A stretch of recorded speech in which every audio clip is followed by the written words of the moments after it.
What does it take to be a champion? Talent? Speed? Tenacity?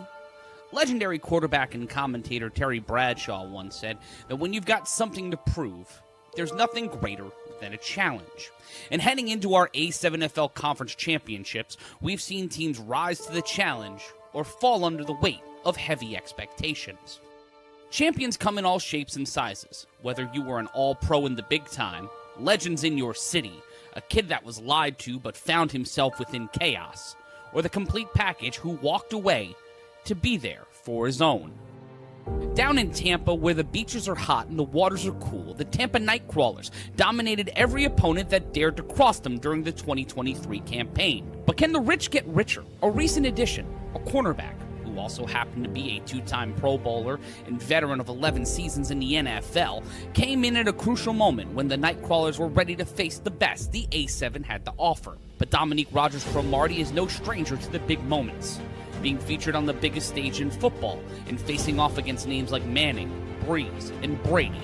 He'll have to face one more test in his return to football, this time against a different kind of dynamic opponent. Weeks before the 2023 season, a super team rose from the banks of the Inner Harbor. As former rivals on the field, perhaps the most dynamic two-headed dragon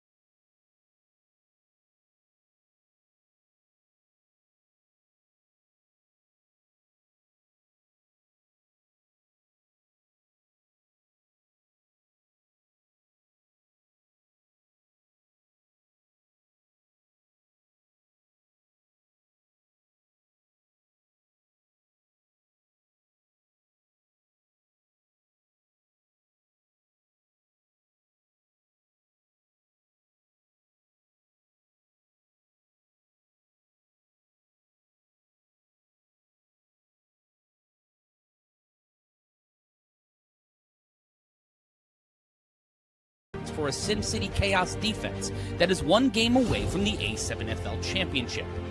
While Dre Pope is certainly for real, he's still on the underdog squad. Can the Chaos stir the chili pot and shock the world? We find out at 4 o'clock, but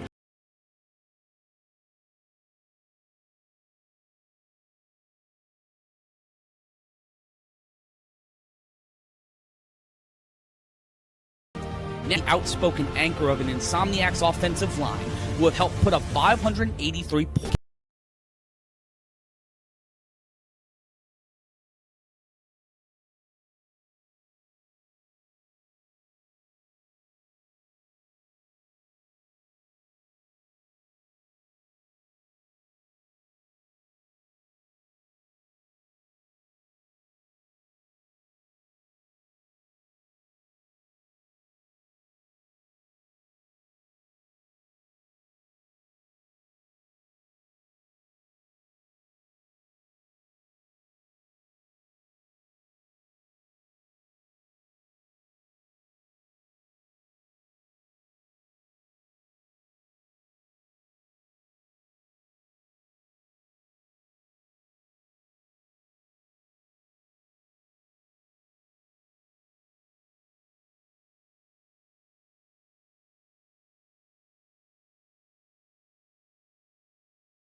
To the A7FL Conference Championships as we decide an Eastern Conference champion as the Baltimore Watchmen and the undefeated Tampa Nightcrawlers face off on common ground. Hello, everyone. I'm Matt Ryan, joined alongside Corey Hammond. And before we get into throw-off, let's take a look at how we got here for both of these teams walking into this afternoon. First up, we'll take a look at, it looks like the Nightcrawlers will be throwing off, Corey, but let's take a look at the Nightcrawlers and how they got here. Today, what is one thing that buff? That looks like Logo Davis on the throw-off. Here's lure one that goes out of play. And that's Damon McCombs. That one will go out of play, and we will get a dead ball run from the 25. And if this is your first time watching the A7F 7-on-7, Corey, it's the best game it's the best style of football out there. And this 3-on-1 throw-off, it's 3 defenders against 1 returner.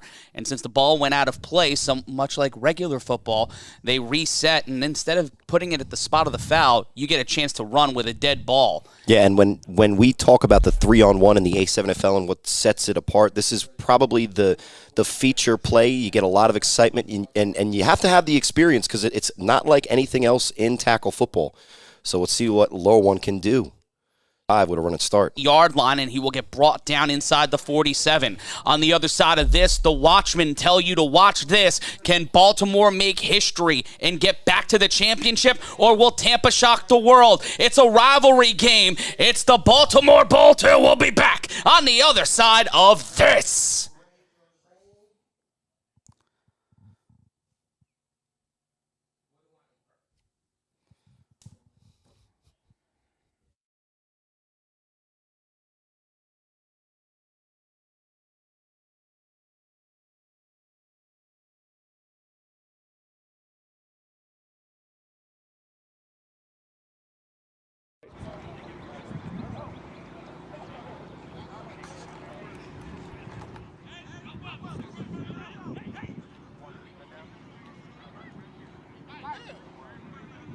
All right, clarifying. Handheld camera 4, the end zone camera's 3, right? Okay, just making sure.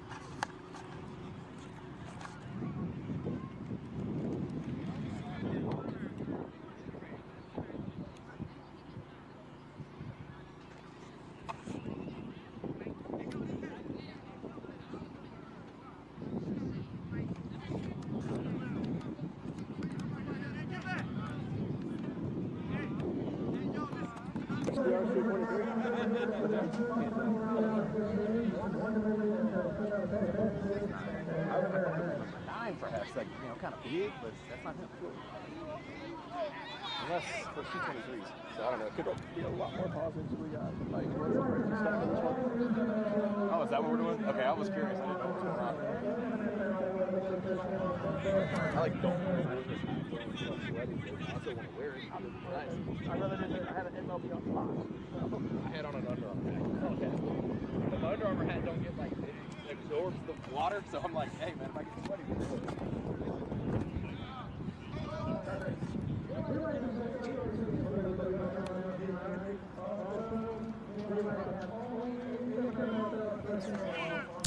We are back here live. But here's OG Buck.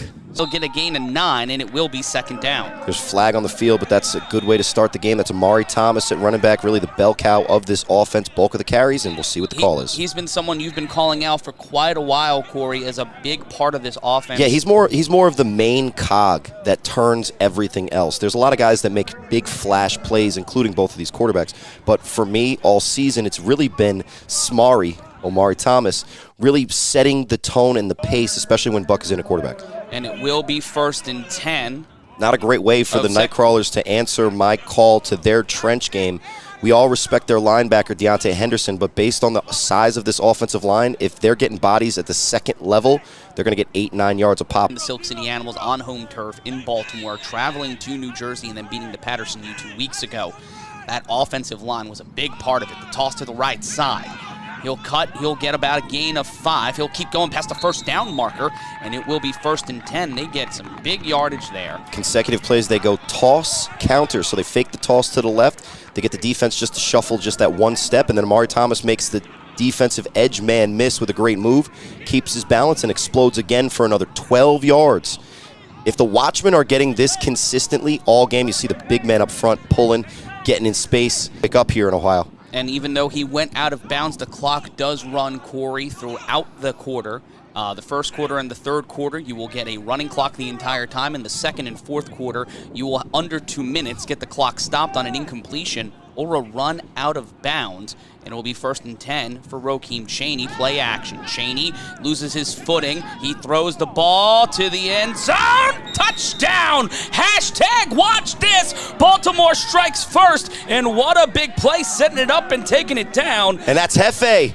Hefe right to the cameras, way to start the game. They go toss action, and I don't know what the Nightcrawlers were doing in the back. Looked like a zone coverage that got absolutely blown, and Buck starts this game away as easy as it has been all season for this super team from Baltimore. Jeffrey Jones on the reception, a.k.a. Everybody's Hefe. open.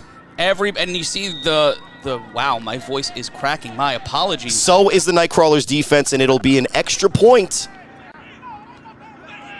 And if you're new to our league, the extra points are not by a kicker. And no blasphemy here. We do not have soccer players involved in the score of our game, but you get a chance from either the 5-yard line for a 1-point conversion on a football player or the 10-yard line for 2 points. And Buck comes out to go for the 1-point conversion, and he drops back. Throws it, and that one will get in there. Looks like Nick Mays making his impact early on his game, and that's a championship point. And Matt, that's a great first drive. Nick Mays trying to do it for his mama. Will Baltimore bring it home and make it to the Battle of Bullhead? On the other side of this, that was the extra point, and it is now 7-0. And when we come back on the other side of this, end zone up, Baltimore.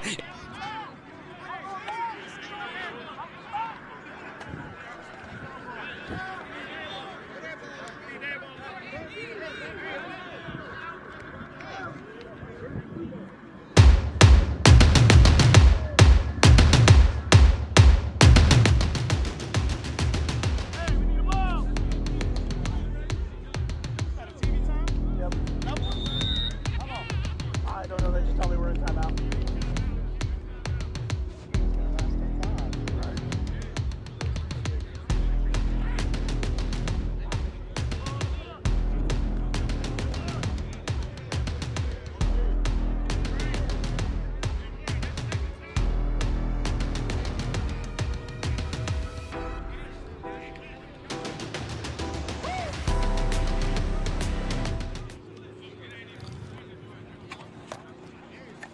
We are back live here in Cincinnati, Ohio. We are counting down to the A7FL Championship, and you can join us live in Bullhead City, Arizona. Order your tickets now at a7fl.com/championship. That's a7fl.com/championship.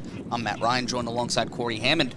And that field position was so key on a quick drive for the Baltimore Watchmen. And it was only 3 plays, but they got everything they wanted. They got the play action each time, first 2 times on the counter, and then last on the touchdown pass.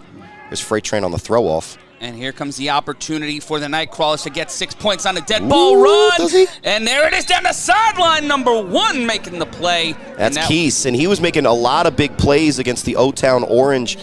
This yellow team that they're facing across from, a lot different from that O-Town Orange team that they played in Florida a couple weeks ago. They've been off for a while. They've been putting it together, but that's a big reason why they're here is that tall man in the backfield calling the play. That's Mark Bagway.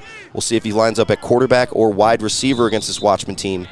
But I've been waiting to see this matchup, this side of the ball, for weeks now. And we see Queasy lost his footing, and he was able to get out of the tackle. Listen, no disrespect to our Ohio brethren out there, but I've seen 3 or 4 guys already slipping. The footing is going to be huge. Guys have to make sure that they have solid footing so they don't let go of a big play. And here comes Mark Bagway in this flag formation. And there's Logo Davis behind center. Play action. He will roll out, throws this ball deep downfield. Caught! And that one will be play. How did he catch that ball? Perfect placement by Logo Davis, and they'll call it out of bounds near the 15-yard line. 1st and 10 Tampa. And that looked like Rico Brown going up top, up top. Logo Davis pump fakes it to Mark Bagway. Everybody's worried about it, and rightfully so. And on the first offensive play for the Nightcrawlers, they get that many yards. Strap in, ladies and gentlemen. This is a lot of offense, and this is my kind of game. Cutting it from the 35-yard line to the opposing 15, and throwing this almost 40 yards on a right dot to the pocket of the receiver. That's really good coverage from, that looked like DK Butcher on the coverage, but it's just well-placed ball from Davis. And there's the pressure again. Here comes an opportunity in a sea of hands. Love the way that Logo's coming out here, guns firing. And you got to love that, especially against the defense that you're seeing. But you see on both plays, Wolverine in the backfield causing a stressful throw. So if they're going to go with that offense every single play, it's not a sustainable offense to me. And credit Ricardo Freeman, who jumps off the screen anytime he's on there, not for his size, but for his will and his dedication to destroy you. They call him the Wolverine because he's big for this Watchman defense. We're so glad you're joining us for the first time today on Caffeine.tv. As always on A7FL.tv and internationally on DAZN. And both games today live on Fox 5.2. Shout out to our friends out in Las Vegas. Mark Bagway now in at quarterback. And you see, they're calling plays that they may have never run before, and it's just Mark Bagway saying, come on, it's my turn, buddy. The snap, Bagway rolls out, cuts to his left. Will press down to the sideline. Drives through, stays upright, and gets towards the goal line. Did he just score? Is he in there? And they're going to call him down at basically the inch-yard line, but let's just break down what happened. You watched it from the entire play. Logo Davis is in there calling a play. Playing can literally just walk into the starter, take it, and just make something happen out of nothing. This is the same exact situation that Logo Davis was in. Nick Mays chasing him, Wolverine chasing him. He's just the better athlete, and you see here his attempt at the touchdown. And it is a touchdown, Mark Bagway. Mark Bagway finding his way into the end zone. We'll get the replay on that. Nope, they're saying it's going to be second down. I was a little premature. I just assumed there. What's the call? We're waiting on the call here. 11:20. The clock is stopped. Now they're lining up for what looks like a touchdown, so I think I was correct in my initial assumption. And they will call it a touchdown. Here's the replay of the previous play. Ryan DePaul somewhere is not really happy with my guy Chop McCormick's grip of a jersey. But this is just him making a play out of nothing. He didn't even call a play in the huddle. He says, ooh, that is a risky call to give that a touchdown. And here's Keys playing quarterback on the touchdown, and he eventually finds the right guy to find, gets in the goal line, and that's how we got the 6. And here's Logo Davis on the extra point. And then not incomplete. So Tampa finds their way into the end zone, but not able to tie this one up. Baltimore with the lead, but Tampa on an under 4-play drive, matching the cadence of the Watchmen. Will it be stride for stride? Will the defenses be able to find a stop? We'll see when Deontay Henderson, the hardest hitter in the A7FL, steps on the field. It's 7-6. We've got the throw-off. Watch this after this.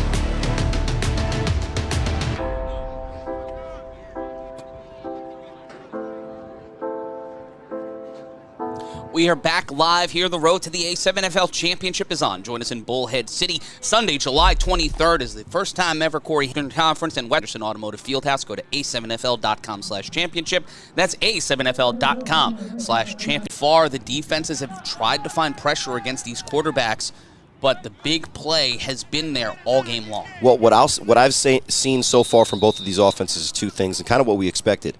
The Watchmen, they've been playing this game for a lot longer. They have a better plan. The Nightcrawlers, they don't know what they're even calling out there, but it's working because they're that elite. So we'll see how that holds to pattern. We're going to see a new quarterback from the Watchmen in John Gauze, and I think that is the case.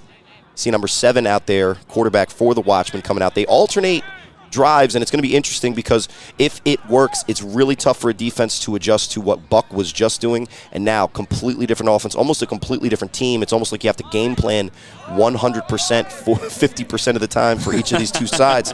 So it's going to be interesting if one of these quarterbacks starts to struggle, what the Watchmen do in this must-win game with this close to one of the most historic championship opportunities that any team can have, especially a team in Baltimore that is really hungry for another chance at it. But my question to you, Corey, without DRC in the lineup today, and also how does that affect the Watchmen game plan? Because I think they were going to try to target DRC all afternoon. Well, this is the quarterback to do it. John Gauze back under center, the snap, and there's a handoff.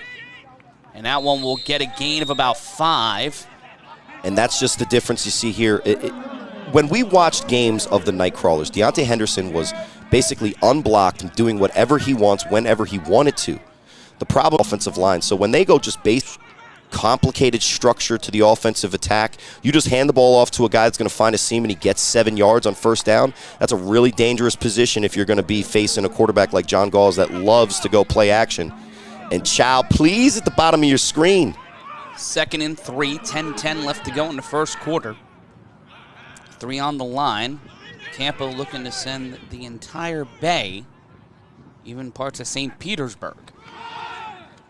2nd and 3, the handoff, and a moderate gain, but it'll be 3rd and about 1, maybe 3rd and 2. Yeah, a much better fill from the defensive lineman there, and that's how you're going to stop them. And look, that looks like a guy we are going to call Frosty, because the Nightcrawlers come to this game with 4 number 11s. They're 3 shy of the convenience store that's open all the time. So you see here where it was a great block in the play before, it's not as good of a block, and that's how you're going to have to stop this running game for the Watchmen. It'll bring up 3rd down. 3rd and 2. That's my guy, Lyndon Rowles. He's got a real neon undershirt. We won't miss that one. An interesting setup here for John Gauls. Gauls will flex it. Man in motion. And there's a flag on the field, and that one will be, it looks like it'll be on the watch. Confused back and forth. I saw one guy on Tampa clapping very, very emphatically. So normally you could judge by that. Call. A rare delay of game call on the Watchmen. Well, first of all, that's on the quarterback, and John Gauls, one of the veterans in this league, he goes with an audible mid cadence, really, and that's why you saw the shift late. So if you can't get that off that play, you got to hurry up your cadence, you got to call the play, or you got to call a timeout, because what was now 3rd and 2 is now 3rd and 7, and that puts this Nightcrawlers defense in the exact position that I think they would love. But at the top of your screen, that slant is screaming at John Gauls, and if they come with pressure off the edge, I don't know if the middle linebacker can scrape to that slant. It will be 3rd and 7 after the penalty. Tampa looking to send 5. I want to throw that slant myself. Jealous. Look at it. The snap. Gauls, the throw, and that one is thrown the complete opposite direction. And a shiesty throw thrown to a man with the shiesty, and it'll be 4th and 7 for Baltimore. It'll be interesting to see here if they go or if they don't. I mean, with an offense like the Nightcrawlers, it doesn't really matter where they line up. They're electric. You got to stop them. But that's just clear miscommunication from quarterback and wide receiver. Gauls is throwing a hook, and he would have been wide open, and it was thrown on time. But when your receiver isn't running that route, you don't know who it's on most of the time, because in certain situations it differs. But it's an advantage Nightcrawlers now, and you see the initial thought process to maybe go for it on 4th and 7. That's the respect that this Baltimore Watchmen team has for the game of A7 and specifically their opponent, but it's Freight Train here for the 3-on-1 throw-off. Let's see if he can get it out of bounds. And that one thrown, and that one very much inbounds. May be a little closer than they wanted it to be. It'll be marked out at the 35. So with 8:10 remaining, Tampa getting the first stop of the afternoon on our second drive from Baltimore. And the way that this game is going to progress, they alternate quarterbacks. So if Buck goes in there and executes offense, and John Gauls goes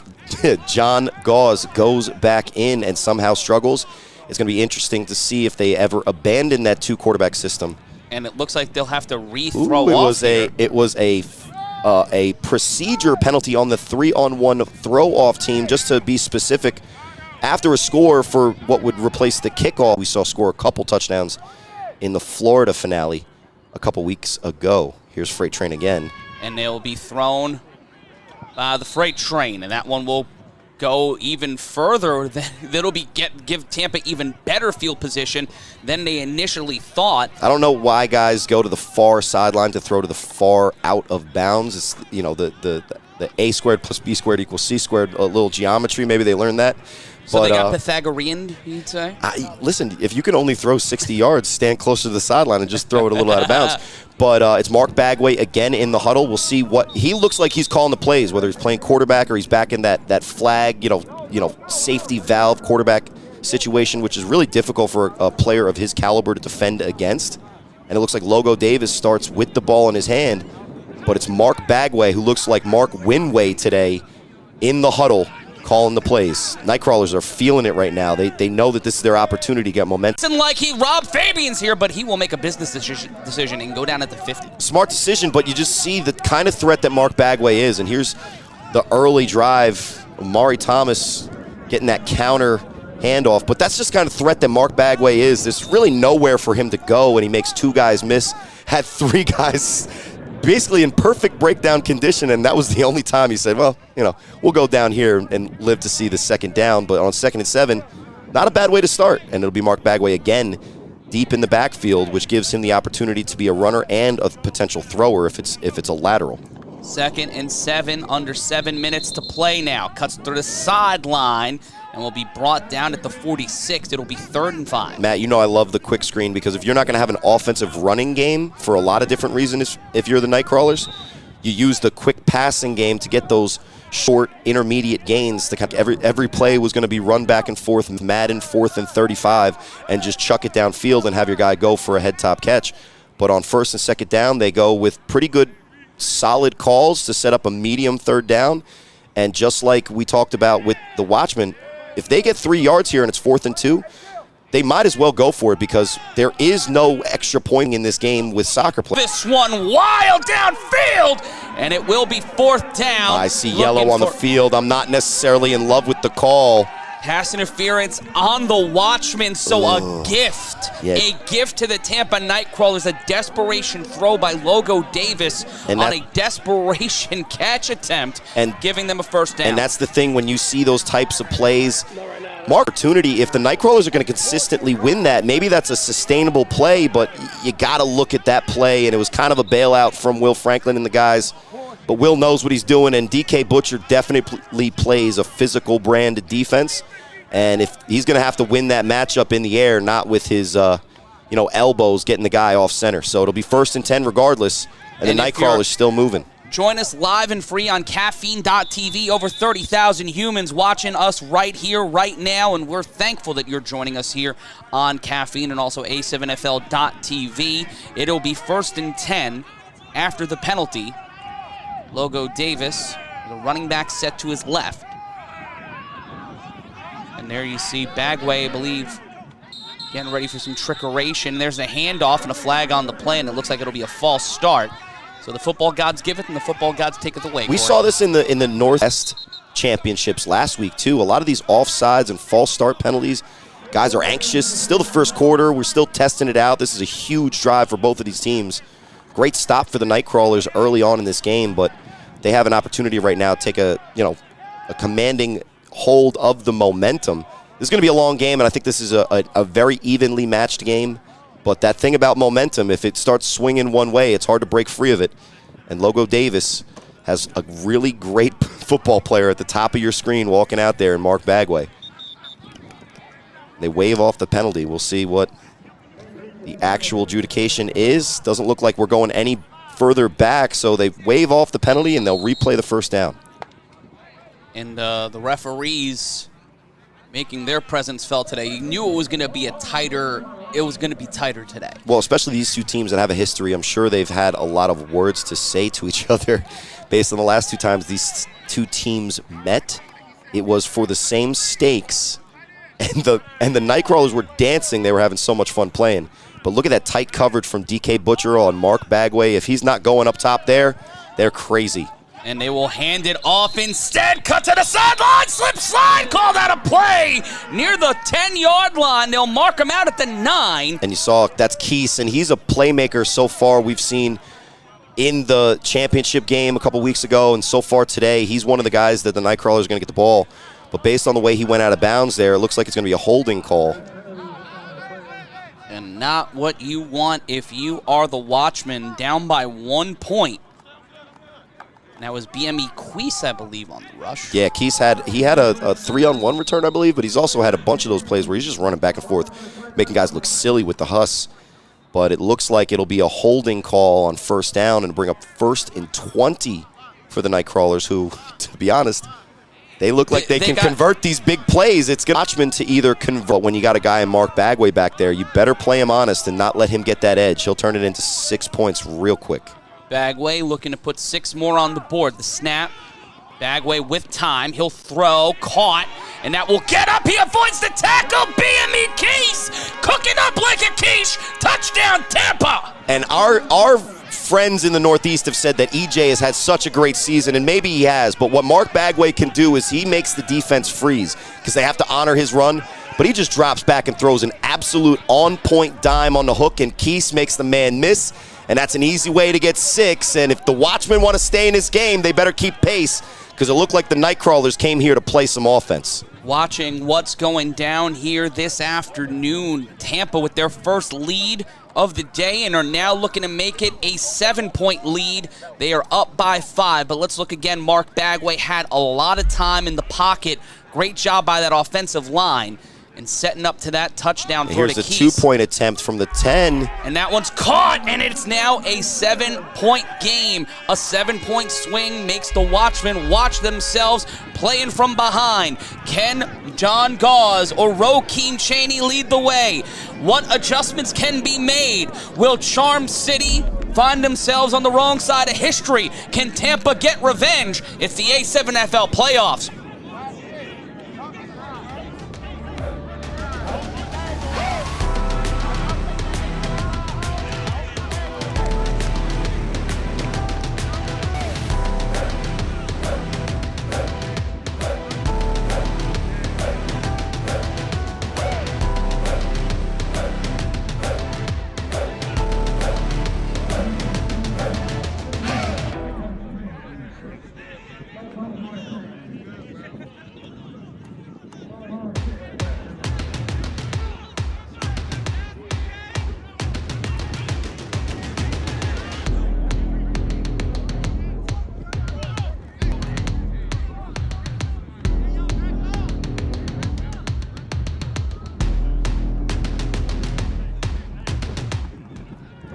Tampa coming out the box, scoring 14 unanswered points, Corey Hammond, and now the Baltimore Watchmen, with 4:06 left to go in the first, have a chance to set everything right here on an untimed down. Yeah, and really this game, in my opinion, the way it's looking, is going to come down to stops. So that stop from the Nightcrawlers defense against John Gauze was huge. And it looks like Roekim Chaney's probably going to come respond. And here comes the Red Rasta. Rastaman Flash, and he's brought down, and there's a flag on the play, so we might see a dead ball run here. Charles Sharp Jr.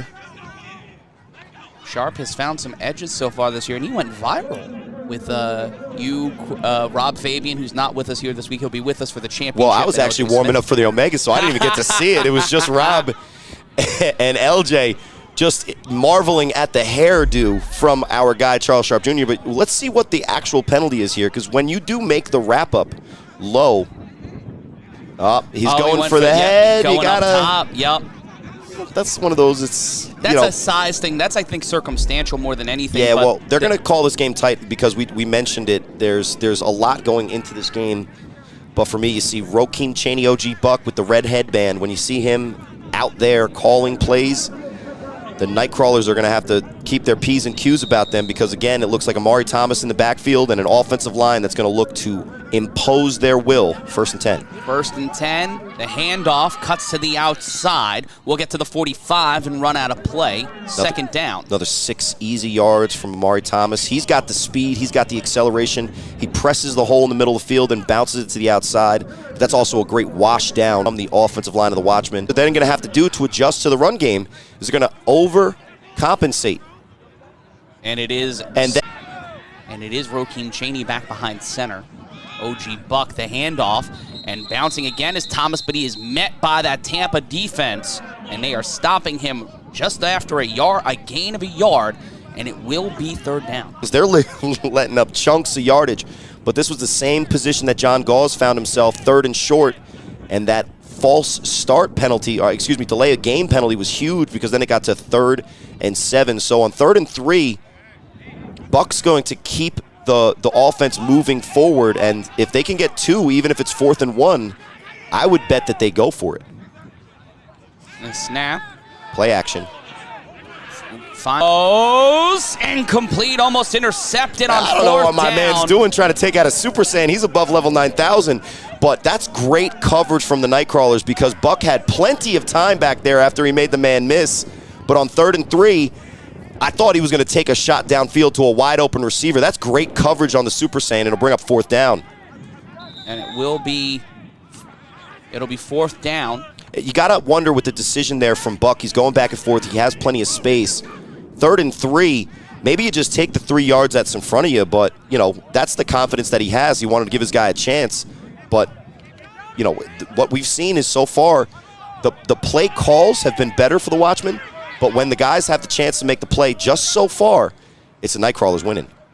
Buck in trouble, will roll out to his right, throws it, caught. And there's Omari Thomas again. Don't feel sorry for Omari. Thomas will get to the 25 and give the Watchmen some life. 1st down. That's a great play call, but it's also a great way for the Nightcrawlers defense to force an impromptu play from Buck and Omari. And Amari's just better in the route. He's got a mismatch because he's got a linebacker on him. He makes a plant in the dirt and gets wide open, and Buck's able to find him. And look, Omari Thomas has really been the offense this year. You go quick screen to the other side, make your man miss. But there's tight coverage here. And then right now, boom, plants, makes a guy fall, and gets the 1st down. They're abusing my guy. We'll call him Vanilla Dreads out there. That's Greg Flutie, number 19. He would be Greg Flutie, wouldn't he be? And there's the handoff to Thomas again. They call him the Bell Cow. He powers through a defender. More cowbell there. And that's a tackle by number 6. That's Moose Zaza. Travis Gallardo on the stop. And sometimes Moose find a Mack truck coming right at him, and that was no Honda Civic, which a Moose will absolutely destroy. Maury Thomas is looking to get yards, tough ones. Seen it, and they will give it back to Thomas on More 2nd tough yards down. on 2nd down. Man, Maury Thomas, man.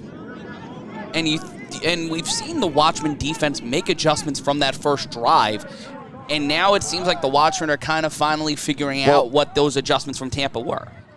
On 3rd and 3, you get the 5-yard penalty. Then John Gauze has a miscommunication on a timing route on 3rd and 7. But when the Watchmen have run the ball, I've only seen the 2 plays where they kind of stuffed it at the line. Anything that this offensive line wants, they've gotten. And it's the 1st quarter. 15 minutes down, 45 minutes left to go in this championship title fight. Will Tampa find a way to hold on to the lead, or will the Watchmen continue to shock the world and tell everybody, watch this? We're in Cincinnati. You're watching all over the world. We'll be back with your 2nd quarter after this.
Cincinnati, Ohio. The countdown to the A7FL Championship is on, and the Nightcrawlers with the lead. Corey Hammond at the end of 1 quarter, and the momentum after that first Watchman drive has completely shifted.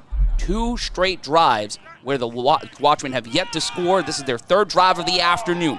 Pressing through on 3rd down, Omari Thomas trying to get the 1st down marker, and he will get there. 1st and 10 for Baltimore. And that's actually their change of pace guy, 9. The Oh, he's going out. Ooh. But I think more importantly, that was number 9. My apologies. More importantly, he's going to get the first down there. And you see they went with have been able to do this entire game so far, except for the 2 plays, is line up, run the ball, and get the yards that they want. So the Nightcrawlers are going to have to stand tall. And one of the guys that's going to be a big factor in that is actually Mark Bagway, who's playing both ways. The snap.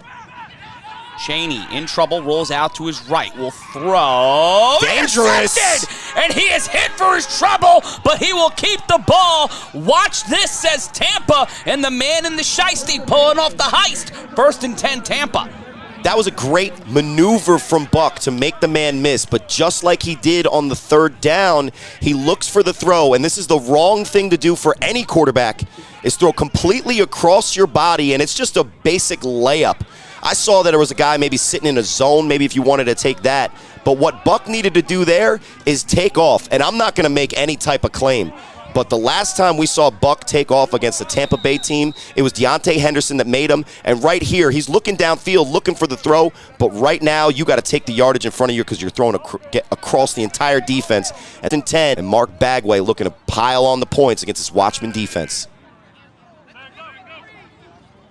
The snap, and that's Logo Davis. Logo will throw it on the screen. That is caught, and Mark Bagway making something out of nothing will get to the 13-yard line. It's a good check down when you're about to get yourself a loss of yardage and you just desperately get it out to Mark Bagway. He's so confident out there. You see, he gets anything he wants.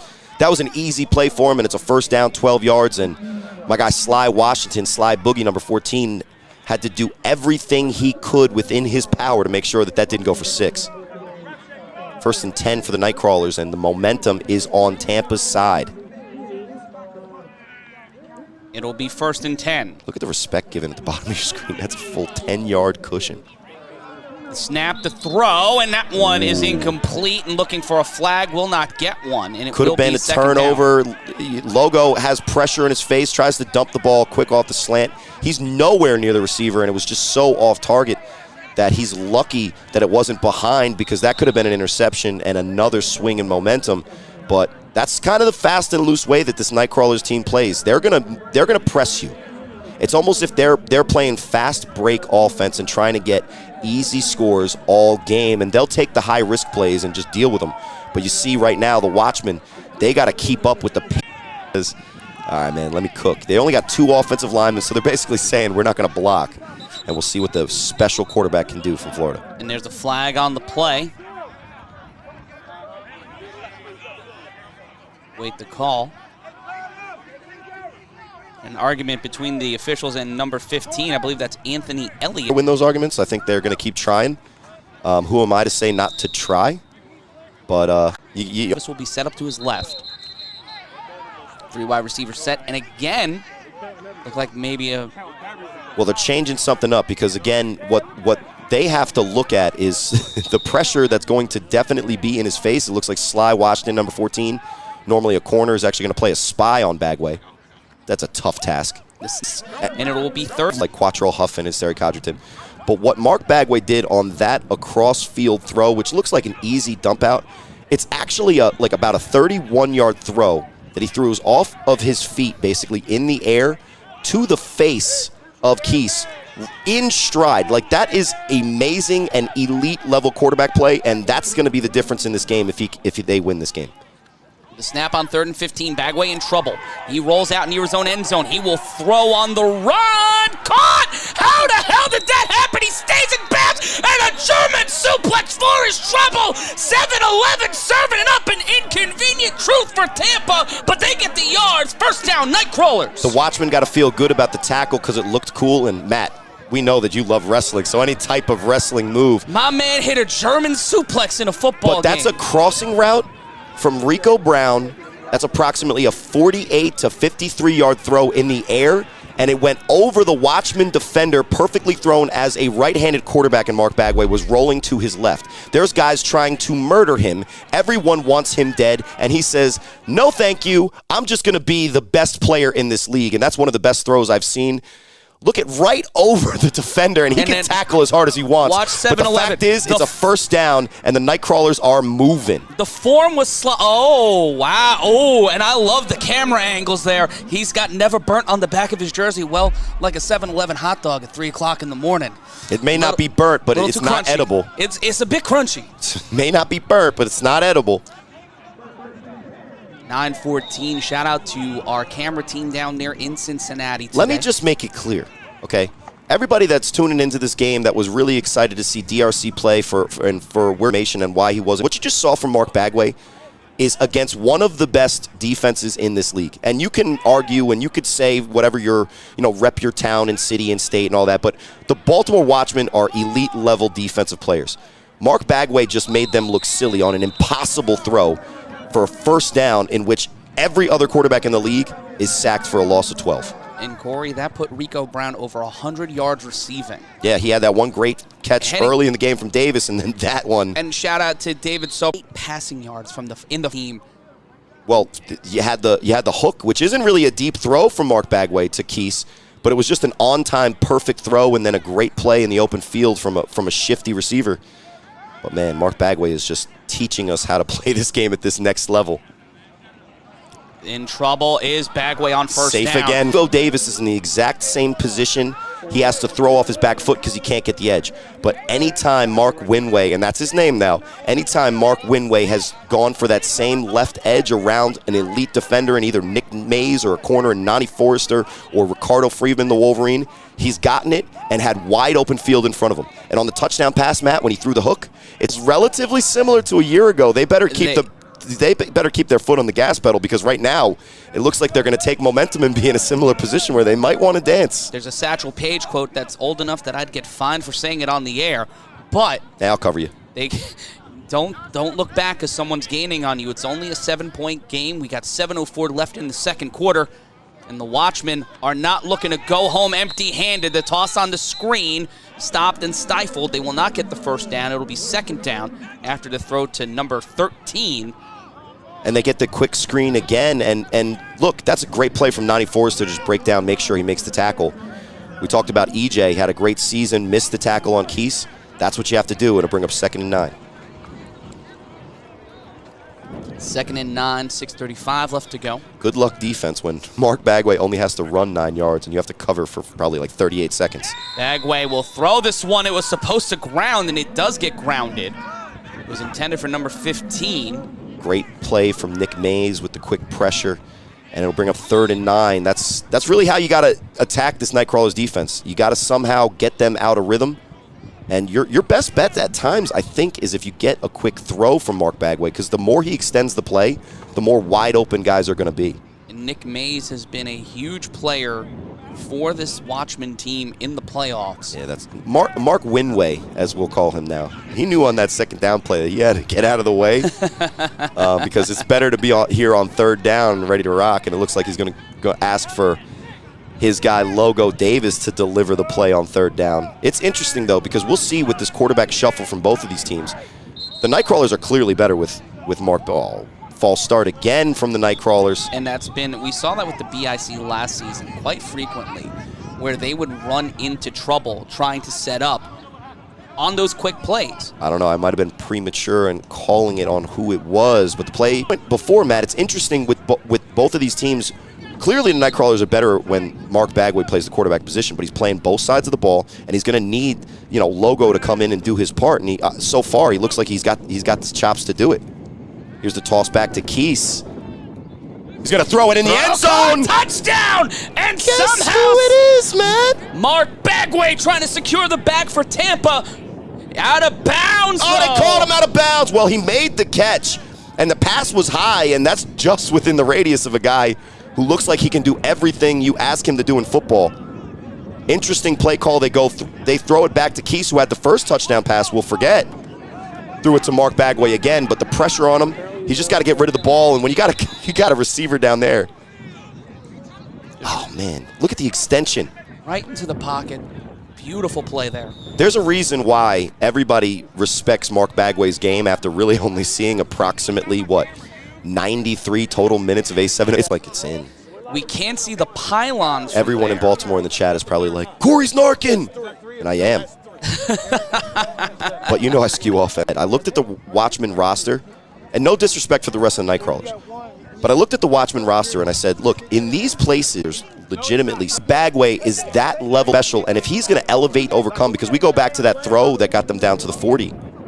Not high consistently almost Both every play. feet down, and it looks like the yellow line right there at the bottom of your screen is could be the indicator. Honestly, with the replay and the way that our field is structured, it's going to be tough. The guy who had the best shot at it was the ref that you see coming into the screen right now. Well, he's not going to be there.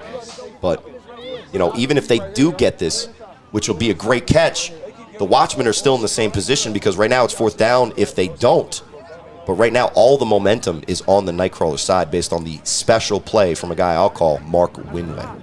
I'm the very citrusy Matt Ryan, joined alongside Corey Ankles. It's a 2-score game on the other side of this if they're able to get those points. But the Watchmen defense today, giving up 2 unanswered touchdowns, not necessarily what you thought you would see from a Watchmen defense that stifled the Patterson U in their game last week, shutting them out in the entire second half. It looks like that momentum wasn't there for them at the start of this game. Well, I'll say this, no disrespect to any of the guys on the Patterson U, but if Mark Bagway was playing for the U, I think he's actually getting rocked a couple of times.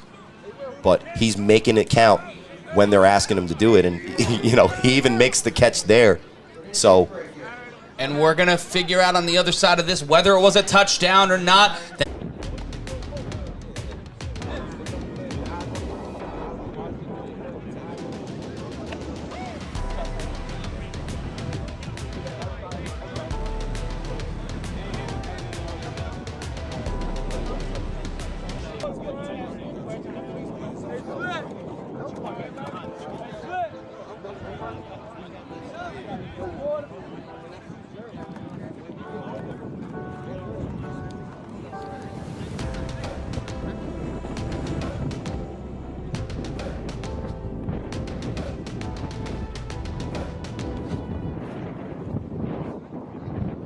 We are back live here, the countdown to the A7FL Championship. Now, your chance to join us in Bullhead City.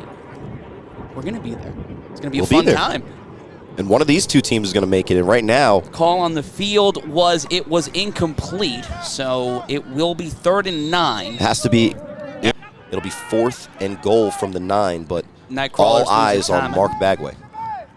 And he's got the ball after the toss back to him. Bagway throws, caught, in, down, touchdown, Tampa. And when you toss it back to the guy behind the quarterback and the quarterback goes out, it's basically the same concept of the Philly special. Because when you start the play, nobody's really saying, oh, I got the quarterback in a pass route. And when Logo Davis is able to just find enough space, everybody's got to converge on Mark Bagway, who's a threat to run and score. And on 4th and 9, they make it look easy with this really great flag concept, which maybe if you can execute it at this level, you could do it, but it's just Mark Bagway being better than everybody else. And my guy, Sly Washington, couldn't land a hard enough hit to dislodge the ball from Logo Davis, and that's a pretty wide margin early in this game. And you would have Rob Fabian right now lauding the Nightcrawlers offensive line, keeping this defense on its back foot. Not trying to, a couple of times today they've seen him get in, but they haven't been able to take Bagway down. And here's the 1-point conversion.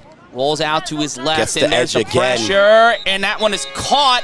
So a 2-score lead, 21. Oh, there's a flag on the play. We'll see what the call is, but again, when you see Mark Bagway roll out to his left, every single defensive end that's ever played football knows that they basically have to seal that edge and make it impossible for Mark Bagway to get a clear run at the end zone.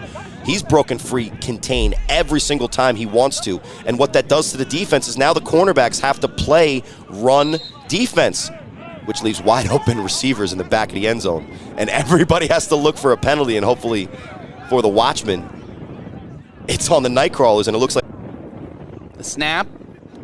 Bagway will throw in traffic and caught. Throws to the same guy, same result. And it is a 21-0 run for the Tampa Nightcrawlers.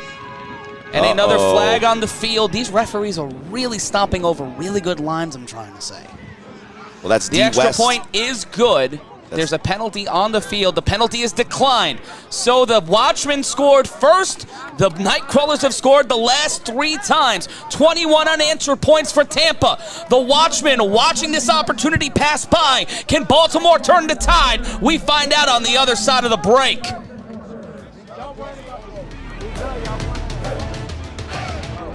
Niggas cannot break down, bro. Hey, bro, fucking mess up, get to the next play, bro. It's not that deep to be fucking yelling at each other, bro. Real shit, bro. We've been here before, we've been battle testing, yo.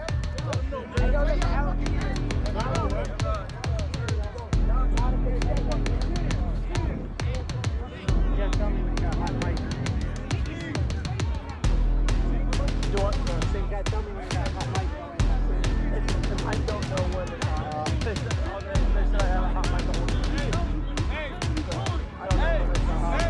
don't know when it's I don't care, actually, I'll be honest.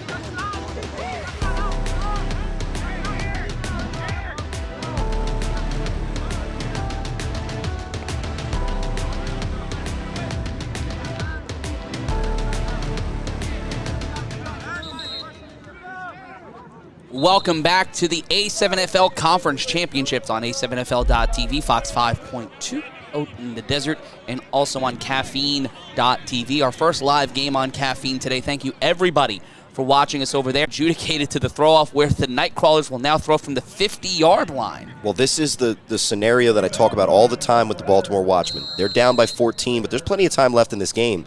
But they need a good drive, a drive that gets them points, a drive that gets them momentum. Who is going to play quarterback on this drive for the Watchmen? We've been saying hashtag watch this a lot. The Nightcrawlers, based on what we've seen so far, it might be a little early, but they're looking to get their hashtag good night out there. But who's coming out at quarterback in the orange and red? And it will be Similar to been here before. This is not what it's about. It's not about being up. It's about winning the game. And true to form, the Watchmen go with the alternating quarterbacks, and it's John Gauls' second chance at this Nightcrawlers defense. Let's see what he does on first down. 1st and 10, the handoff, and he is met immediately. No, Gauls kept it. He'll get the first down and more and run out of play at the 41-yard line. They'll mark him out at the 42, though. Goes read option, and the great play action fools even our cameraman, and that's not even just an Ohio guy. That's the cameraman out there. And DePaul getting fence reacts. But the one thing is, you look at the Nightcrawlers defense, is Mark Bagway. And there's the Trench Lord looking to go inside the trenches. Snap, a handoff, and then immediately met at the line of 2nd and 10.5. Well, this offensive line that goes out there for John Gauls isn't as used to the power running game, and you don't see Amari Thomas back there, but what you do see is the defensive line for the Nightcrawlers. They step up to the challenge, and on first down, up down where the running backs have been getting whatever they wanted to, they go with the TBS situation. And that is Marquise Williams. They go with the TBS situation at running back, and it's our guy making a tackle in the backfield, but 2nd and 10. The TBS lineman looking to make sure that there's nothing very funny about this drive for the Watchmen. To throw caught on the sideline, and they will get the first down and more, brought down at the 44-yard line. And that's an emphatic hook catch, and then a good stiff arm as he's brought down. He brings the man down with him, and that's the man who went up top in the Northeast Championship game against the U. And you see there the respect that they have for Child Please Deep game. He goes with the hook, and Gauls is able, with a great pocket in front of him, put the ball right on the money. And number 19 looked like he was spying, bringing some tight pressure except for the bottom of your screen. And here comes the Watchmen offensive line needing to pick up the throw. Caught inside the 25, and a big play there for number 81 getting the catch. And that's Hefe making another boss catch. And look, when you have a pocket like that, you're going to complete passes. This is the A7FL.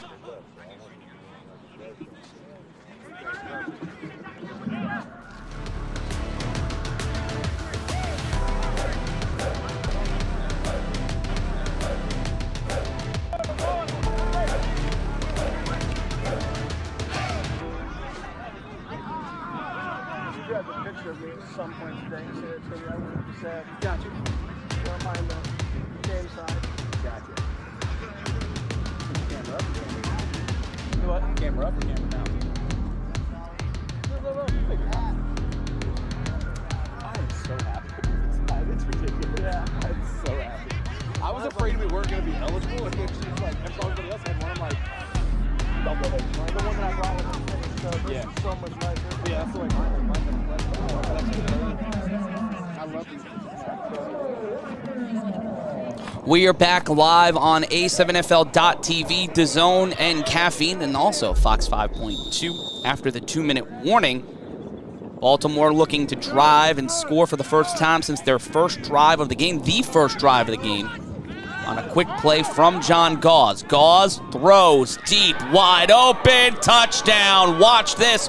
Baltimore back on the board. And if you're asking who caught that, child, please, touchdown, Watchmen. And they go with the press coverage, and that's just a grown man saying to a small child, get off me.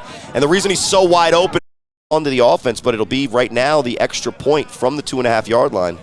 And based on what the Watchmen's identity has been early in this game, maybe they go for the easy conversion on the run. But with John Gauze at quarterback and Amari Thomas on the sideline, looks like they might go through the air. And they will go for the 1-point attempt. I believe this is a touchdown attempt. Caught! And that one in there. Child, please! They'll count that one to number 0. Child, please.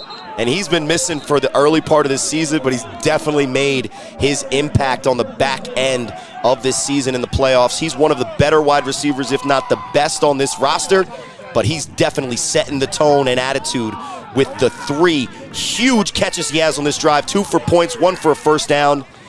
And with the ball right in front of Mark Bagway and through Deontay Henderson, Child, please, with the 1-point conversion, brings it back to 7 points for the Watchmen.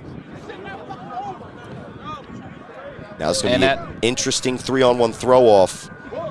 We've seen a lot of great coverage from the 3-on-1 throw-off team from the Watchmen in this late half of the season, but they needed that drive and that catch and that conversion to keep within scoring distance. But based on what we've seen from Mark Bagway and the Nightcrawlers, this is going to be an all-offensive drive going for the points with 1:51 and 2 timeouts.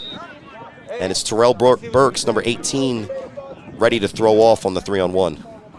And the throw here on the 3-on-1 throw-off. Caught, and that one will go inside the 5. Keese. And Keese looking to put another 6 on the board. Keese cuts to the Gets the sideline, edge. gets past the defender, finds the sideline. Keese in. Oh, you want to score? That's cute. Dribbles it, and he sees the defender, Ricardo Freeman, and he finds his way into the end zone. Touchdown, Tampa. Anything you can do, they're trying to do better. Watch this as Tampa takes this game over. And you see the subtle move at the edge. He made Terrell Burks commit to the inside, and the celebration's going to get him a penalty on the extra point. But they can dance if they want to. That is a great return from Keese, and that's another statement this young man is making against the top level of competition, the A7FL.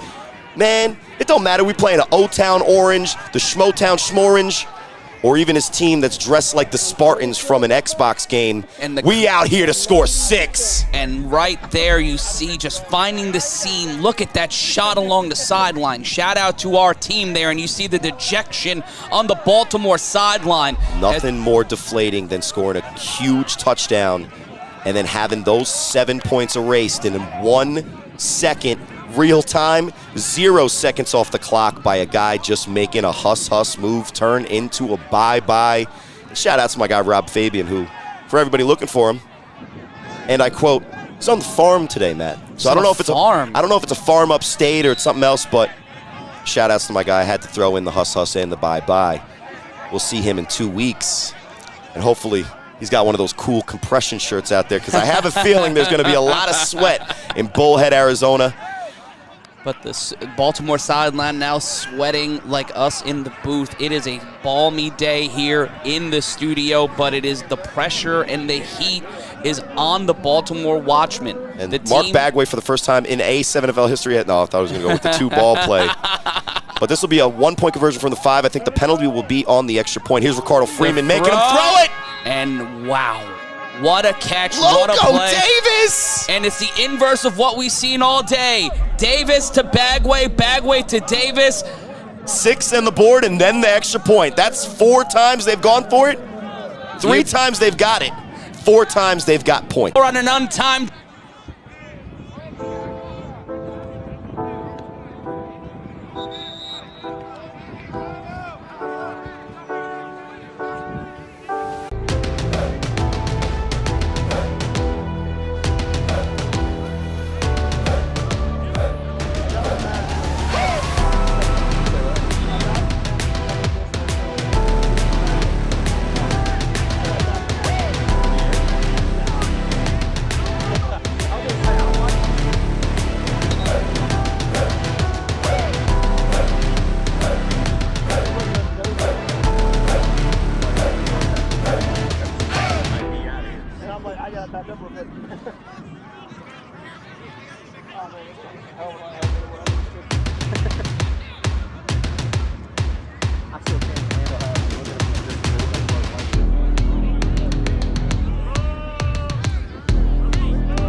We are back here live. The path to the A7FL Championship is bringing us to Bullhead City, but today we're in the home of Skyline Chili in Joe Burrow, Cincinnati, for the A7FL Conference Championships. And Dave Chappelle. And well, he's in Yellow Springs. I don't know how close that is to Cincinnati. That's true. But it's time for the 3-on-1 throw-off, and that is a cannon thrown deep. And that one, nope, that's a 15-yard penalty. It's DK Butcher on the return. And Butcher getting carved up and brought down. It will be first down. There's a flag down, and I'm not sure what it's going to be. Looks like the Nightcrawlers are a little upset with the call, so it might be a rethrow. But the throw from Logo Davis there on one, so it's still got the requisite distance and a great coverage, but it's going to be procedure on the Nightcrawlers. And we'll see if they rethrow or he gets a running start from what would likely be, Matt, if my math is correct, and I've been messing up math for years, be likely from the 40 a running start. So, you know, as great as that 3-on-1 return was for the Nightcrawlers to regain the 14-point lead with 1:51 and 3 timeouts, the Nightcrawlers defense got with 3 timeouts. And here's the snap. Buck will throw and immediately met at the line. And a big play there by the Nightcrawlers defense. And guess who it is? But he's able to get to Amari Thomas on the check down. And that's going to be a dangerous spot for the Watchmen to maybe get hit in yardage. But credit Deontay Henderson getting there immediately and turning it into 2nd and 10. 2nd and 10 after that devastating shot from Deontay Henderson. Buck in trouble, will throw a dart, and that one hits the ground. They'll say that's incomplete. That was intended for number 81. That's Jones. You know, normally if a wide receiver thinks it's a catch, he's going to get up and call for a replay or a review. But gets up even with the ball. The Watchmen team, they're going to fight, and they're going to try to score, and they're going to put their guys in the best position to win. But, you know, for me, situationally, quarterback-wise, if you need a perfect throw, we saw what John Gauls can do. Not that Buck can't. Buck throws, and that is caught. And he will run that one. They'll see if they'll call that where he was down. He wasn't touched. Anthony Elliott is And Baltimore, with 1 minute and 1 second, they had that play inbounds. He was tackled inbounds, so they will use one of their time. On-time, accurate throw. You know, the guy has to go down to make sure he secures the catch, but it's better to get the catch than miss it and get the extra yards running. Not a great throw, but that's an amazing catch. Great catch from Johnson there. And it gets back up. They're lucky he didn't find more space. Credit the defender there for keeping hold of his hip. That's that flag training, Matt. And with 1:01 left to play, it is a big opportunity for Baltimore, down by 14. The rhythm and flow of this game, it feels like a basketball game. Both of these teams look like they're going to go on runs. It's going to be more about stops than it is about offense, because both of these teams look like offensively they are potent and not going to be hard to stop. It's going to be up to the stops and turnovers. A litany of pressure today, but no sacks on either of the quarterback. Got enough of a space to find the window, and another first down, and they're on the move with still 2 timeouts. Buck is upset. And Tampa will call timeout. They will burn their second timeout, 1 timeout remaining. You can see the frustration on Roekim Chaney's face. That was during a run, Corey, where the Nightcrawlers went on a unanswered tactical type of maneuvers that we know OG Buck is constantly putting in there. But, you know, even though Child Please is kind of more or less the John Gauze quarterback, he's going in there to set the attitude for this Watchman team. It'll be 1st and 10 with 43 seconds left in the half. Not a lot of time remaining. Now, it's interesting. They have the 2 timeouts here, so based on the way that this game has gone with this personnel, you see Amari Thomas in the backfield, Berger up there. I would not be surprised. 43 seconds remaining. Now it's 1st and 10. The Watchmen can get a first down inside the 1. And they still have the 2 timeouts. Be interesting to see if they keep the ball in the air or if they try to take advantage of maybe a sleeping defensive line, because you see the size is out for the Nightcrawlers defensive line. They got their speed rushers in. If the Watchmen want to take advantage of that, they're going to have to shift somebody in the backfield. But it looks like they're going with their little version of the flag formation, number 15, Johnson. He has been the star for the Watchmen offense today, and it makes it a 1-score game, 28-20. And the Watchmen go into their bag, and they pull out a Nightcrawlers-type play. They throw it back to their traditional wide receiver, and even though he doesn't throw a perfect spiral, goes right to the wide-open wide receiver in the middle of the end zone. Look, the pass is backwards, so that's a key there. And you got to honor his running ability. Gets right back into the pocket and fires a dart to the middle of the field. Hey, if it's not spinning and quacking in there, it doesn't matter if it's a touchdown, and that's Hefe making another boss catch and bringing this game back to within 8. Going for the score here. It's a wobbly throw, too. Just great placement and no one there to get Jones. 3 guys in the backfield, but no one there to pick up that receiver, Corey. This game, even when you feel like the momentum is securely on one side, it's been shifting back and forth, but these championship points are going to be huge, and Buck is going for 1 from the 5. The snap. Going for the 1. Look at Try the poise. To be down by 1, and that's in there, and it will be a 1-score game, 28-21. And on the other side of this, we'll see what if BME Keys can get another touchdown on an untimed down. We're seeing who makes their way to Bullhead City. We'll be back on the other side. It's the A7FL Conference Championships.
We are back live on A7FL.TV and DAZNCaffeine.tv. Shout out to record viewership over there today. If you're watching us live over there, come say hi, hang out in the chat.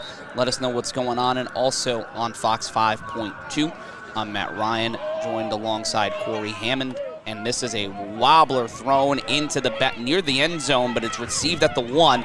And here comes an opportunity for Keese. Keese looking to go 99 yards. Keese stripped and brought down. And he keeps the ball, but he brought down inside the 40. And there's EJ making sure that it doesn't happen again, but Keese is making his claim to be one of those returners that we talk about. And hey, so far, he's been certainly dangerous. He makes you kind of sit at the edge of your seat if Crawlers offense can do, because every time they've gotten it to 2 scores, the Watchmen seem to have some sort of answer, and he almost has the seam. Great play from EJ there.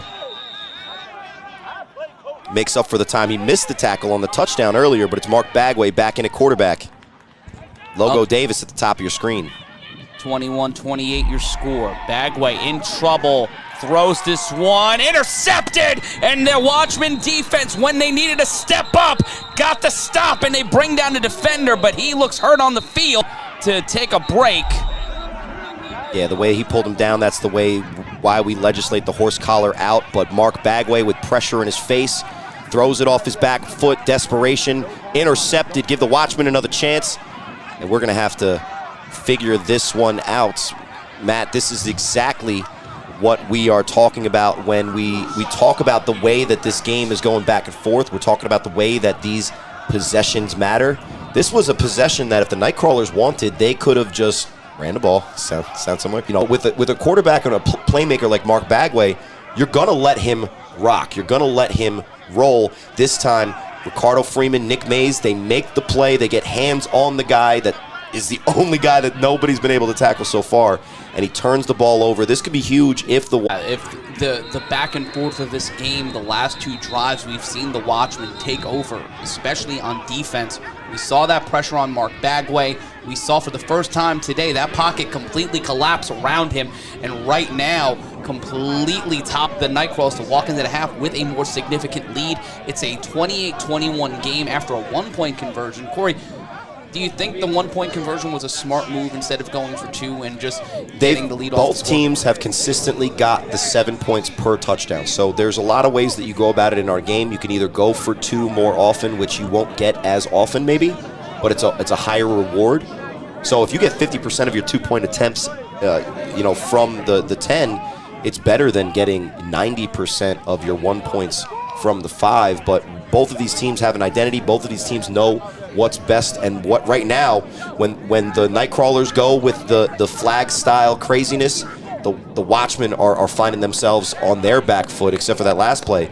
But the Watchmen have answered as many times as they've needed to make this game what it is, and I'm really impressed with both of these rosters basically performing to who they are. They've come here to play today, and we're getting a great game so far. And we're going to take a brief timeout. I know you love looking at our beautiful faces, but on the other side of this, we'll have football for you. It's the A7FL Conference Championships. Baltimore on the run back, trying to tie it up. They come off the field, start taking numbers, and they're going to be out. Period. We're going to have 15, but they're all going to be ejected, which is worse. Thank you. Tell them. It's like, wait, look at me. It's going to be like basketball. Come on the sideline. You're going to be out. Let them know.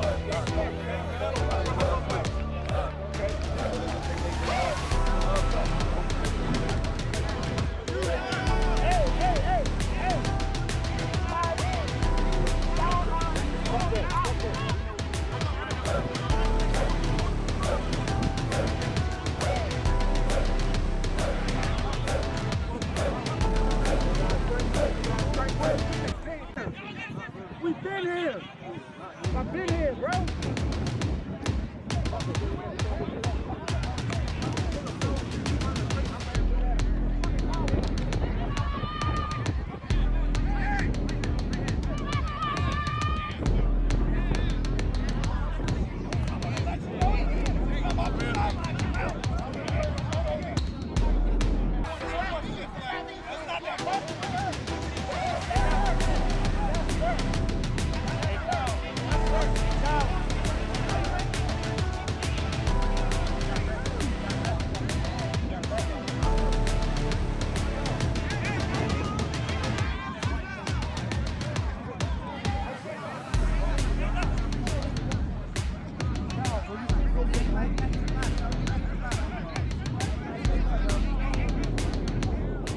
We are back live here on A7FL.TV. Matt Ryan joined alongside by Corey Hammond, and we'll look to get an update on the injury on the field. But we see John Gauze back in now for the Watchmen. 25 seconds, 2 timeouts, passing quarterback, perfect situation for the Watchmen to maybe get some points. Kind of giving the ball back to this Watchmen team, giving them a chance. It's now on a A7FL championship winning quarterback, Ace Boogie John Gauze, to see what he can do with trips to the bottom of our screen. 1st and 10. Clock starting to count down after the turnover by Florida. Tampa looking to assert pressure the same way the Watchmen did. That one caught, though, by Antoine Matthews, and they'll call him down at the 30-yard line. And the Super Saiyan there, not over 5,000, but doing enough to get the first down. And they will call him down, but the clock should continue to run, Corey. I'm not sure if they're saying it's incomplete, because guys are saying that he's down, right? So if he's down normally on a catch, you can get up and run if nobody forced you down. Easier in. Ruling is incomplete, and that's why there's still 19 seconds left on the clock. The clock's running. 3-1 is tipped up, and that one will be incomplete. Interesting to see them not throw a defensive pass interference penalty there. In a similar play on the first play of the game, that contact midair, it was called. So, you know, Corey Hammond going a little narc, no problem. But this time I'm on Baltimore's side. But regardless, it's a decent enough coverage from Keese. It's not a catch. And it's ruled incomplete, and it'll bring up 3rd and 10. Great job so far from the Nightcrawlers defense, making the turnover mean nothing but a loss at extra points. And now with 11 seconds left, you know, you still have the 2 timeouts, so if they go maybe Baltimore Special, man, that would be interesting, but because it's 3rd and 10, they got to get the yardage. But there's only 8 seconds left.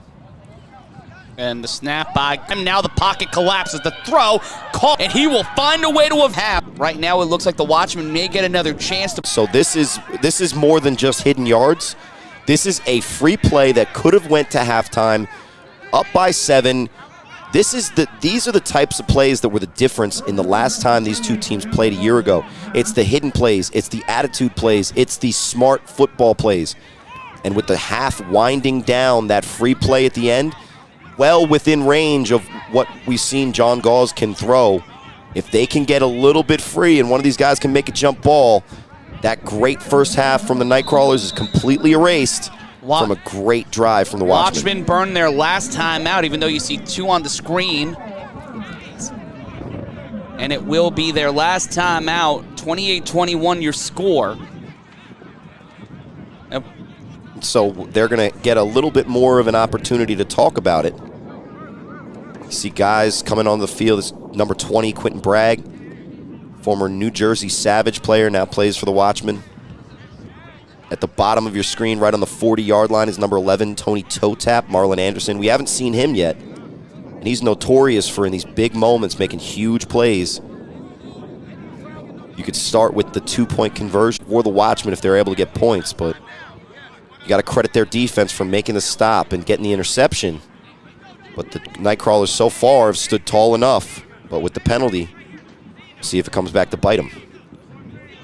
With the last play of the half, down by 7, Baltimore looking to walk into the second half tied before they give the ball back to BME Keese and a Tampa Nightcrawlers team that's already scored on the 3-on-1. The snap. In trouble. Gauze gets caught, and he will get the ball swatted away. They'll call that one a slide fumble. Boogie. Slide Boogie. Slide Washington will get out of play, and that will be how we dunk from the 10, but that'll go out of bounds. It is not the end of Space Jam. He did not drink any of Michael's secret stuff, but at the end of the half, the Watchmen find life after being outscored 21-7. They find a way to score enough points to put it down 28-21. The Watchmen, though, will have to throw off at the half, and Tampa will try to find a way to get BME Keese to get 6 more points on the board.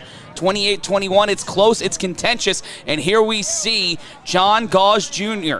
trying to make something happen and trying to get that quick toss, trying to keep the play alive, and trying to keep the Watchmen's hopes of Baltimore's first championship headed Hydra.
And we are looking at highlights of this afternoon. Mark Bagway and Logan.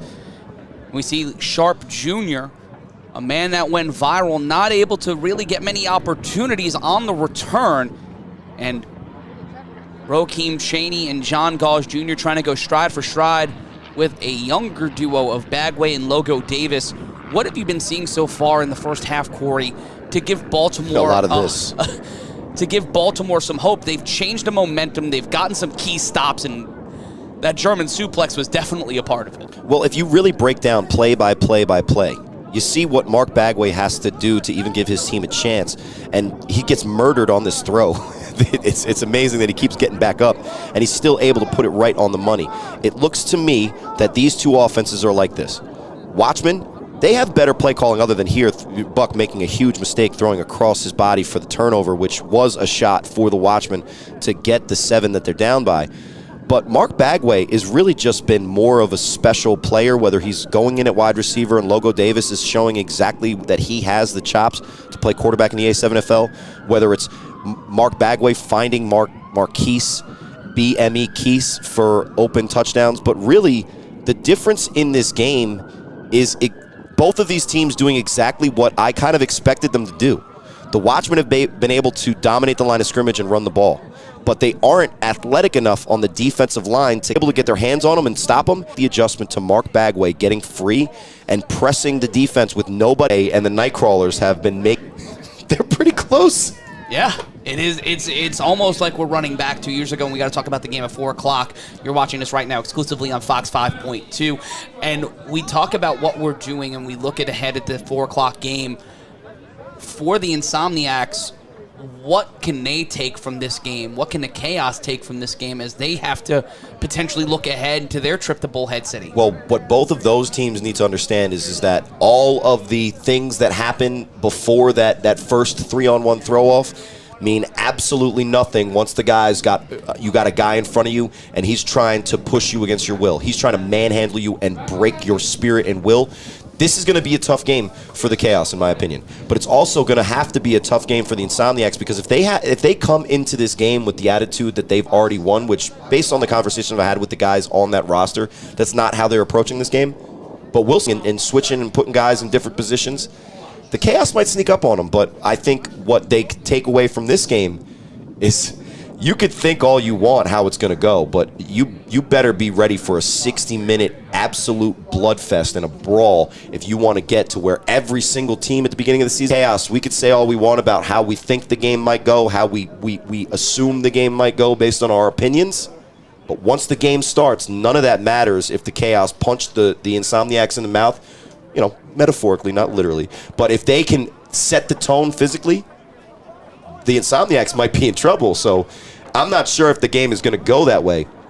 But if you're the Insomniacs and that 4 o'clock game is staring you right in the face, and we got only an hour and a half or 2 hours, or, if this game goes longer, 2.5 hours, it's game time.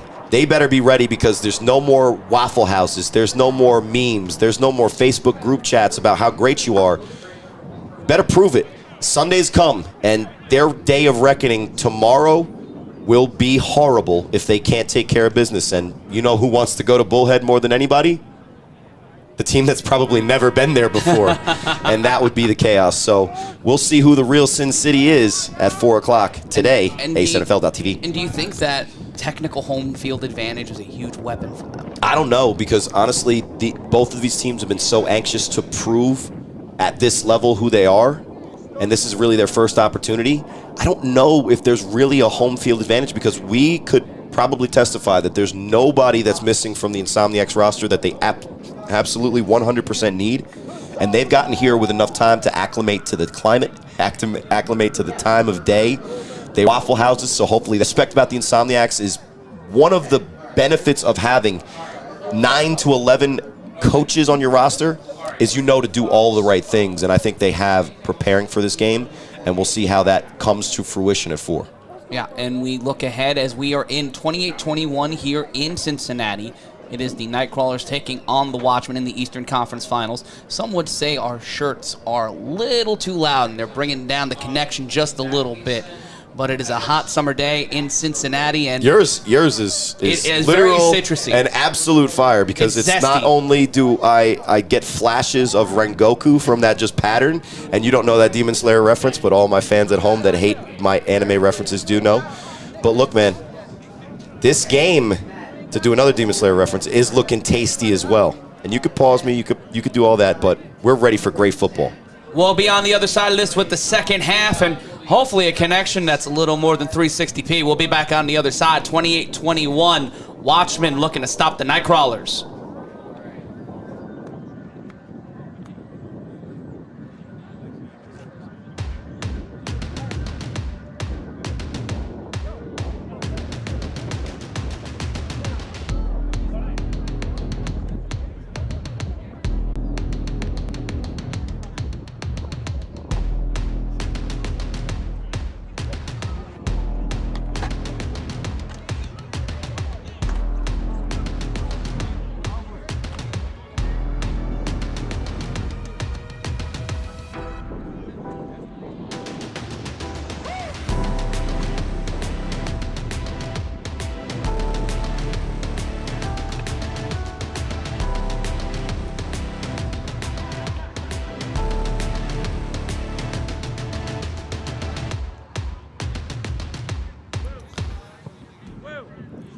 We are back here live on A7FL.TV and also on Fox 5.2 and Caffeine.tv. I'm Matt Ryan, joined by Corey Hammond and Big Rob Fabian, not with us this week.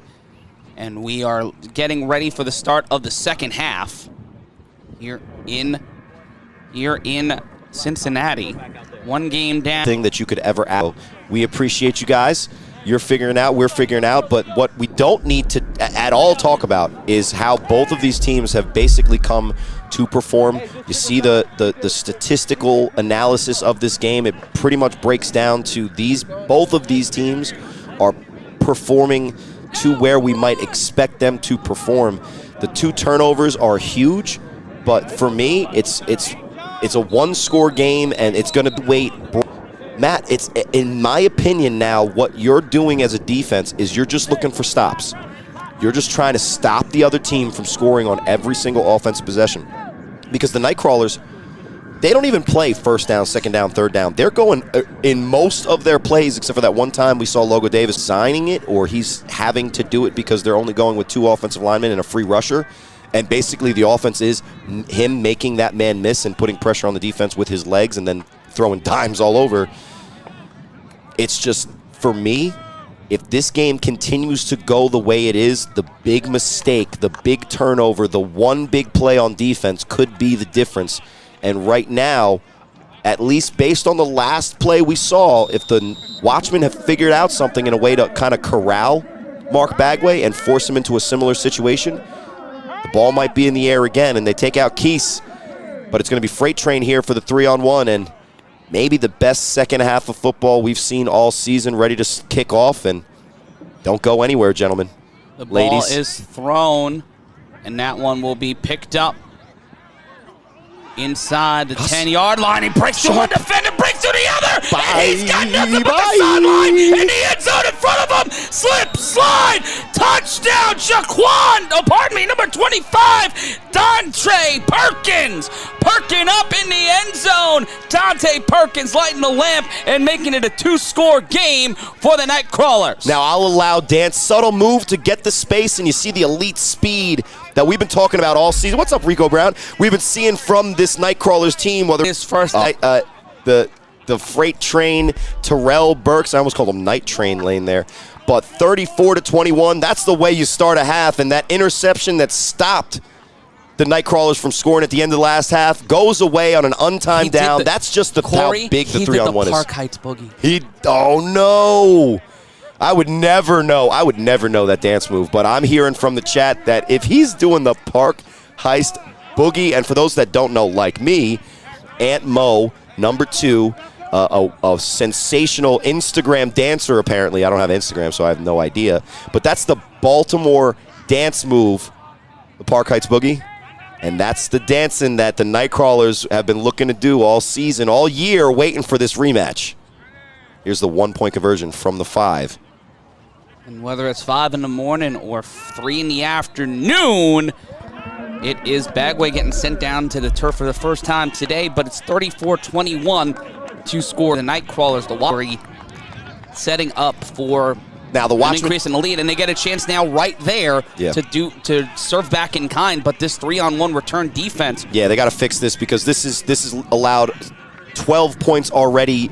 No time off the clock, and then look at the score.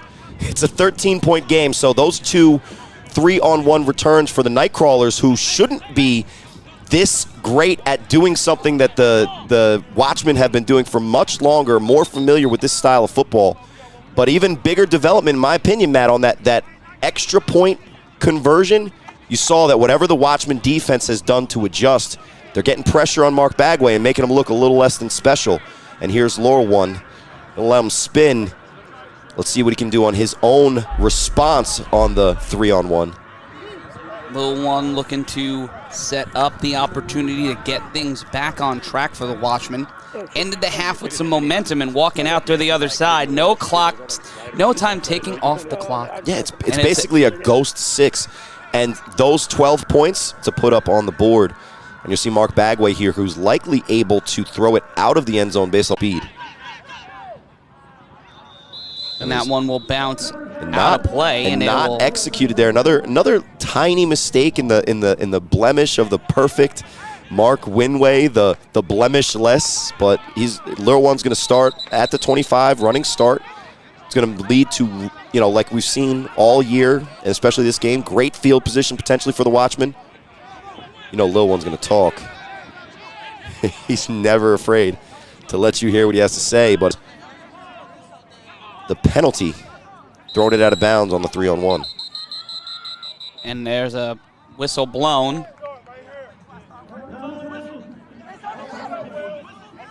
And Lil One. And I say Lil One because that's just how they pronounce it down there, and I think it's interesting that it says Lil One on his back, but they're always trying to sun him, saying he's small, so I'm just going to go Lore. And that's the lore behind it, see? See, Matt? See what I'm doing? I see what you did there. But the flag there, they're going to start even further back on the 30. And a running start from the 30 for Lil One. And here he goes. Gains some ground past the 50. Good field position. He's down immediately, but pretty good coverage there, because if you only get to 45 when you start at the have to run into defensive strategy when you see this lineup here. Maury Thomas is in at running back. Likely going to go with a dive or counter or the play action to start. Shout out to Steve Ashmore there, one of the fastest cameramen in all of A7FL. Might be the fastest cameraman in the A7FL. I'm not sure. When he stays on his feet, absolutely. Yeah. So 1st and 10. Watchmen need to answer after that 3-on-1 return. And here's the play action from Buck. Buck, like a freight train, throws this one, caught off the hands, finding a way to make this a one-score game again, and Hefe Jones hyping him up, putting 6 more on the board, but it's still a long way to go. Long way to go, but if you're going to give that long of a time for OG Buck in the pocket, somebody's going to be wide open down the field, and it's his check down man. Not check what the penalty is, maybe not just as quickly because 0 seconds came off the clock, but almost as quickly as the Tampa Bay Nightcrawlers start this half off with a bang. The Watchmen respond. The Nightcrawlers are going to have to win this game, honestly, and fight till the end because the Watchmen are going nowhere. They came to Ohio to play, and they're not leaving until the game's over. And if you're going to leave a man like that wide open, Deontay Henderson may be taking people's souls, but in coverage, gets burnt there. And my guy, the corner, number 2, wants nothing to do with the running back full steam ahead at the 1-yard line. It'll be an extra point opportunity. Championship points so huge right now from the 5. There's Park Heights Boogie himself, Aunt Mo in motion. Buck throws it. Intercepted by Bagway. But that won't do anything but keep them from scoring another point. 34-27 your score. The Watchmen fighting back, but on an untimed down, we'll see the Nightcrawlers again. And if they don't get them on the 3-on-1, they may get them on offense. It's back, it's 4th, it's a 1-score game. We'll see what happens on the other.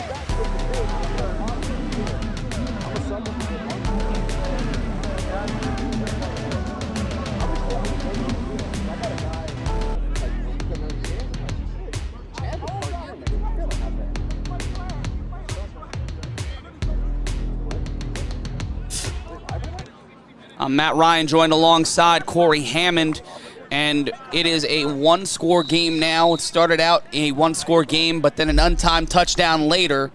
We see the Watchmen getting a quick drive, and with 34-27 you score, Tampa will see that ball go to the back of the end zone, and there we'll see Steve Ashmore, and it will be 1st and 10 for the Nightcrawlers. That's one way to stop the return, is make sure it's out of play. And that's going to be a touchback. Not sure what the confusion is. It's not a live ball if it goes into the end zone. I mean, it's usually better if you make sure it's not. But if it went, whoa, hold on. If it went out of the end zone, listen, Matt, if it went out of the end zone, it's a touchback. If it's a returnable or at least a recoverable ball, if it doesn't go out. And that could be a touchdown if it's ruled that it didn't go out of bounds and it was just laying in the end zone. You can't just let it just on the 3-on-1. It's got to bounce out of the end zone, doesn't it? It's got to go out. Now, if it goes out, no harm, no foul. But if it's just sitting there,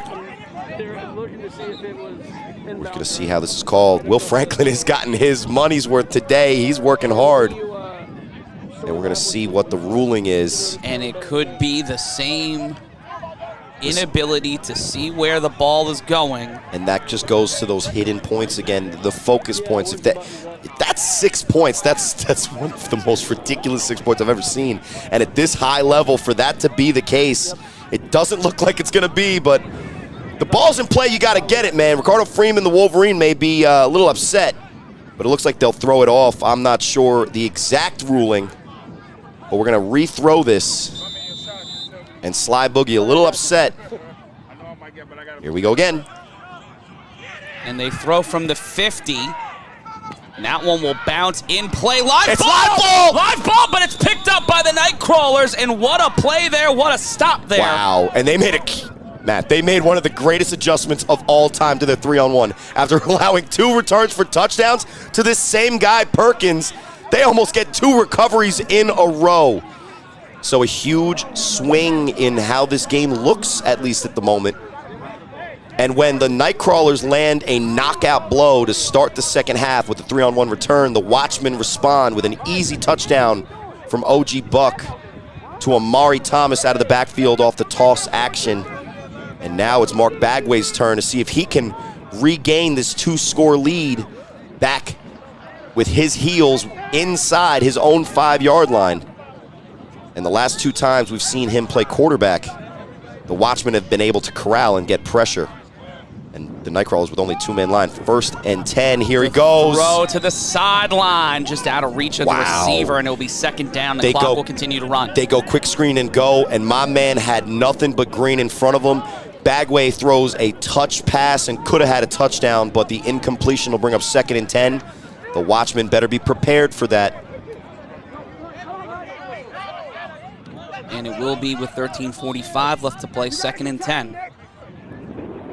See, they go 2 linemen, 4 wide.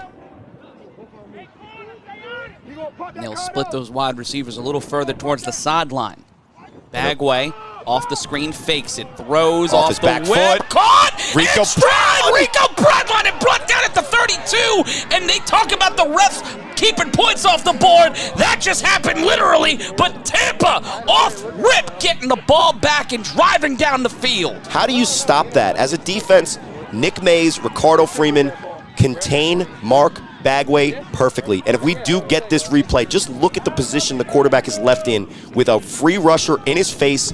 No time really in the pocket. He throws an absolute dime, and the only guy. Wait for it. Oh, we just missed it, and shout out to Will. 8 on 7, not 8 on 7. But even the ref couldn't get out of the way. And we'll see off here your again. back foot to throw the ball perfectly placed. Now Sly got caught on his heel. Wait for it. Fuera! Setting the pick like Malone in the 90s. In trouble.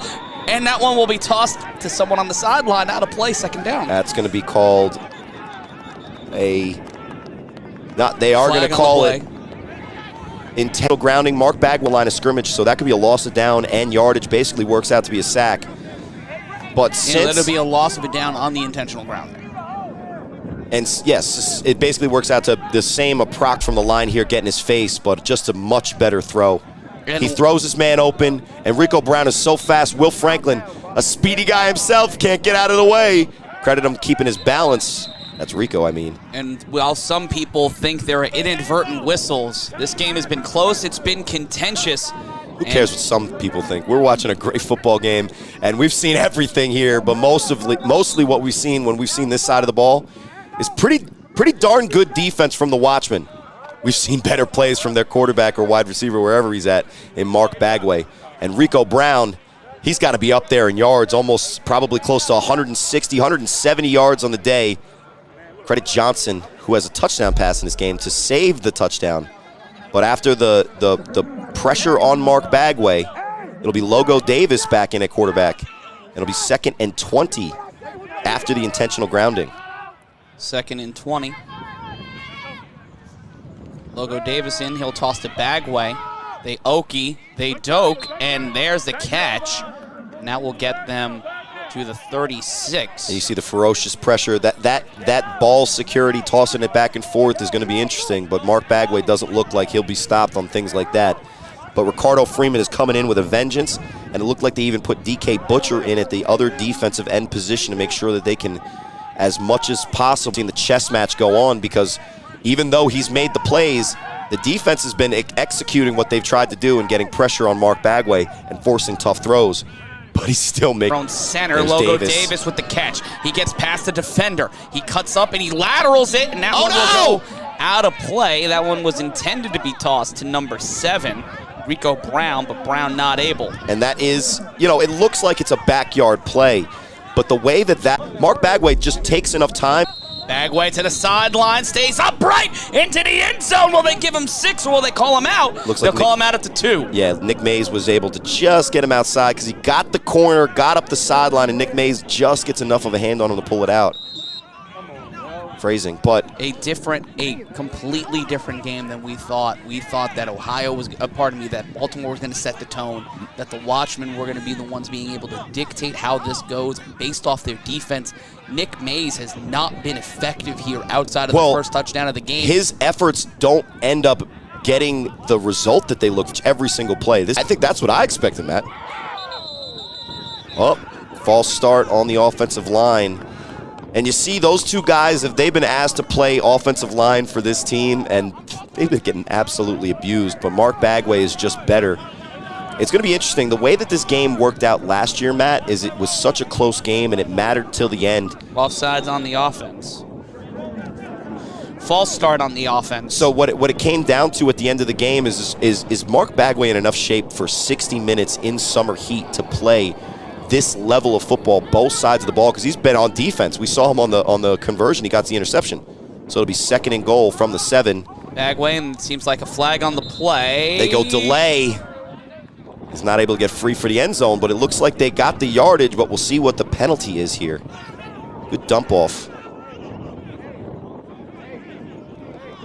Holding on the offense. So they go back even further.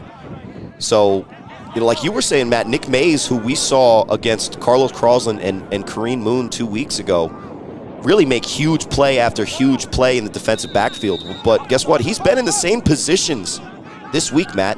We saw him just make the play that held Bagway from scoring that last touchdown when they got down to the 3. But as great as Nick Mays has been executing his job, it just seems that even though the pressure in his face, he's off his back foot, he doesn't have anyone blocking for him. Mark Bagway is such a difference maker that as great as this Watchman defense has been all year, and at times today doing their job, he's just been making their job pointless because he makes the play even better when he's called upon. And it'll be 2nd and goal after the holding call from the 17. 8:55 left to go. Quick pressure again. Matter. That's Nick Mays again getting into the backfield again. That's Ray Chalk again getting free. And whether it's quick pressure, late pressure, edge pressure, middle pressure, Mark Bagway is cool under pressure, and another 6 points on the board for the Crawlers. And the Nightcrawlers setting a tone here, and a lot of people said they weren't going to be able to do this against a Northeast team, and right now, it looks like a completely different scenario than a lot of people were talking about heading into this Sunday. Well, tell that to Mark Winway, because 2 offensive linemen, so you're going to have to find a way to make the guy who's coming after you miss. And with pressure in his face all day, he's athletic enough and pinpoint enough with his passes to throw over the defender underneath and into the end zone for the touchdown. Here's the 1-point conversion again. Makes another Watchman fall and finds a way to get the conversion. 14 points is the lead again. Nightcrawlers, another commanding 2-point lead. Let's see what the Watchmen have to do to add. Pretty alarming. 41-27 your score. We're live on Fox 5.2 and Caffeine.tv. I'm Matt Ryan, joined alongside Corey Hammond. And we see these plays to the end zone today. Mark Bagway has found a rhythm in this Watchman defense that was so destructive against the Patterson U. We talked about it on the 3-on-1 podcast. I compared this Nightcrawler team to the Trenton BIC, and that was the only team to beat the Watchmen. And there you see the Insomniacs, who will be playing in our next game at the top of the hour. They have made the trip from Las Vegas here to Ohio. Undefeated at finding cameras and getting their attention, that's for sure. Vegas knows how to find a camera and make sure that they get their Facebook snippet. It's not about them yet, it's about the Nightcrawlers so far. But I'll say this, Matt, easily on their next drive. It'll be a penalty flag thrown by Will Franklin. Looks like procedure again. They're leaving too early. And they'll move back 5 yards and a reattempt at this 3-on-1. So last time we saw OG Buck, this time, Matt, if everything holds to form, we're going to see John Gauze. And it feels very similar to a game a year ago in which the Nightcrawlers at every turn look to be the better doing on defense. Open windows, Mark Bagway's finding open receivers. They're getting pressure on the quarterback. They even got the turnover. But right now, it's up to the Nightcrawlers defense to make a stop for the first time in a while. And it'll be a free run from Johnson from the 25. He's got some space, gets past the first man. And he will go out of play at the 44-yard line. Again, great field position for the Watchmen. All day they've had great field position. It seems, yes, they haven't scored on the 3-on-1, but they're getting past the 50 almost every time because Nightcrawlers throw it out of bounds, they go off sides. Procedure penalties are huge. Seeing if he can cut this back to a 1-score game with 8:30 left in the third quarter.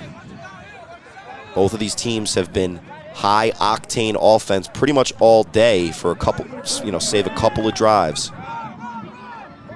As great as the Nightcrawlers' offenses look, their defense let up a lot of points. Here's John Gauze on the choice option again, gets the edge. Gauze will run out to the 37, and it will be 2nd down. Makes the right read, makes another man miss at the edge.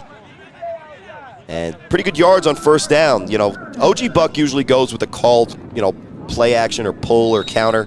That play, but 2nd and 4, you're ahead of the sticks. You're in a good position, especially if you want to go play action. And number 0, Child Please, who's been a standout in this year's play. It's number 9, Slick, with 2 C's in the backfield. And the Super Saiyan, Antoine Matthews, number 24, at the bottom of your screen. The snap, play action, throw, and that one's caught. And Super Saiyan Antoine Matthews will get to the 42-yard line. He is not happy that he didn't get to go that far and do his turn Super Saiyan. Yeah, but you see what their game is, and John Gauze will throw the ball accurately on time to the hook almost every time. And when the defensive coverage from the cornerback position for the Nightcrawlers, maybe they're missing a certain PA. Like I said, Matt, as great as the Nightcrawlers' offense has been and as great as Mark Bagway has looked in all of those high-pressure plays, eventually this defense is going to have to stand up and stop them. And it'll be 1st and 10, Watchmen still on the move. 6:38 and counting here. Lineman will consider himself an eligible receiver. That's number 70, Maurice Taylor Jr. 2 wide receivers set. The handoff and immediately brought down. The Nightcrawlers defense stepping up here. Yeah, and when you need your defense to make a play, you sniffs out the draw. It's a 4-yard loss on 1st and 10. You know, it's a huge difference when Gauze gets the choice option and it's 2nd and 4. You can call whatever you want. When you get that big go with a pass here. But again, the coverage defensively from the corners, they're giving them space. They'll rotate. Motions out to the slot. Matthews at the bottom of your screen, 2nd and 13. The throw, caught. First down, no, they'll get stopped inside the 15-yard line, and it'll be 3rd down for Baltimore. Great stop there, making the play. But when you play 6 yards off coverage, your quick pressure on John Gauze isn't going to matter because he's able to deliver the slant. That's really been there all day. And it goes from 2nd and 13, 14 to 3rd and 5. Even though they didn't get the first down there are no kicking. There's not going to be a field goal attempt anywhere here. The soccer players have taken the Sunday off. This is A7FL, so they're going to have 2 shots at it. And with tight coverage on the top of your screen, they might go up top and take a shot on 3rd and 5, knowing that they'll go for it on 4th. It says, child, please. 3rd and 5, the snap. Gauze will throw this one to the end zone. Please. He come down with it. Flag on the play. Please. Flag on the play. They don't call it a touchdown. They call it incomplete. Oh man, that was so. Listen, that's exactly what I saw was happening, and you saw the busy hands from the corner. He knew he was put in a tight spot. Child, please beats him just enough, and then he has to go for the penalty. Look at the coverage here. It's actually really good, but the ball's placed even better. And if there's a line straight down there, that looks to me like it's in. They should go for the extra. They should go for the review because he's inside that G pylon. And whether they get it or not, the ball interference down that far is going to be 1st and goal from the 1. The one team that you don't want to face, 1st and goal from the 1. Look at the size of the offensive line. Now, we haven't seen Amari Thomas out here, but inside the G. Oh. Look good to me, but I always say the offense gets it. And they will give them the touch. They'll make it 1st and goal. The call will be incomplete, but it looked like pass interference. So they're going them to the 5. They're going to say that the actual contact was at the 5-yard line, not where the play was made in the end zone. So it'll be 1st and goal, and this offensive line looks to make their impact known in this game to cut it back to 8 points. The handoff. No, they'll keep. Oh, he'll keep it. Number 5, the goal line. Line, but it doesn't matter because nobody's looking to tackle that man, number 34. Nope, they'll run it again, but they will be stopped, and there's a flag on the play. This is the previous play. You just see he gets some momentum going, and he's down for sure right inside the 1-yard line. But credit, there's a penalty flag, but credit the defense there getting the penetration, but it'd be off. It only moves a couple inches forward. If down there, you might as well cheat. Might as well. Hey, man. You see the size difference, offensive line? Here's Will Franklin with a great play here to keep the safety of the player involved. He could have knocked him out there. He's taken one for the team. I just want Sonic Again, 2nd rings. and goal That's from the all I inches. I want to see Sonic rings. And here's Amari Thomas. And they knock 3 times on the window. And will they get what they want? They will call him in. They will say he went back to the 1-yard line. So on 2nd and goal from the inch, they get enough penetration to be 3rd and goal from the This is an 3-inch. This is a reverse Pete Carroll, Corey, where they've tried to run the ball 3 straight times and they've been denied at the goal line. Pushed back to the 1-yard line. Listen, I don't see the advantage of putting one of those running backs in the backfield. You know, one of the reasons you do 2 backs is because you don't know if it's going to go left or right. The way you solve that is you basically just go pistol instead of shotgun. And if Amari Thomas lines up directly behind the quarterback, he can go left or right. It's better to put that meaty number 34 pause at the line of scrimmage so he can get a push.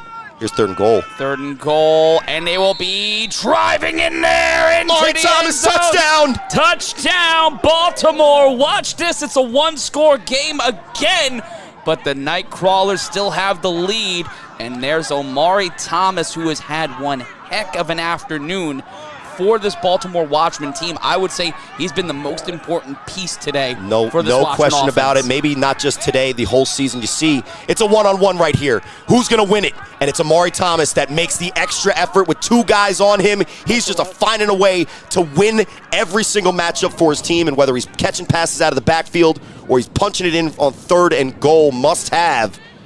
These championship points are huge. They're going to go for 1 point. Right now, Matt, if my math serves me correct, it's an 8-point lead for the Nightcrawlers. This 1-point conversion is huge because it'll keep it within 7. The one thing you want to avoid if you're the Watchmen is that dreaded 9-point spread, a 2-possession game. And here's Gauze. The throw, and that one is intercepted. That will kill the play dead.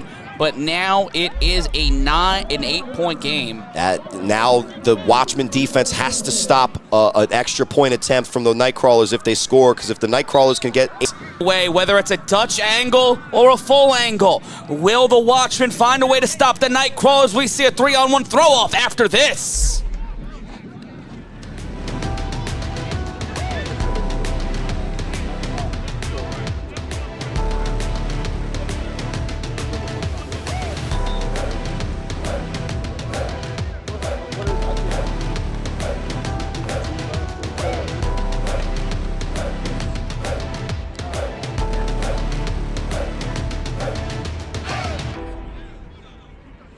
I got on that app, the A7FL app, and I was kind of taking some pictures to upload. You can only upload 1 picture. I uploaded 1 picture, and then that was, I can't upload anything else. I was like, damn. I was planning on taking a bunch of pictures and uploading.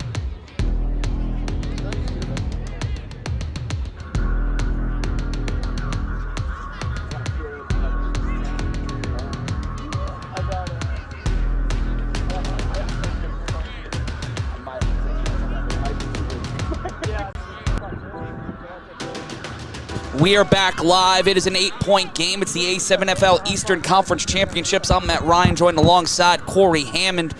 And this game continues as we get closer and closer to the top of the hour, when we'll see Ohio and Nevada play each other for the first time ever. This second matchup between Tampa and Baltimore has really reinforced the rivalry between them. Well, let me just say this. The Watchmen have had every opportunity to say, oh, man, because of how deflating all of these scores have been for the Crawlers. And here's another opportunity for Keese. BME Keese looking to light the lamp. He cuts through 2 defenders. He gets through number 30, but he is brought down before midfield. And Baltimore piling it on there, and it continues to be spicy between these two teams. It has been. But then he goes for the shove, and that's 15 yards that he didn't need to give up. And what his defense and what his team needs to do is calm him down, make sure that he's good to go. He's still talking to Keese. But let me just say this. Every time the Nightcrawlers make a fantastic play, and it's a quarterback who's just about to get sacked, it's a pass that's just out of the reach of the defender. As an active player, I know how depressing it can be doing everything that you can to make a good play and you still lose on the play. For the Watchmen on offense, every single time to have responded the way that they have, it continues to put an immense amount of pressure on Mark Bagway to continue to be maybe the most special player we've seen in this league in a long time, other than Ashanti Worthy. But that said, with 8 points, they're up. It's still 17:56 minutes left of football to play, and if the Baltimore Watchmen continue to play offense this way, the Nightcrawlers are going to have to continue to play offense this way. And what I've seen is the adjustment in the second half so far is that even though Mark Bagway, when he lines up at quarterback, has been able to execute the plays, he's getting pressure in his face, and they're containing him on the run. What having the ball when they 10. 1st and 10, 2:41 left to go in the third.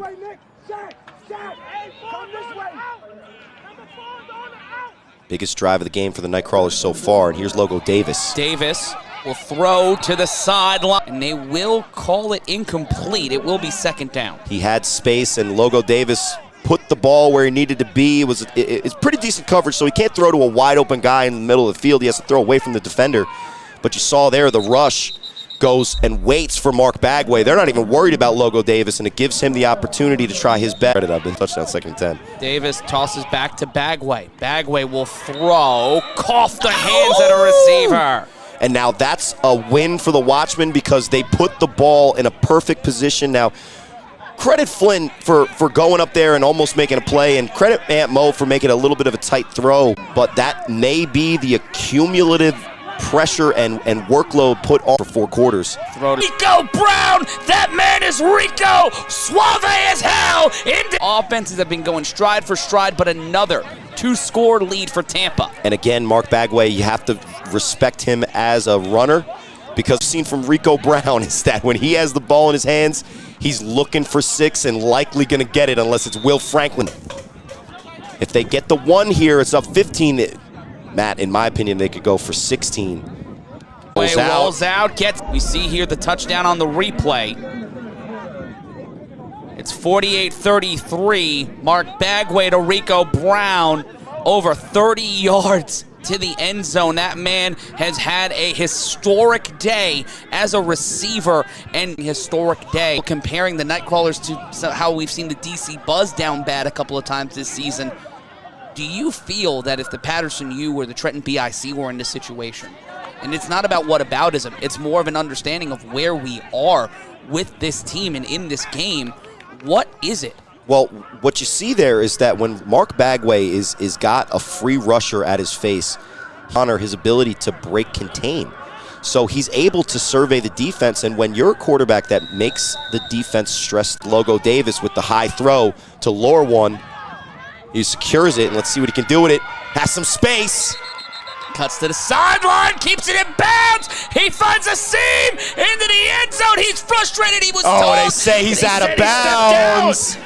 He said he's out of bounds, and if they blow it dead, you can't replay it and give him the end zone back. So what looked like it could have been a real dangerous situation turns into another situation which is pretty good field position. And again, Baltimore, you know, one of the things that we, you know, when I'm doing my, you know, 2 quarterback system tirades and, you know, my bias and all that, one of the things you don't think about is the stress, the stamina stress it puts on a guy to be drive in, drive out, as we go back to Roekim Chaney at quarterback. But Mark Bagway's in every single possession. These quarterbacks at least have been going back and forth. Great throw, but just a little bit out of bounds for Johnson. You know, we're 46 seconds away from the 4th quarter, and if the Watchmen are able to get it back within a score, you got to wonder if eventually Mark Bagway is going to be, they're asking too much from him. So far, he's been able to answer every time, but with 30 seconds left, you know, maybe having the 2 quarterbacks going back and forth has been a benefit for the Baltimore Watchmen, because neither of those guys look like they're tired at all. And is this what we were supposed to early? Because guess what? Their defense has made a decent amount of plays look close. It's just been a special player in Mark Bagway making guys look silly that normally don't. You know, every other position player in this league, including guys from teams like the U and BIC, put in the same situation. I don't know if as effectively they're doing what Mark Bagway has been able to do, but credit the Watchmen, because even guys like Amari Thomas, as that's the end of the 3rd quarter, can at the end of 45 minutes, the Nightcrawlers walk in, but the final 15 is where it's all on the line. We'll be back after this.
It's the start of the fourth quarter here in Cincinnati, Ohio. The Tampa Nightcrawlers are 15 minutes away from making history and sending the Northeast into the history books. And now on second and 10, the throw, quick screen, gets to the first down marker, down at the 45, and a player's hurt on the field. That is number 15. He came down hard. It looks like he might have hit his head on the turf. Yeah, they go jet action, rocket screen left. That's one of Buck's favorite plays, and it's Johnson. He's taken down hard, and it looks like it'll be first down after the play, but start off the fourth quarter.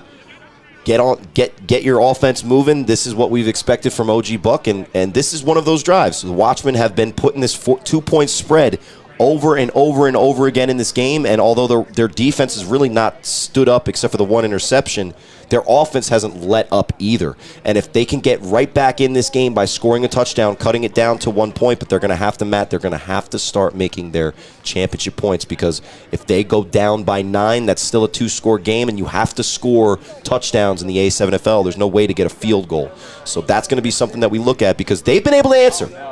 They're going to have to continue to. What adjustments do both defenses have to make in this final 15 minutes to get the stop that they desperately need to solidify their path to Bullhead? So for the Watchmen, I think they've been doing a lot of the right things. It's just it's a tough task having to play this stressful of an offense, because Mark Bagway is just so elite at this point. But if you can force him into a turnover, it's the same as a stop. And here's OG Buck on first down. Technical difficulties have been the word of the day here in Cincinnati, but with Baltimore trying to make this comeback, trying to find a way in to the championship, do you think that the pressure has been getting to them as much as it is the pace of this game? Well, if the pressure was getting to them and the pace of the game was getting to them on all of these really gut-wrenching touchdowns in which it looks like they were doing everything around on defense, but just a special play from either the playmaker in Keese or the quarterback in Logo or Mark Bagway, that hurts when those guys are able to execute, even if you do your best. But they've been able to answer. They haven't backed down yet, and even though it's Ryan Shamar and others try to find ways to justify what happened if the U were in there, but we are where we are. Now. On the other side of this break, we're going to bring in to the end of this one. We're counting down to the first ever Eastern Conference champion in A7FL history. Can Tampa hold on? We'll find out after this. Did the game stop? Stand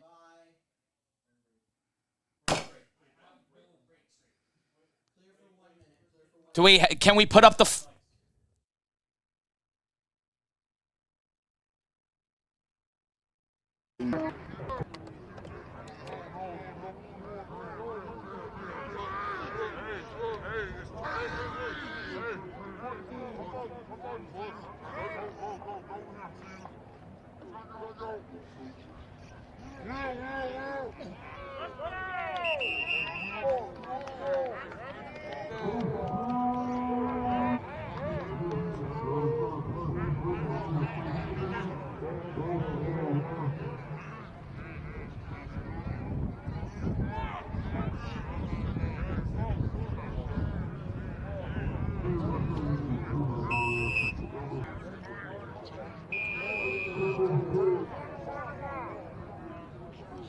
We are back here live on A7FL.TV. We're on the road to Bullhead.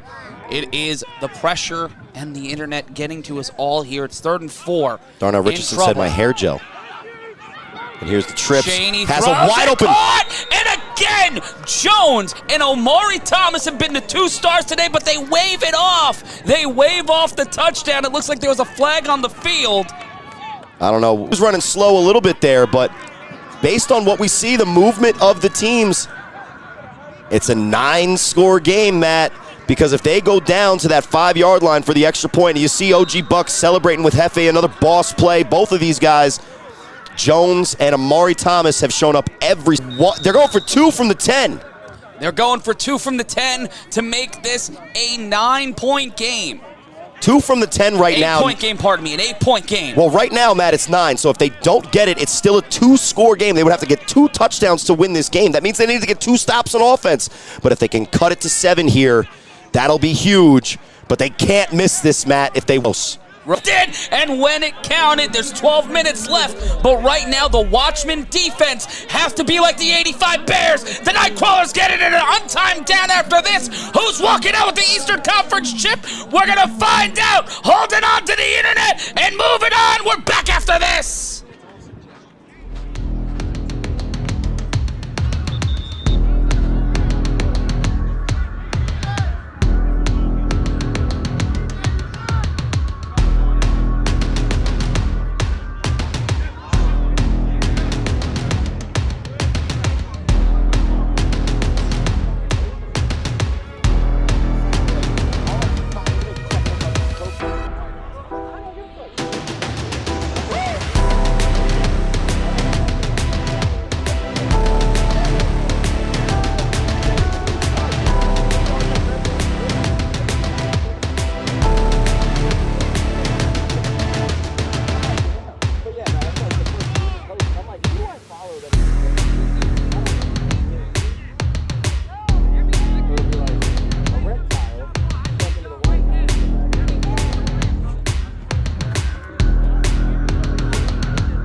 We are in the final countdown to decide an A7FL Eastern Conference champion.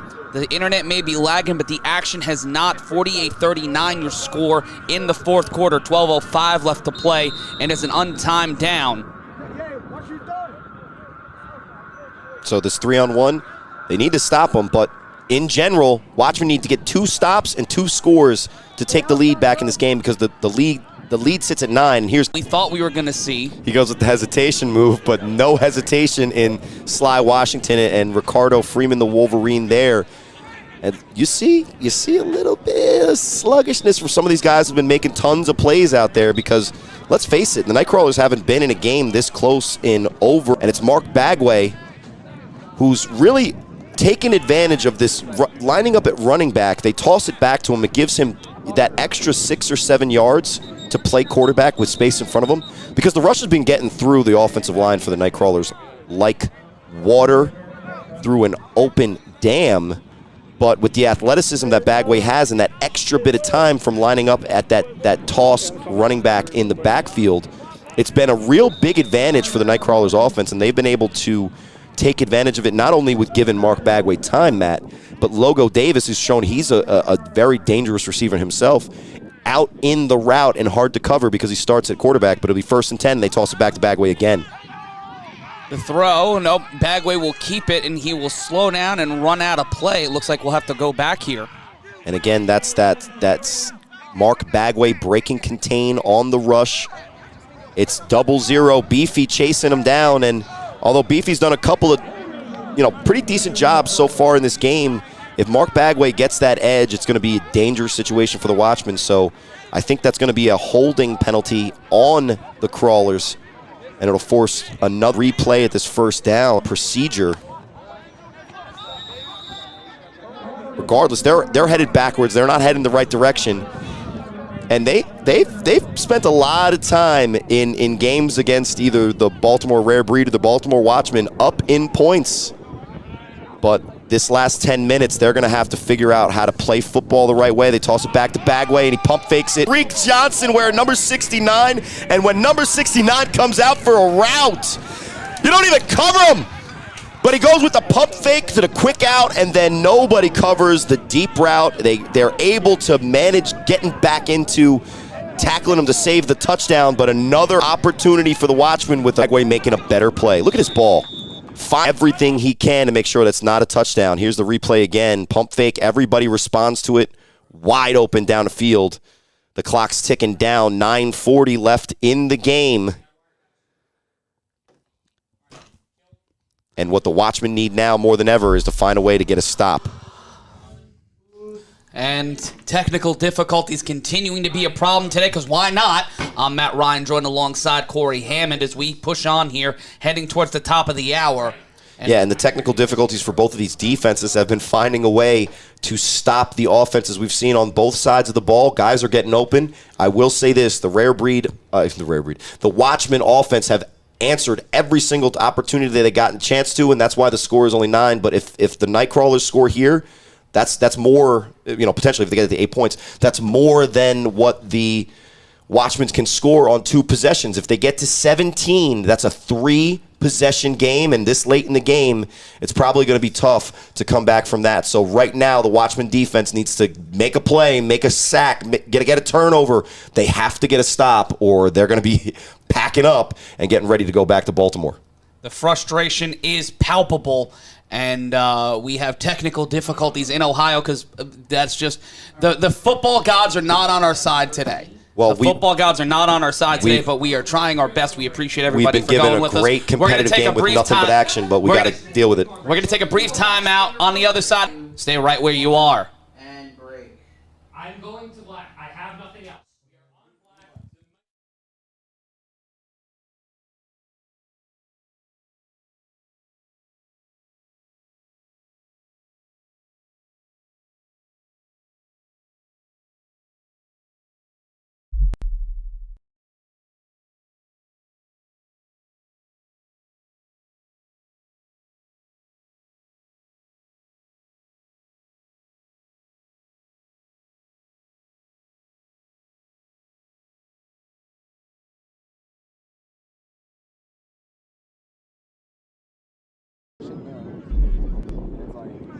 I mean, I understand the frustration. It's just like playing against the extra teams at this point.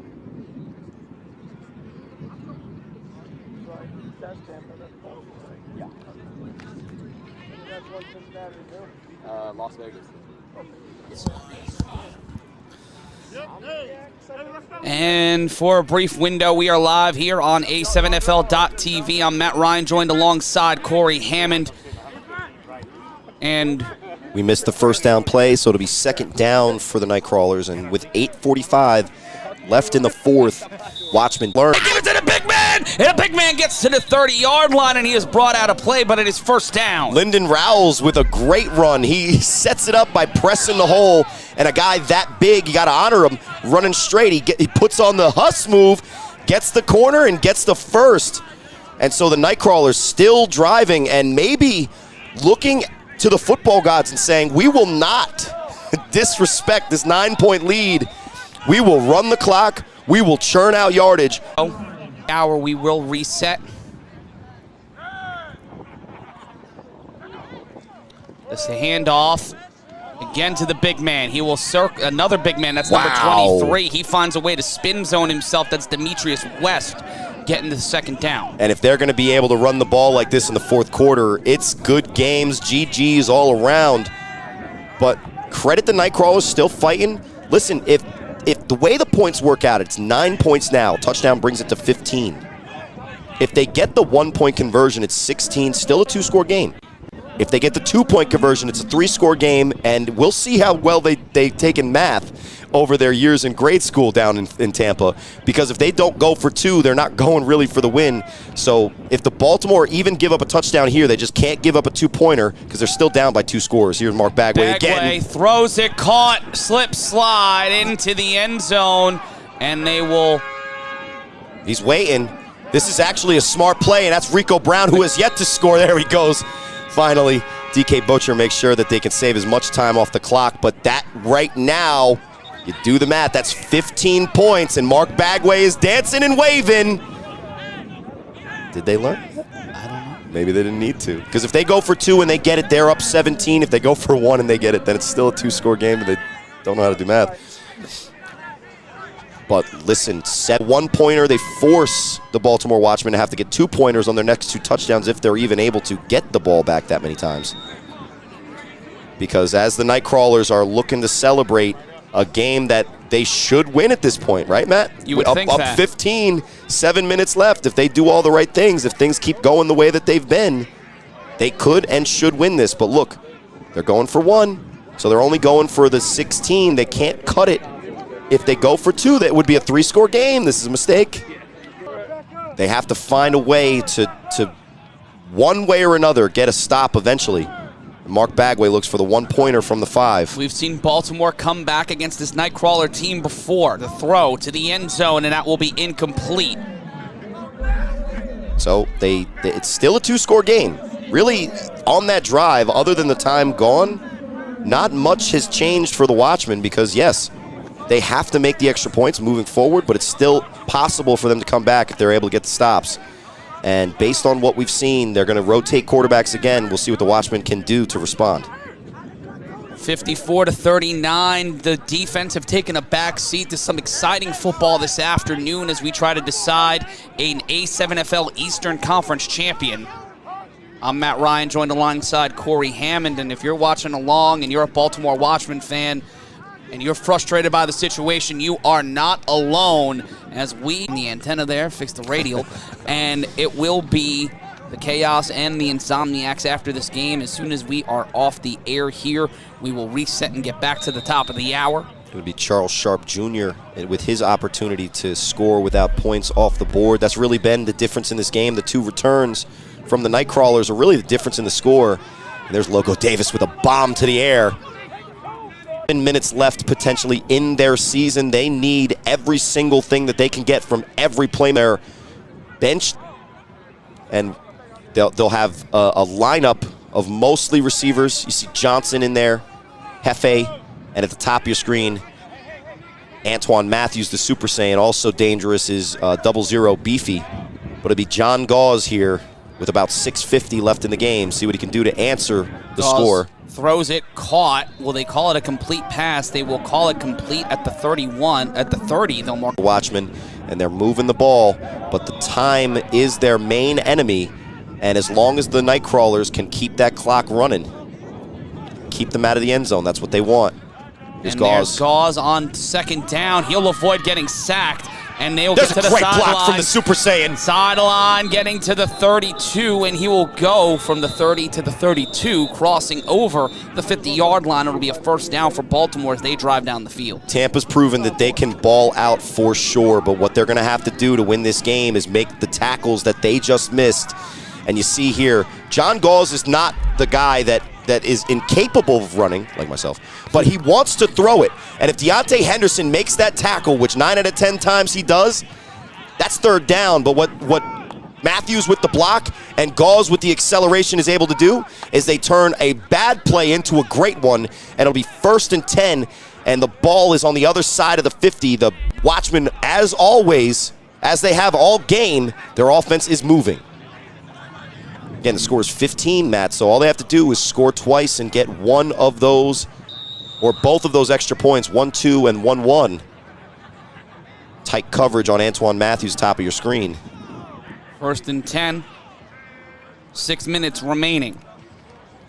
Throw, and that one will be incomplete. That's in the dirt, and that was intended for number 15, second down. They go with a rocket screen type of quick screen formation to the bottom of the screen. There's Johnson, who has a touchdown pass in this game. But the incompletion with 5 minutes left, you see the clock continues to tick. The Watchmen need to work quickly because they don't have enough time to take their time here. 5:30-ish left in this game. The snap. Is there a switch on this for guys who know this camera? We'll see what the penalty's on. Looks like it'll be on the defense. So the clock does stop. No, I mean, I can look through the view. That'll bring up 2nd and 5. This is a dangerous situation if you're a defender because with the free 5 yards, that means that the passing game for the Watchmen can take a shot. And really no harm, no foul if they miss it because it'll be 3rd and 5, which is manageable even if you get the incompletion. But you see what the adjustment that the Nightcrawlers have made on the corners is they're not giving up that easy 6-yard hook, those 6-yard slants. They're playing tighter on the top of the screen. And and into the end zone. Jones with the touchdown. Jones always finding a way, like Omari Thomas, to keep Baltimore in this game. Out of the reach of Mark Bagway, and once again, the Watchmen answer with a touchdown. But now where the points sit, because if they miss it here, it's too many points for them to come back with one score. It's 9, so they have to cut it to 8 or 7, and it looks like they're going to go from the one-score game. The Crawlers, who have already started dancing, maybe have not learned anything, because both of these quarterbacks, all 4 of these all 6 of these guys who have thrown passes have found open receivers all game, and it's just come up to these championship points. 1-pointer from the 5. Watchmen need it. Down by 9, the throw. They get the conversion Beefy when it gets counts. And they cut it to 8. So once again, one-score game, 5 minutes left in this game, 3-on-1 loading. 54-46 your score. Matt Ryan joined alongside Corey Hammond. And folks, getting a little deja vu here. Yeah, it feels almost exactly like this game. And honestly, if you told me that I had to sit in a room and watch two teams play A7FL football for 24 hours straight, just give me whoever the Baltimore team is versus whoever the Tampa Nightcrawlers. This is the highest level of the A7FL, and you can see there are so many playmakers on both sides of the ball making their presence known. You have gotten everything that you've wanted when you've gotten it, and more from this game. And look, we've gone, what, 55-ish minutes, and it's an 8-point game, and there's been a combined 100 points of offense already scored today, and there's still 5 minutes left, and Keese has an opportunity untimed to maybe put... As a slip through one defender, he does, but he's met up by number 30 and stopped, and the ball will come loose, but they'll whistle him down near the 30-yard line. And Carl Freeman makes the play, but something happened. He'll get back up, but that's a huge guy for that defense, especially if the Nightcrawlers go smart here and try to run the clock out. It's a one-possession game, and both teams have their 3 timeouts. So even if, and in the A7FL, just for our fans at home, just so you know all this offensive play until the 2-minute warning. So right now, Baltimore, they're looking to get as quick of a 3-and-out as possible. Maybe they're looking for a turnover, but what they're looking to do for the first time all game, pretty much, except for one interception, Matt, is stop Mark Winway, who has been all we've been advertising him to be all season today. We are officially over 100 points on the day, and they will rush to the line of scrimmage, and he is brought down by 5 separate Baltimore defenders. They had to make that play, and that's a great play from the defense, but it's also a great play call from the offense. Keep it on the ground. Keep it manageable. Get yardage, because that play, couple plays ago in the last drive, that was the passing game and the quarterback running, and it's Mark Bagway back there that they have to pay attention to. 2nd and 9. 5 in the box for the Watchmen, and it's Mark Bagway with a whole field in front of him. Bagway brought But it's down. Nick Mays! Nick Mays stepping up in the last waning moments of this game, trying to get the stop when it counts. It'll be 3rd down for the Florida Nightcrawlers, as the Watchmen, putting up a huge effort here, need to get them stopped 2 more times to get another crack and try to remake what they did in 2022. If Nick Mays wasn't in the gym working on grip strength, Mark Bagway might score there. Nick Mays makes plays, 3rd and long, and here's Mark Bagway with the toss back. Bagway. Plenty of space in front of him. Is he going to throw it? Great offensive line play, thrown down the field, out of reach of the receiver, and it will be 4th down. What's the flag? There's yellow on the field, and it's not a Watchman jersey. If it's pass interference, that's going to be the bailout of the century, because Mark Bagway likely could have ran for a 1st down there, but he gave Keese a chance. And we'll see what the penalty flag ends up being. Waving off the flag, so it'll be 4th and long for the Nightcrawlers here. With the penalty thrown, the clock actually stopped. But the clock should still be running here until the 2-minute warning. So it'll be 4th and 13. And if they go for it, the personality Do we see of a this Baltimore Tampa team. Special here? Do they try to hit the killing blow of what killed them a year ago? They can easily just let the clock run down to a delay of game, let it go, and then throw it. Let the clock run down all the way as you see it ticking. But what they have to make sure they don't allow is a 1st down here, because we talk about depression. Imagine how hard it would be, and here's a timeout, looks like, for the Nightcrawlers, figuring out what they're going to do. They waited just till the last timeout. They waited just to the last tick of the play clock to call a timeout. That's a smart play. And any play that they run here that isn't a turnover might take them pretty close. I mean, if it's a turnover on downs, the clock does stop, Matt. But if they get the 1st down, it likely goes down to about 2:30 left in the game. That's exactly what they're looking for. But the Watchmen do have the 3 timeouts. against the team that they lost to last year. They have to make a smart decision. They have to control the clock and make the right play for their team all game to go for it in their own territory with more than 10 yards to go for on a 4th down. And it's going to be Logo Davis playing quarterback now. The Watchmen have struggled covering Logo out of the backfield after the toss when it goes back to Bagway. Has led 4th and 13. The toss back to Bagway. Bagway rolls out. He's at the 10. Bagway finds a block. Murdered thrown somebody. downfield. Caught. He's got nothing but the sideline in front of him. The Tampa Nightcrawlers will not be defined by history. They will make it. Watch that. Touchdown, Tampa. Rico Brown probably has 390,000 yards in today's game. None bigger than that play. And when Mark Bagway, man, it's the 70-yard throw on the money. You can't ask more for a player in any league at any level. And Mark Bagway has answered the bell every single play against one of the toughest defenses in the A7FL, regardless of what you see on the score. 60-46, your score. 6 points on offense. You wouldn't think the lack of Marcellus Pack would be a huge issue here, but two drives, like Baltimore has been stopped in crucial drives. They go There's for the Keys. conversion. And Did he come down with it? He No. does not. Logo Davis almost makes a highlight play, but it's a 14-point lead. In a non-Northeast team make the A7FL Championship, and in just about 4 minutes' time, we may see that. And when you look at how the Watchmen have played today, Corey, it has just been the depth of a Nightcrawler offense to where they've been able to beat you so many different ways. But that's not saying the Watchmen offense hasn't been amazing today. Omari Thomas. I'll say this.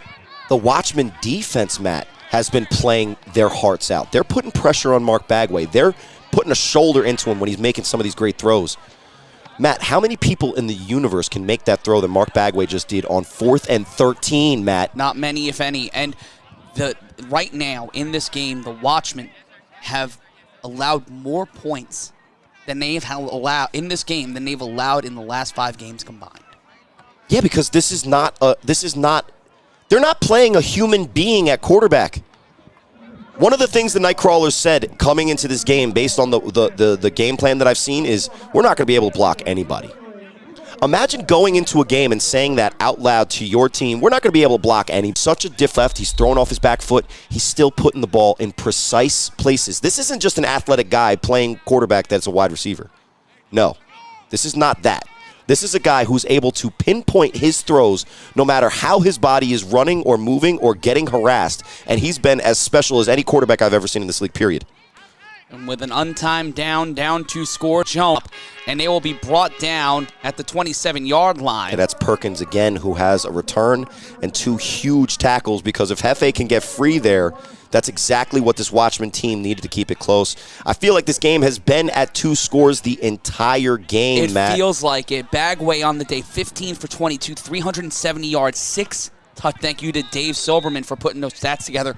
What an insane, that's an insane offensive stat line against anybody, let alone the Baltimore Watchmen, who and we've been we're the top defense in the top division in this league. Yeah, and made teams like, I don't know, the U last week not look great on offense. And if you're just joining us on Fox 5.2 and wondering where the Insomniacs Chaos game, we've got a tight, close, contentious game. It may not look like it on the scoreboard, but with 2:26, a 2-minute warning and 3 timeouts left, Baltimore looking to rejigger what happened to them and reset the clock like a bad modem. The ball thrown, caught, and that's Jones. My voice cracking like Bobby Brady, but Jones not cracking under pressure. First down, Baltimore. And there's Buck answering the bell again. On-time throw. Hefe Jones, if we look at his stats, he's probably up there for ridiculous computer Madden numbers. And it's the 2-minute warning, Matt. Watchmen need to score quick, but they still have 3 timeouts. If they can score, they only needed 49 seconds last year. Don't go anywhere, ladies and gentlemen. And on the other side of the 2-minute warning, we're going to see if Baltimore can get revenge. Will the Watchmen be saying, watch this and make the path to Bullhead? We'll find out after this.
And Corey Hammond, could any other team in the A7FL do what the Tampa Nightcrawlers have done today to a Baltimore Watchmen team that has put up 46 points?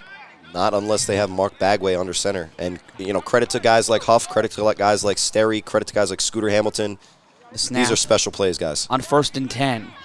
Buck throws it, caught, and he breaks down at the 15. That gets them over 800, almost 800 yards today, 765 combined pass yards before that link up from OG Buck, Roekim Chaney.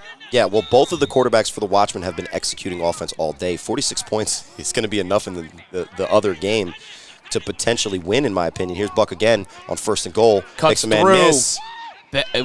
Chaney will keep it, and he gets hip checked down. And the game's not over. And it's a 2-score game, but with only 5 yards to go and a penalty which will stop the clock, 1st and goal from the 2.5-yard line for the Baltimore Watchmen. They're only down by 14. So, listen, they still have all 3 of their timeouts and likely could get a stop. It's deja vu all over. A year ago, it's just the wily veterans for the Watchmen have not ever given up, even after 60 points have been put on top of their heads. Unbelievably, Matt, because I said this to you in the break, the Watchmen aren't playing bad defense. No. It's that Mark Bagway and all of the playmakers, including Logo Davis, whether he's playing quarterback or not, especially Rico Brown, have been absolutely insane. Here's Amari Thomas on 1st and goal. 1st and goal. The handoff to Omari Thomas, and Omari Thomas finds his way into the end zone. And 8 points. 8 points. And we saw how the last time these two teams played worked out. Yeah, and you know what it was? It was a 7-point game, 49 seconds. GGs, go fly to where you got to fly to. So if you went anywhere where it was 60-46 and you thought, well, this game's over, Nightcrawlers are winning everything that they want. No, this is the exact same position that the Nightcrawlers were in, and it's almost perfect, Matt. I'm looking up to this guy and saying, this is the best opportunity to see in 60 or whatever days.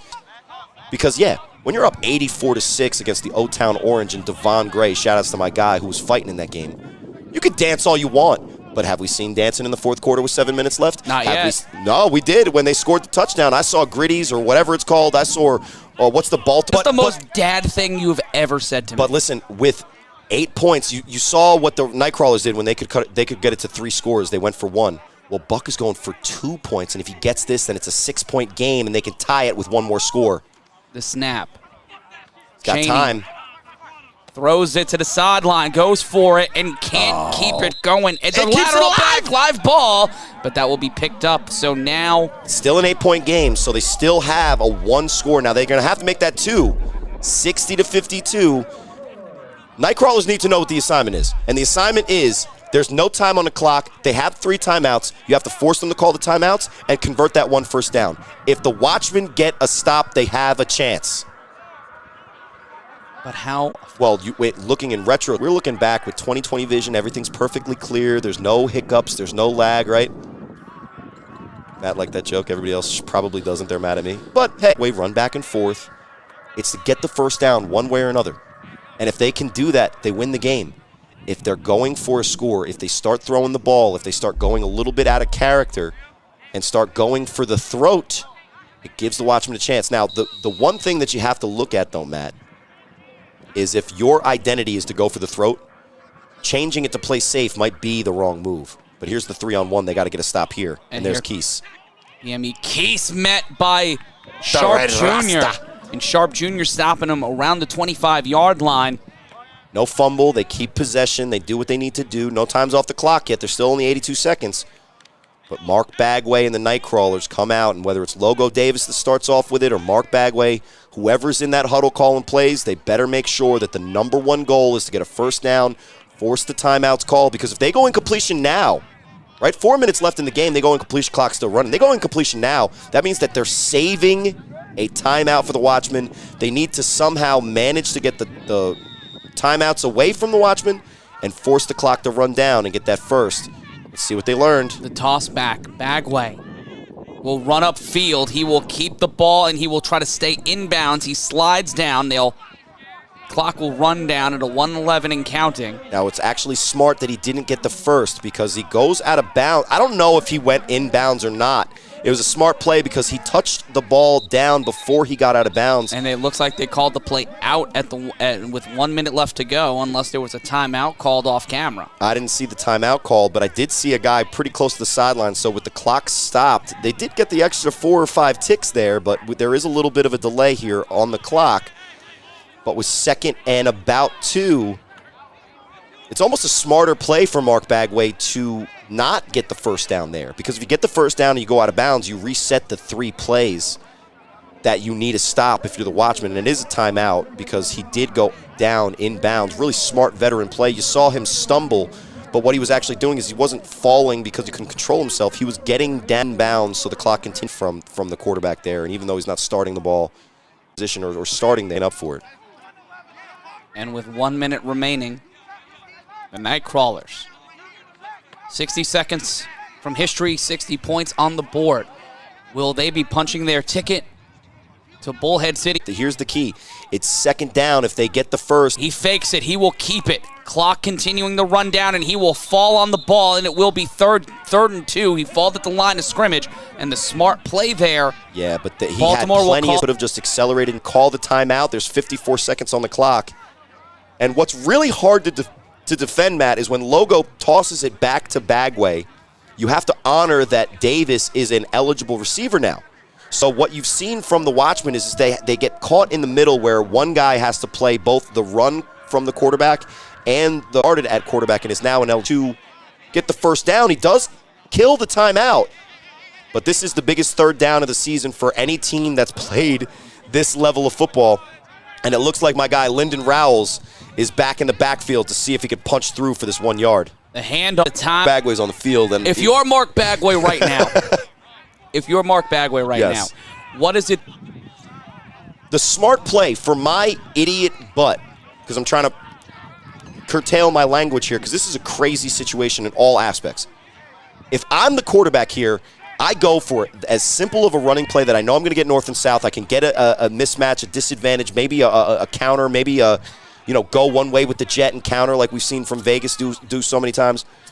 But if I'm Mark Bagway and I have Mark Bagway's skill set, I go with the same play that's worked every single time. And it's not a bad play to start with Logo, which you see here, he's going to be a quarterback, toss it back to Bagway and force the Watchmen into that terrible position where they have to cover the quarterback and the guy with the ball now. Because Mark Bagway is going to be able to get this two yards if anything happens. The toss back on 4th and 2. Bagway throws it to Logo Davis. Logo Davis with the catch. There's a flag on the field, but the play's still running. Bye, Baltimore if it holds. Logo Davis into the end zone. Route 66 on the way to Bullhead. If it counts, Tampa just punched their ticket. Let's see what the penalty is, because if it's holding on the offense, they're going to take that back. If it's holding on the defense, nobody cares. We'll see if there was a flag thrown. It looks like there might have been holding. It's thrown in a position where it could be either. Now we're not gonna call this prematurely, but look at the oh man! Yeah. Oh wow! Right on Ricardo Freeman. Listen, Ryan DePaul is in Ohio. He is not gonna let that stand. We were so focused on Bagway that we didn't see what happened to Ricardo Freeman, who... Whenever you see a penalty flag in the backfield there, it's likely that it is a holding call. But now it's an even more interesting situation because the Watchmen should still have the opportunity to get the ball back if they get a stop on 4th and 12. But the last time we saw 4th and 13, we thought it might have been a smarter thing to just throw it off. And what did Mark Bagway do? He ran around like a chicken with his head cut off, threw it 80,000 yards in the air perfectly to an uncovered receiver, and it was a touchdown on 4th and 13. It'll be 4th and 12 after the holding call. So on 4th and 12, they're going to look at their defense and say, you guys need to stop them, because the Watchmen can't get a win here down by 8. But with 48 seconds left on the clock, and it looks like John Gauze is going to be the guy on this alternating for the Baltimore Watchmen to play quarterback for you. Listen, Matt, this is blasphemous of me, but based on the way that this game has gone, I would trust my offense more on 4th and 12 than I would trust my defense with 48 seconds left.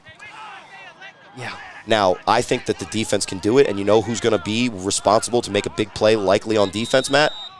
It's the guy holding the ball there who has made so many offensive tip-aways, tackles, and interceptions on the defensive side. And with the most important play of the season, basically deja vu all over again. Up by 8, 48 seconds left on the clock. This is exactly the same thing. I can't and joined alongside Corey Hammond. And hey there, Corey. We have 48 seconds left. It's a dose of deja vu. Baltimore and the only thing versus missing Tampa. is Lenny Hedrick. That's the only thing and missing. Big Rob Fabian. We have That's someone true. on the end here blocking the line for us. He is not here with That's us, but true. he'll be with us in Bullhead City. If somebody starts running free, I'm going to say bye-bye. I'm going to duct tape as deep of a voice as I can. I'm going to duct tape a whole bunch of hotspots to myself and just become a gigantic antenna. I'd use my phone, but it's like an iPhone like 3. And it'd probably be even worse than the lag that we're getting. But look, the only thing lagging in this game so far has been our ability to keep up with this high-octane A7FL, no pads, all-action football. And if this is just an appetizer for football and what we have left. You're going to read excerpts from your autobiography, Google. At the end of that break, not the top of the hour, we will be back here with you. And this is exactly where we thought we'd be at the end of this game. We didn't think the score would be this high. Over 100 points scored. 100 points scored. 106 points scored today. An insane number for a very competitive game. We've seen games where one team would score 80 so far this season. I don't want to ruin everybody in Vegas's day. But if the Watchmen hold serve and are able to get the championship points, this game might even be longer. I can't wait. And it looks like 4th and 12. It's the offense that comes on the field for the Nightcrawlers. 48 seconds. This could be a disaster, but it could be the end of the game and the end of the season for the Watchmen. 2 on the line, 4 wide receivers. And it's Logo Davis who they asked to win the game for him. The toss back. That's to Bagway. Bagway with 42 seconds finds the seam. Everyone. He tosses it back to Logo Davis. The clock will keep running. Here comes Ricardo They're going 4 Freeman. corners. They're going 4 corners, and he gets the first down. Wow. And you know what? That's actually a great play call because you know what they've been able to do all season? Exactly that. They play keep away there, and look who makes the catch. When we're focused on Logo Davis and Mark Bagway, it's Rico Brown, and as the clock ticks down, and on a first down, it's going to stop real quick, but they're going to reset it down. This is great defense in most games. That's Freight Train, and he's forcing Bagway to cut back. Great block on Ricardo Freeman, but an even better play to make sure that the play stays alive and the clock keeps ticking down. How dangerous is that, though? For Mark Bagway to throw it backwards with a chance for maybe a fumble or an incompletion? Nope. Nightcrawlers feel that confident and that comfortable in this type of a situation. There's a reason they put up one of the most impressive offensive performances in the history of the A7FL, Matt, because they're not doing it against, no disrespect, they're not doing it against OTT. And they did it against the Baltimore Watchmen in a revenge game. They take care of business, Matt. And I'll let you do the better half of this booth as we take it to the end of this game. For the first time in the 9 seasons of the American Sevens Football League, a team not from the East Coast will be represented in the championship. For the first time in history, a team from Florida will be in the A7FL Championship. We are going to take a timeout. We are going to find the other side of this historic twin bill at the end of 5-minute break. We will be back in 5 minutes. Tampa said, watch this. We're going to the championship. Nightcrawlers move on. Back after.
The Tampa Nightcrawlers are the Eastern Conference champions.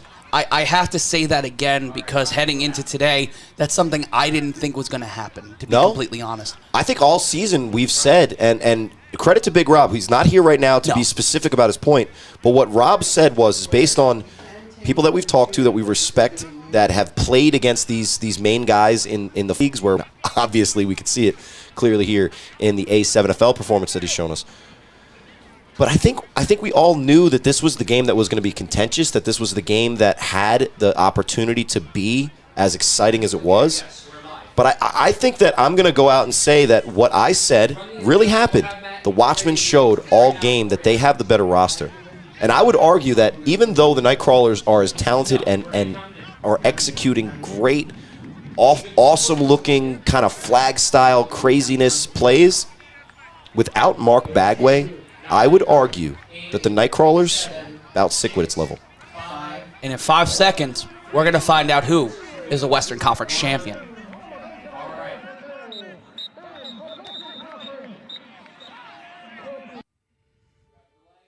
What does it take to be a champion? Talent? Speed? Tenacity? Legendary quarterback and commentator Terry Bradshaw once said that when you've got something to prove, there's nothing greater than a challenge. And heading into our A7FL Conference Championships, we've seen teams rise to the challenge or fall under the weight of heavy expectations. Champions come in all shapes and sizes, whether you were an all-pro in the big time, legends in your city, a kid that was lied to but found himself within chaos, or the complete package who walked away to be there for his own. Down in Tampa, where the beaches are hot and the waters are cool, the Tampa Nightcrawlers dominated every opponent that dared to cross them during the 2020.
Of the year, with 22 tackles, 3 picks, and allowing 0 touchdowns for a Sin City Chaos defense that is 1 game away from the A7FL Championship.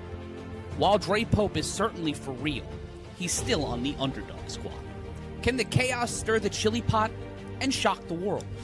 We find out at 4 o'clock, but would you put your dreams on hold for ones you love? That's what Kenny Mack of the Vegas Insomniacs did for his infant son. A Division I prospect out of the University of Nebraska, he put his dream of playing on Sundays aside to raise his son and start a business. Now back in football because of his son, Mack defined himself as the outspoken anchor of an Insomniacs offensive line who have helped put up 583 points on the board in the 2023 season, the most of any team in the A7FL. Not only much, but for Mack, it's a source of after being winless through a 2022 campaign and fall preseason. The Insomniacs built an unrivaled Vegas super team, and with the championship being fought in their own backyard, the pressure is on to bring the championship of the West Coast back home to set up for a showdown in the desert. Can Vegas win it all? Well, Kenny Mack thinks so.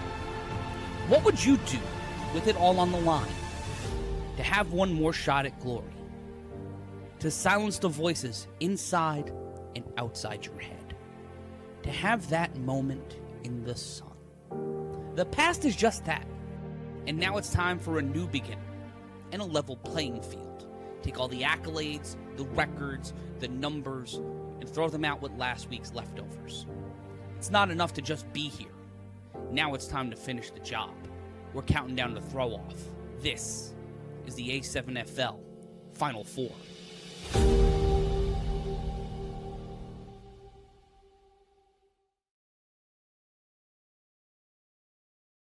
Chaos holding their banner high as we count down to throw off. Hello, everyone. I'm Matt Ryan, coming to you from Cincinnati, Ohio, as the Las Vegas Insomniacs and the Sin City Chaos battle for the Western Conference Championship, and also basically the name Sin City, Corey Hammond. Well, more importantly, I think what they're battling is, but those two offenses that we just witnessed, well executed start off on the 3-on-1, and here's an opportunity for the team with the C, Sin City. And the Chaos will see a solid, moderate gain. Good play from Q Burtz there and Stone Stevenson. Chaos, and the Chaos have been ready for this game, it seems like, from week one, where they blew out every single opponent that they faced. And they're going to come out into this game and look to, with Keno Thomas at quarterback, make a dent on this side of the ball, which they struggle at times with. So Skylar Hurd, talking to him leading up to this game, they have a couple of wrinkles they want to put into their offense, but we're going to see if they can get Corey Bridges, their running back, number 6 there, moving. He might have a built-in excuse because he just had a semi-pro game last night, but Keno Thomas wearing shades today. Those shades are going to get tested with the type of pressure he's going to face from the Insomniacs defense, led by their middle linebacker, number 4, Tone Smith. It'll be 1st and 10, the Chaos and Keno Thomas. Now, we're really getting our first introduction, especially on Games of the Week, to this Chaos team, this Chaos offense. Some of the names are going to be familiar, especially Fox 5.2 for this Insomniacs team. But it's really this side of the ball that's going to determine the game, and if the Chaos can get anything going on offense. The handoff on 1st and 10, and the flag called on the play. And he said he's sides on the defense. It number looks like 10. Having a discussion. It'll be offsides defense. They get to move forward. That's Chris McWilliams.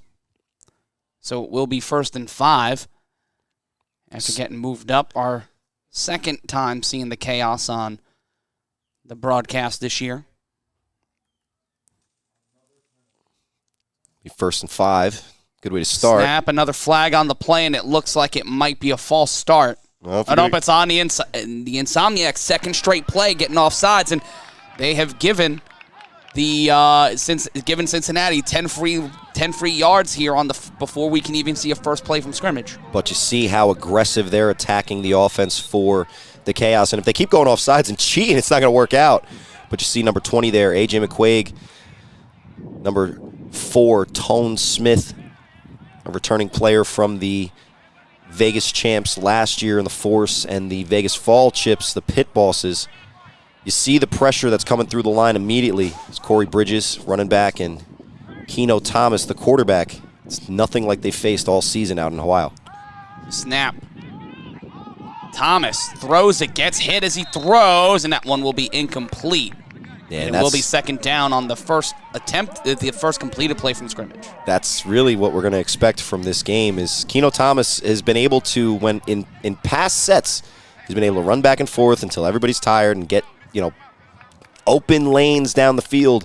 You see there, he's forced to kind of stay in the pocket, throws a lollipop that was really to no one, because that's on one of these two teams, and hopefully give them enough bandwidth to get to Bullhead City. On 2nd down, they will get their first positive yardage of the game, a gain of about 4 after that throw from Thomas to number 6. That's Corey Bridges. Yeah, it's a little slip screen situation, and whether it was designed that way or it's just an adjustment. And we'll see what the Chaos offense dials up here with a manageable 3rd down, and Tevin Redmond in the backfield alongside Keno Davis.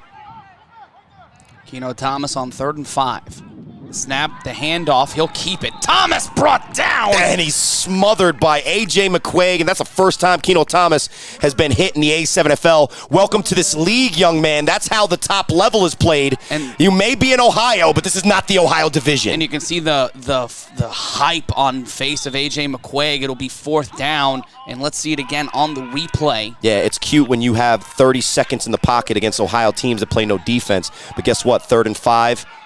Welcome to the A7FL. Here's the turf.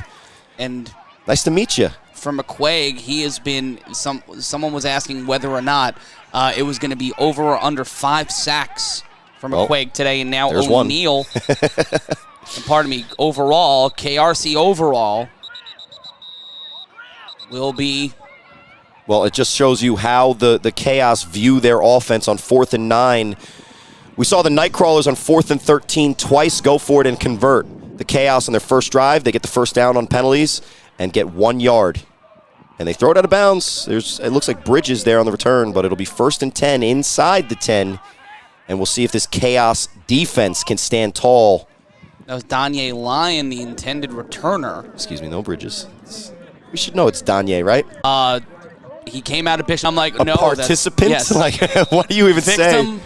Yeah, victim is also good, but let's hope he's not a victim in today's game, because when the Insomniacs line up on offense, you look at their offensive line, you look at their running back, you see Munch in the backfield. If they set the tone with an intense and punch you in the mouth running game, you see the tight coverage on the bottom of your screen. Scooter Hamilton might have a great day in the air, but RTC on 1st down likely on the handoff. The snap, play, running back in motion, play action off the screen. And here comes an opportunity for the Insomniacs. They find a seam down the sideline. He stays in bounds. And he's talking. He's looking for somebody. He was called out of play. Fullback position to the slot. He keeps going in motion, gets the lead block on the receiver for the screen. That's just great design. Executed perfectly. Danye just wishes he didn't step out of bounds. You see here, good play action. Great block on the edge. And all he has to do is stay in bounds, because nobody on the Chaos wants anything to do with tackling that man. And they were just ready to give up 6 there. Thank goodness, if you're Smothers, the coach for the Chaos, that he went out of bounds. Speed option. And speaking of speed, Scooter Hamilton trying to scoot. He'll get to the 30-yard line, and it will be 2nd down. That's a good positive gain for the Insomniacs offense, but a better play, at least for now, for the defense, because they went bully ball. They went, overload the one side, force the option. You keep the ball in Scooter's hands, and he doesn't get a ton of yardage. So that's a win for the Chaos defense. And you see RTC there in the backfield and just finding ways to just kind of see. It looks like the Insomniacs are testing their jab right now. It looked like a great play from Mike Mines on the edge to force the keep, and here's RTC on the handoff. RTC barrels through to the 40. He'll get the 1st down and a flag on the play, and it looks like it will be on Cincinnati. Well, in this league, we're men, so you don't go for the ankles. I was talking on the Chick-fil-A, couldn't find one in Ohio. He's going to take it out on this Chaos defense all game, and listen, if you're going to make a tackle in the middle of the field, you got to come with your shoulder to a portion of the offensive player's body that's safe. If you're going to be going for ankles all game this early in the first quarter, the Insomniacs are going to be able to run the ball down the Chaos throat at will. 1st and 10. It'll be 1st down for the Nightcrawler. Pardon me, for the Insomniacs, who might be playing the Nightcrawlers on July 23rd. Drizzy Pope may be a Bishop Sycamore guy, but Himothy, tight coverage on the bottom of your screen, looking like the option for me. And they give it to RTC, and he will get to inside the 40. He'll get brought down around the 38-yard line. It will be 2nd down. Tough yards and a tough tackle, but it's still a great gain for the offense. And credit my guy Oracle there, or Grace, excuse me. It looked like his back there. I made the exact same mistake. But he is able to make the play, and based on the athletic discrepancy there, he did everything he can to hold that from being a touchdown. The 6-yard gain, 2nd and 4. 2nd and 4, Hamilton, play action, in trouble, and that one will land in the dirt. Good pressure off the edge from the Chaos, and that's something that Scooter Hamilton hasn't seen all season. But you get the quick pressure, and that's Grace again. Another big-time impact play. It'll bring up 3rd and 4. That's Javi Grace making the stop. helping on that stop there. It'll be 2nd and 4. The intended receiver on first, was pressure on second. Eric Shufford. Yeah, I've been disrespecting this defensive line all year. If they're able to do something here. The Insomniacs haven't faced a tough defense even to this point. I wouldn't say sick with it, missing it on 3rd and 4. Not enough. Get through the 20. He stays in there. Slip, slide. He takes it to the house. Touchdown, Vegas. It's easy. They're too little. They're not supposed to even be on this field is what my guy with the red hair, shout-outs to Rengoku. But anime reference or not, RTC Wilkerson drives through, crashes into the defense, and nobody wanted anything to do with bringing that man down, and that's why they have 6 points on the board. Look at the replay and be amazed. Nope. You're just too small of a young man. Bong. And by young man, I say that loosely. You are a little boy. tinyurl.com/A7FL merch, and also tiny players in the way of a screaming bus down the sideline. Beep, beep, I'm an automobile. RTC now, they'll go for it. A 1-point attempt from the 5-yard line. Almost a wildcat situation here. Let's see what RTC. Doesn't look like it was a legal formation in one way or the other. RTC is going to sub out for the romance novel cover man, Stone Stevenson, number 8. And when you see a close-up of him, you'll either say Mac from Always Sunny or romance novel cover model. But it's Scooter, TBS season. The throw. That's a little too much of this early, my guy.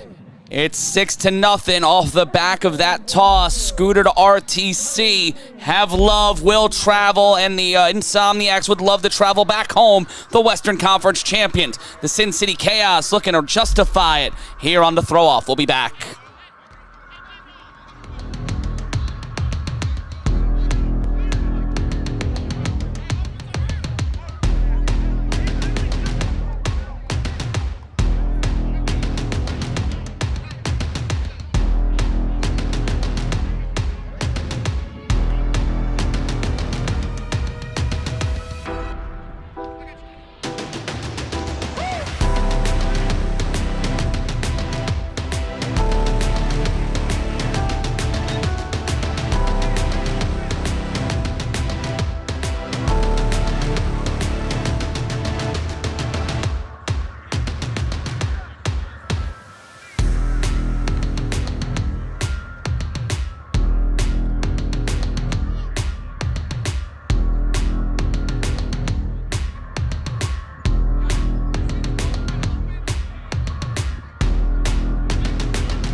We're back on Fox 5 TV. We are live. Tev Redmond looking to make the return.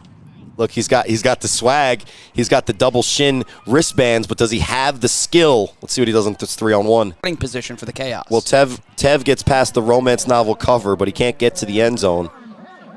And look, we expect in bunches the Insomniacs are going to be able to put up points just like we saw in the last game. This offense in the Insomniacs has not been stopped all season. I don't see it being stopped to the point of them not scoring, like 20, 30, 40. So right now, City, they got to get something moving on the offensive side of the ball because this game could become disgustingly ugly so quickly if they have absolutely no chance when they have the ball on offense, because then it just becomes a laugh. Man in motion for Keno Thomas. He'll set up in the slot on the opposite side and a flag on the play.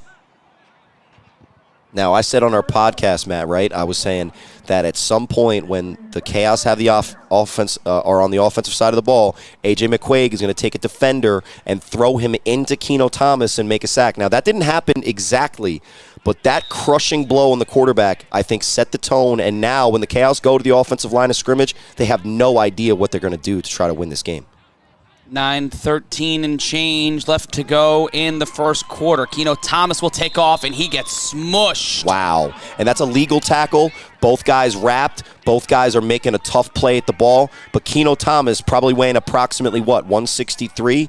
Normally a wide receiver in this league. There's no reason to exaggerate it. He hasn't faced competition.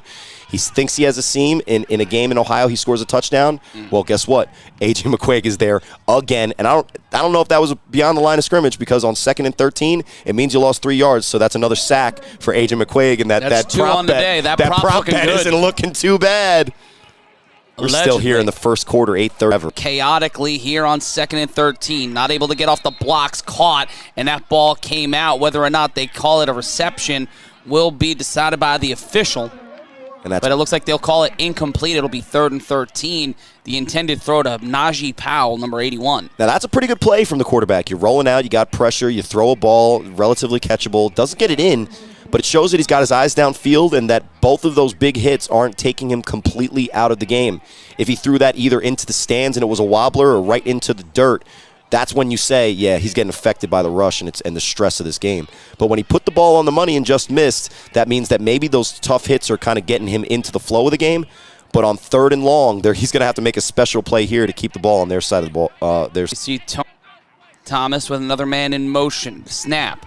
Thomas throws it, and they will be stopped behind the line of scrimmage. Red flag right now. If you're a quarterback, it's 3rd and 13, and you got to get a first down, and you call a jet sweep, that's a give-up play. You're scared. You don't want to play at this level. Everybody in Ohio is really upset about all the slander that we've been giving them, but this is the A7FL, and it's a show-me league, and right now, what the Cavs have shown in the first, 6 minutes of this game? I can't do math, but 8 minutes of this game. There you go. 7 plus 8, 15, yep, right? There we go. In the first 8 minutes of this game, they have the only chance that this is going to be a short, long game for the home team that calls themselves Sin City. Technically, the Insomniacs are the home team today because they are the... Well, after this first quarter's over, we might say that this is Sin City, and the Insomniacs can claim any city that even starts with the letter S or C that gives that sound. There's Skylar Hurd on 4th down. I'm not sure if that's Smothers or Hurd. He's covering his face. No, that's Hurd. But no matter what the coaches say on this conversation, what are you going to do? It's 4th and 13 it's 4th and 13. You going to go for it? No, it's a bad situation. Stop gassing your team up thinking they had a chance in this game. You better get back to the drawing board real quick because it's looking ugly. It's a game of adjustments. They're going to be mad at me, but I'm coming with all the heat if they're going to bring this level to a Final Four game when they've been talking all this. And allegedly they were talking spicy on the sideline before the start of the game and a 3-on-1 throw-off, and it's a returnable ball for Donye Lions. Great execution. Donye will get to the 35. Whoops. Donye will cut to the sideline. Donye will get tripped up by the turf monster. The 40 inside being a problem so far today for a few different people. Well, that 4th man in Ohio is that turf, and it's been helping. There's our coach. There's Coach B, making sure his guy doesn't get him a silly 15 yards. It's a pretty good return. And if the Chaos knew how to play this A7FL game, yeah, I'm calling you guys out, they'd throw it out of bounds there, and they wouldn't have given a chance for a return. The Insomniacs would have started with the ball, on the other side of the 40 maybe. But right now with Trey Robinson, which looks like at the running back position, Munchie at that wing, the offensive line looks to dominate this game on their second possession and 1st and 10 for the Las Vegas Insomniacs. And Davitt Clark was in where the Chaos defense, Scooter Hamilton, and an offensive line featuring a bona fide NCAA Division I offensive lineman in Kenny Mack. Well, and a unit that has worked together well all season. What the Chaos have to, they're just as dangerous, if not more so, when they go play action. So a guy, Drizzy Pope, he said that he's one of the best corners in this league. He's going to have to prove it today because they're going to have to commit guys to the box to stop RTC. And there you see Trey Robinson in the huddle alongside Scooter Hamilton. There you see Kenny Mack, and having You see Drizzy Pope at the bottom of your screen. Tight coverage on Robinson Timothy. set up to the lot down, takes 3 defenders to get him down, but a solid game there from one of the best pure athletes in the A7FL. And we see here RTC's touchdown earlier, and a lot of parallels between Trey Robinson and RTC in terms of how they can set a game off and open. Well, and now Trey Robinson isn't necessarily a pure running back, but you see there when they go zone read, he finds the seam and he gets about, 6 yards on first down. Great run. Here's Scooter on second down. Hamilton will throw a dart downfield, and that is it. He is him. Scooter Hamilton is him. And if you're going to go tight coverage on a 6'4 wide receiver that runs a 4'3, you better be a decent cornerback, not a terrible one that gives up an easy touchdown like you weren't even out there. They had a better shot having nobody on the field in front of them and putting the pressure on the quarterback to make a wide open throw than what they just did. And if it's a penalty or not, I'd rather it be that it's unfair for the Insomniacs to face this level of opponent in the chaos. Because look at this coverage. No coverage, holding all the way, and Himothy is just him. That is an insane, the reach there from Davitt Carter, just being able to reach out. Overall 60 at corner, and he might as well have just tackled Himothy there because he had no chance, and that's just a perfect pocket, perfect placement, and perfect passing play. I'm using a lot of alliteration, Matt. Yeah, a lot of P's there. Your plosives here's are a P for the chaos. Points. You're not going to see them. And they will go for 13-0. 1. And there's Trey Robinson. Scooter Hamilton now on the line. Robinson will be at quarterback. He's got Shuford. And they'll roll out to the right and now try to cut inside. And they will get the 1-point conversion.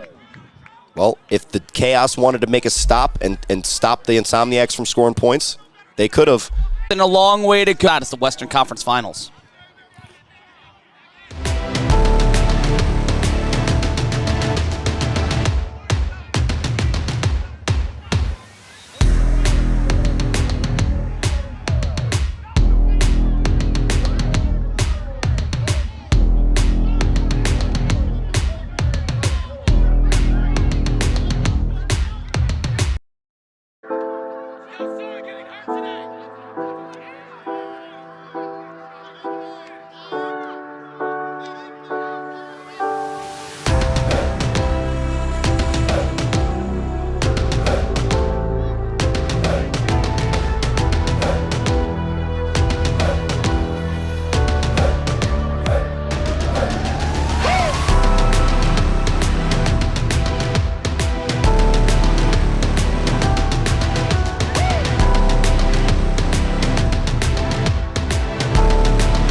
We see here live and just a picture-esque view of Stone Stevenson there getting juked and finding a way to still make the tackle.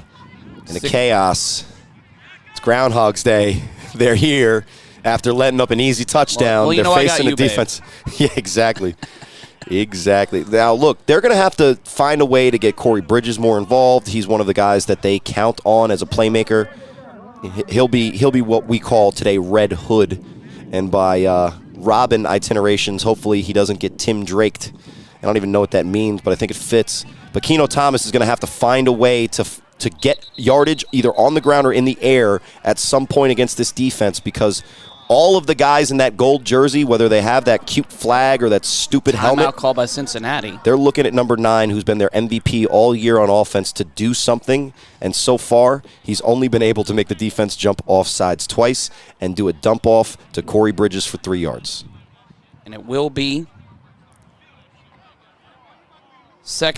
first down after the penalty, after the timeout, pardon me. Burning through their first timeout in the first quarter. Well, they got to figure out what to do. They can't go behind the sticks again. They can't turn this into another 3 and out. What are things you see about the Insomniacs defense as a quarterback, Corey, that you could exploit with some of the weapons on this Chaos team? Well, they got to get the ball on time. You can be a quarterback and complete passes if you throw the ball before the rush gets there. Snap, the handoff. Nope, they'll keep it. Oh, they okey-doke the running. They okey-doke the cameraman. And number 8 gets got, and it will be 2nd and 13. A loss of 3, pardon me. That was number 6. Skylar Hurd and the Chaos offense were confident that their offensive line was going to be able to get a push in the trenches, but when they go just dive and then a fake quick screen to the outside, it's a 3-yard loss on a run up the middle because their offensive line is getting pushed back 3 yards. So, Matt, are you asking if I've seen offenses like this and if I have a plan for it? Sure, but how did I do this season? With a rush in my face. Well, your job is to break down the game, Corey. I've got to ask you and these questions. I would try. But right now, Keno Thomas, without the ability to throw on-time passes, is even in a more uphill battle than I'd be. 2nd and 13 to throw to the sideline, and that one will be incomplete. Almost got intercepted on the sideline by an Insomniacs player not in the game, but it will be 3rd down. Looked like it was pretty close to Trey Robinson. If he was the intended receiver, it'd probably be the most accurate pass from Keno Thomas all game. But after the incompletion, 2-1, 2-0, it's 3rd and forever. Tell us how you really feel, Corey. Well, listen, we as a 3-0 podcast, as a broadcast booth, we get a lot of heat for the takes that we sometimes have, right? And one of the things that we've said is that although we've given props to this Chaos team, they feel like they've been disrespected because when we put them in the conversation with teams like the Insomniacs, with teams like what we just saw in the previous game in the Watchmen and the Tampa Bay Nightcrawlers, they are not at that want to be. They wished it to feel that they are. But nobody cares what you say or how much trash you talk. 4:17 left to go. Thomas immediately met by a flag on the play. Encroachment on the defense. So Cincinnati getting a little bail shot to him. It'll be 3rd and 8 now. The most effective offensive play for the Sin City Chaos so far are penalties from the Insomniacs. So 3rd and 8 is a little bit more manageable, and it is what you have to be. So they're going to run Corey Bridges back in here, but let me ask you this, Matt. The last time we saw 3rd and extremely long, Keno Thomas called a jet sweep, and it lost 4 yards. So my opinion right now is that the Chaos are looking at their offensive playbook and have zero clue on what they could call that could even hypothetically work. Because right now, their offensive line can't block, their wide receivers are covered, and their quarterback is either neither athletic or accurate enough as a player to do anything against this defense. Depth was going to be an issue, even though quick pressure is you have to let go of the ball quickly. But what it does as a passer is it reduces the windows in which you're throwing because the defensive backs know that the ball has to come out that much quicker. So they're not covering the 8-yard cushions like we saw at times the Nightcrawlers giving the guys on the Watchmen your offense to get the easy yards. And even the easy yards look impossible for the Sin City Chaos right now. 4th and 8. 3:02 left to go in the first quarter. Matt Ryan joined alongside Corey Hammond from Cincinnati. Timeout called by the Chaos, burning through a second timeout. And football's a game of adjustments, Corey, especially the A7FL. Games can turn on assignments, on those tendencies, less players on the field, less space on the field, a little more friction. And right now, Cincinnati, learning the levels of this game. And a lot of the teams in this league. The problem is these are these 3 teams that we're witnessing that are not them are probably 1, 2, 3, maybe 4 in the league based on how good these teams are. And look, we just saw the Watchmen get 60 points put up on them. At no point in that game did it look like they're on the Chaos so far this season, and we're just in the first quarter. Thomas on 4th and 8, and he will give a gift to the Insomniacs on the sack, and that's A.J. McQuaig again, his third of the day, and we're not out of the first frame. In Ohio, that's a touchdown. Chaos score on that play. Yeah. In Ohio against the Insomniacs, that's a turnover on downs and probably one of the worst attempts at converting a 4th and 8 that I've ever seen in this league. Because what his idea of getting the first down is to juke himself out of his sunglasses and get sacked further back than he started. And the only thing that he can claim is that his towel got positive yards. His glasses. He can't see without his glasses, Corey, and it will be 1st and 10 for the Insomniacs. If you changed his eyes with a Hawks, he couldn't see because his vision was looking at the rush, which he was concerned about. And even if there were 6 guys wide open downfield because it was 13 on 7, they still would have lost that down because he had 0 effort in looking for a pass play. 1st and 10 for the Insomniacs. Do you make a change now, a quarterback? They're going to, and it's going to show that they lost the game because they've never been in this position, and they're never in a position. They talk about how they've been only played 11 quarters this entire season. And the ball's given to them. And it ends up in the Chaos's hands. RTC was wondering what was going on. One man was looking at one man was looking in the other. Defender was like, back to them, and that's a blunder from the Insomniacs because all they have to do is hand the ball off and keep it, and they score. And they are prone to do that, Corey. We've seen some pitchy situations to where they've given up the ball. That was just somebody on the Insomniacs looking back. It could have been play action. It could have been miscommunication. RTC makes him pay for it. He's getting his money back. But when you're... It looks like Keno's still in, but when you're the Chaos, yeah, you get the ball back. And Brent Smothers and his defense are hooting and hollering, saying, let's go!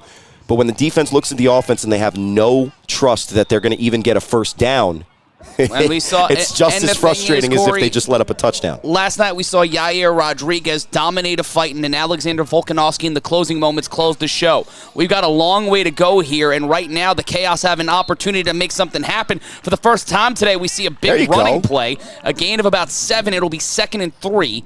Ball on the 32. They go out into the Vegas playbook. They go fake jet, counter follow. They get a little bit of a seam. They get some positive yardage on a first down. They get 6. Listen, if they can chunk out yardage and just keep the game close, we saw what the Watchmen were able to do against a really potent offense in the Nightcrawlers. Just, take the mistakes here and there, but as we see Keno Thomas on 2nd and 4 line up, they're going to have to figure out a very creative way to manufacture offense because at least now, when they get another jet, they haven't been able to. And again, trying to rely on the triple option, flag on the play, and everybody in Las Vegas. Nothing that Keno can do, and that's not on Keno Thomas. Let's be clear. The way that the Insomniacs defensive line is getting through the offensive line for the Chaos, no one has a chance on any play at that level. Now, it could have been another offside. Let's see what the call is. 3rd and long. And if they went for the penalty, it would have been a 10-yard loss, but it would be a replay of the down. So you might as well take the result of the play. Even though they were cheating, they still couldn't hold enough. And that's just how dominant so far the defensive line has been. After this.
Ball is clearly their line.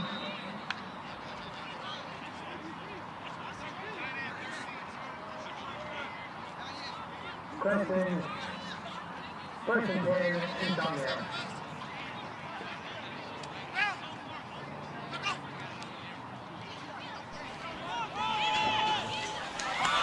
There's a snap of the handoff around the outside. He's taken down, loses the ball, picked up by the Chaos.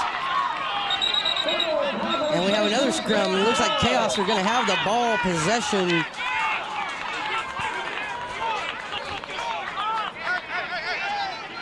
At the 45-yard line, but I would not be surprised if there's a challenge that comes from the Insomniacs, because it looked like he was down before the ball came out.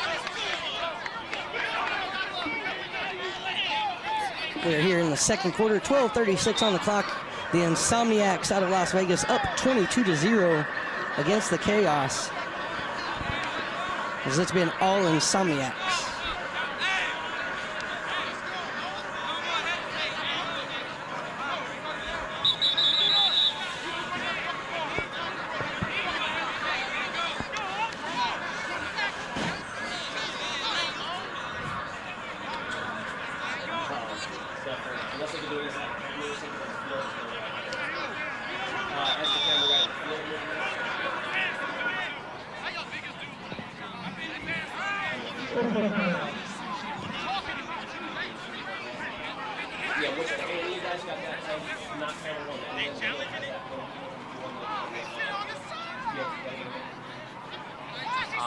I don't know if I got the best angle for it.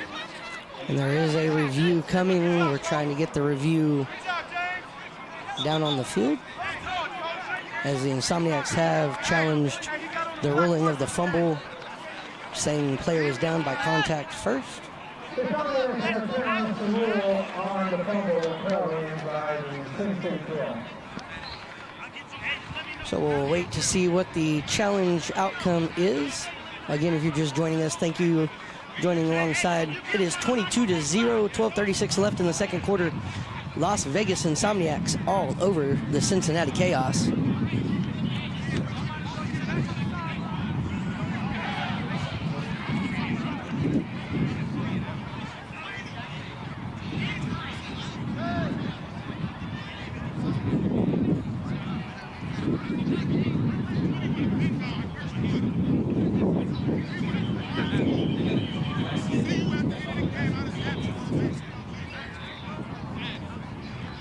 Just awaiting word to see what the challenge play is going to be. And it looks like they're going to go with the call on the field, because there was not any inconclusive video evidence to overturn the call. So the call stands as called on the field. Will be Cincinnati Chaos ball. Sorry, Vegas, that'll be the last time you hear me say that.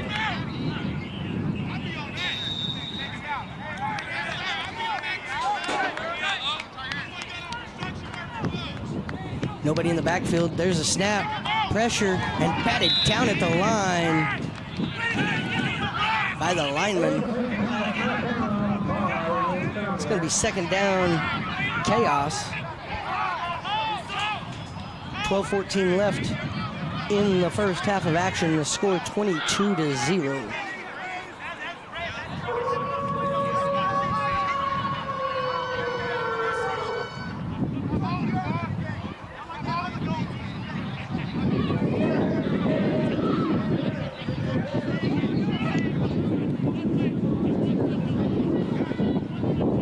Cincinnati's going to go empty backfield again. Two receivers low, one receiver high.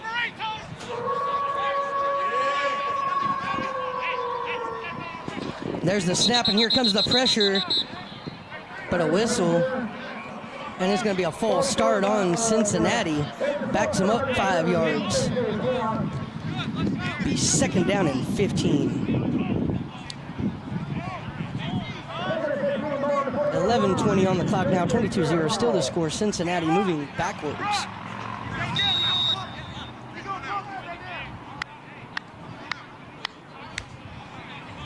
Insomniacs playing with a relentless defense here today against Cincinnati in Cincinnati, as they're in the black uniforms fighting that humidity as well.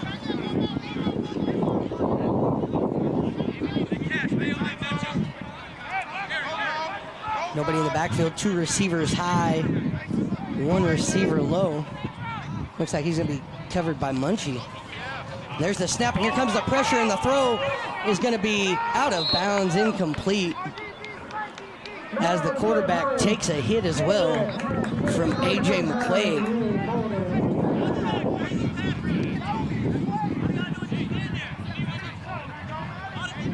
10:24 on the second quarter clock. This is 3rd down and 15 now for the Cincinnati Chaos.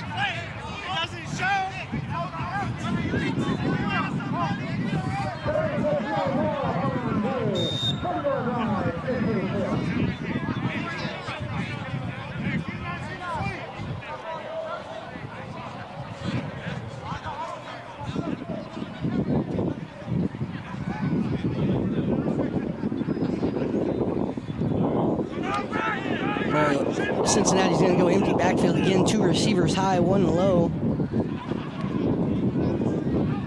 Everybody on the line. Here comes the pressure, and the throw almost intercepted off the top of the head of Munchie.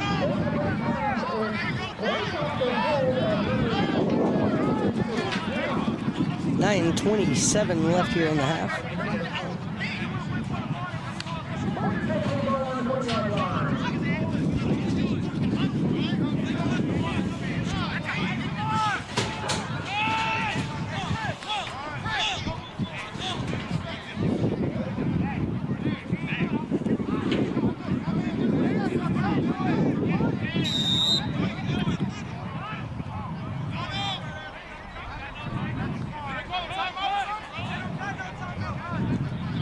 Clock stopped with 9:04 to go in the first half.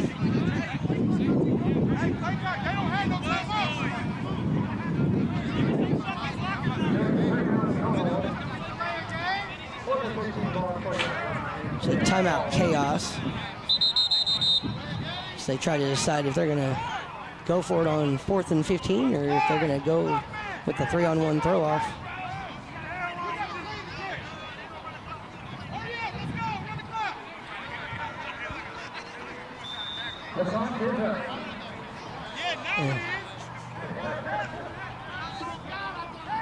Looks like the Chaos is going to go with the 3-on-1 throw off on 4th and 15, giving the ball back to the Chaos, or to the Insomniacs. And there's the throw, and it's going to go out of bounds at the 25. They're going to mark it actually a lot farther up than that at the 30-yard line. That's where the Insomniacs will start. 1st and 10.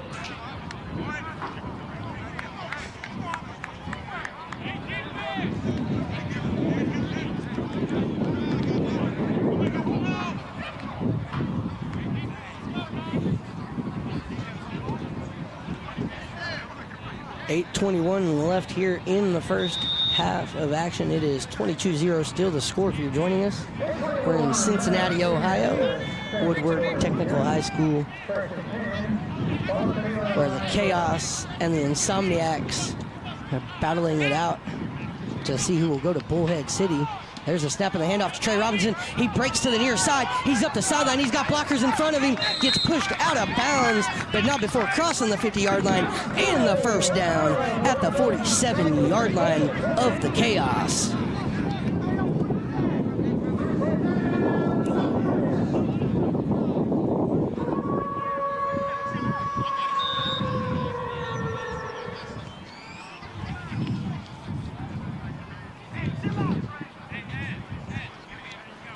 Insomniacs already in plus territory to start this possession.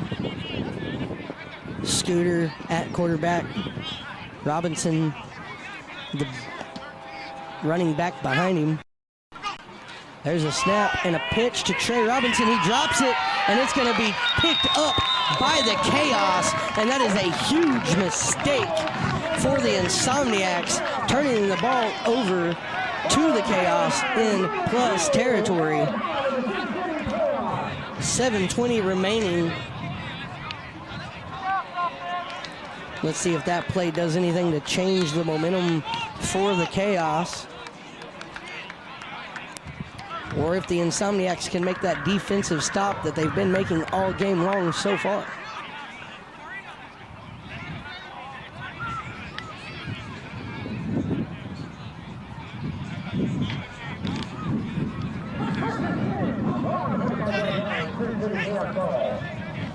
So now the Cincinnati Chaos take over first down and 10. One back in the backfield, one receiver high. There's a snap, and here comes the pressure. The quarterback jukes somebody, still on his feet, and gets wrapped up right before the first down marker. That'd be a good gain of 9 there by the Cincinnati QB, Keynote.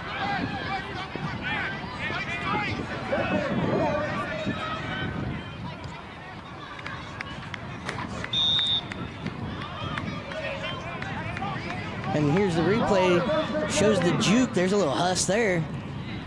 Now we're back live action there, and hand up right up the middle, taken down immediately. And a little chippiness between number 1 of the Chaos and Nightmare X.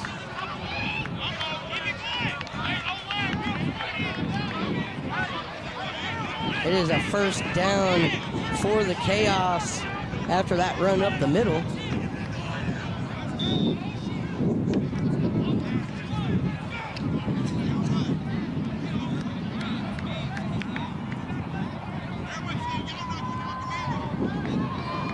They're going to go again, one back in the backfield, one receiver high for the Chaos. Changing sides now. It's running back. There's a snap in the handoff. He's going to go up the middle, pitch back actually, and the quarterback gets drugged down from behind, and there's 2 flags, but he was grabbed at the nameplate. Not sure I agree with that one.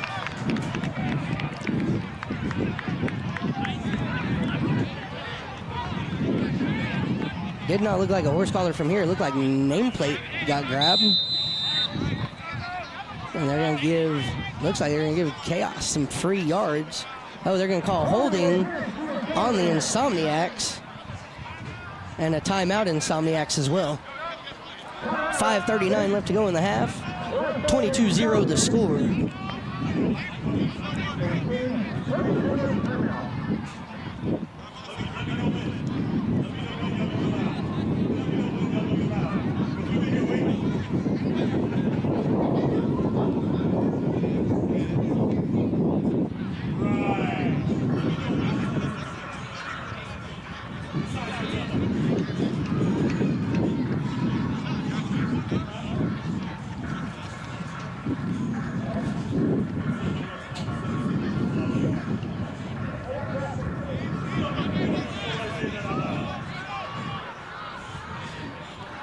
And here we go, Cincinnati up to the line. One back in the backfield, one receiver high. Seems to be the set that is working for them. They're going to put their back out at the top of the screen, though. That's number 1, usually running from the backfield. It's a new back in the backfield. There's a snap in the handoff. He gets a few yards, and then he's wrapped up by that Insomniac defense. Bring up second down Cincinnati.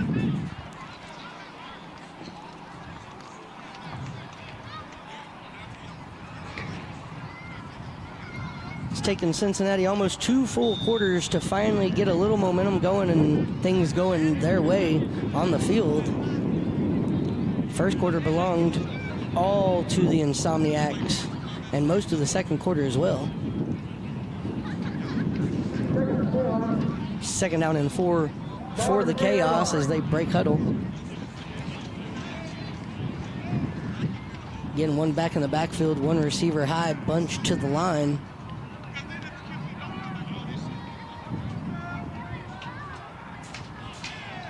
Insomniac showing pressure. There's the snap, and they get up the middle, but they find their man open and then into the end zone for the touchdown, Cincinnati Chaos.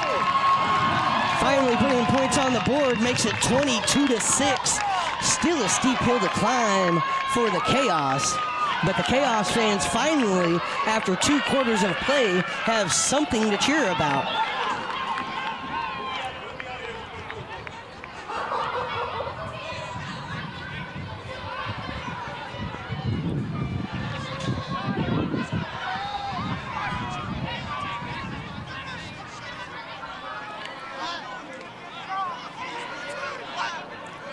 And it looks like Cincinnati's going to go for one back in the backfield.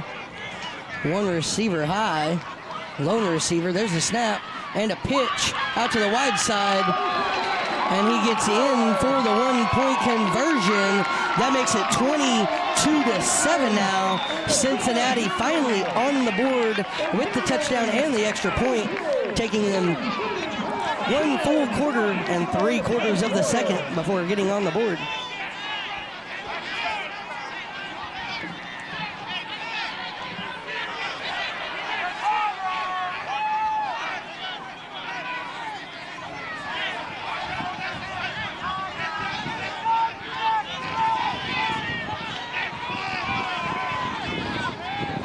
We're going to get a look at this on the replay as he pitches it. Brought the defender with him and pitched it out to the man open. And then he trucks his defender into the end zone. It's a nice run by number 1 of Cincinnati.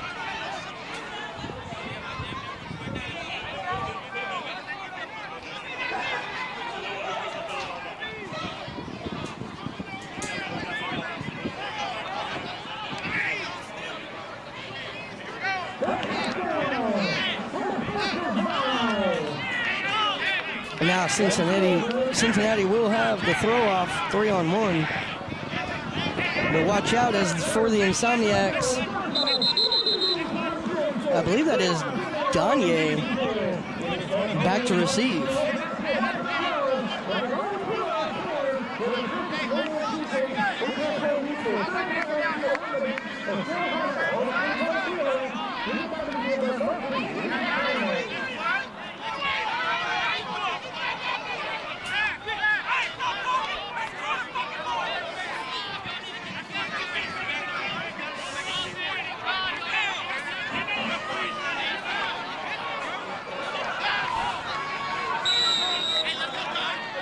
And there's the throw-off. Wobbly, doesn't even make the 35-yard line, but it's going to be taken by Gagne. Gagne to the outside. He's up the sideline. Huss comes back to the near side.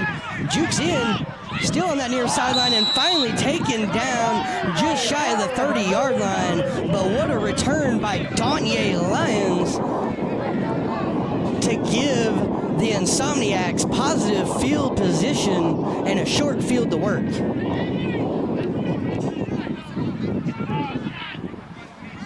Here we go again. There he takes it out of the air. Cut straight to that far sideline. Almost had the corner before he decided to give a little huss and cut back inside.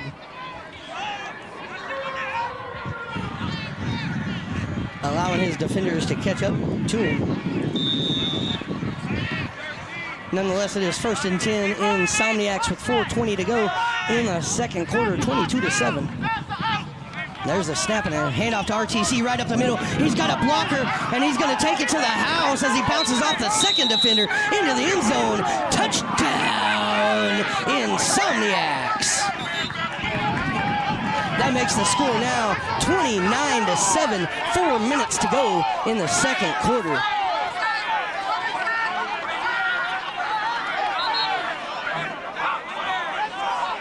And if you're just now joining,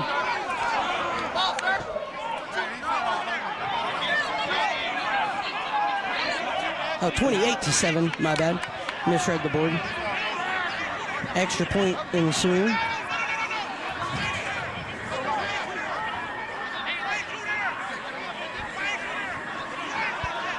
But just like that, the Insomniacs answer the chaos score with another score of their own, keeping this game within grasp for the Insomniacs, keeping control of the game for the Insomniacs, should I say. Empty backfield for Hamilton on the extra point. Looks like they're going to go for two receivers low, 1 high. And there's the snap and the throw to the high side into the end zone. And it is, they're going to say wide and out of bounds. bounds on the two-point conversion. I'm not too sure about that. Hard to tell from this far over across the field, though.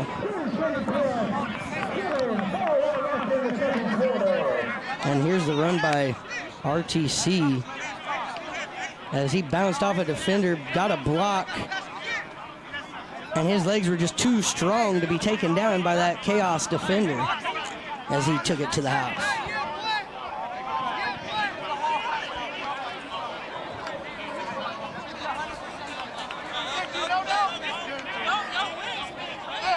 So score will remain 28-7 after the no good conversion.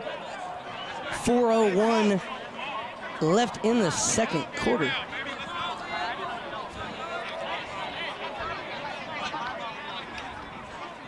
Let's see if the Chaos returner can have himself a good return, or if this 3-on-1 of the Insomniacs can keep him contained. As there's the throw from Robinson.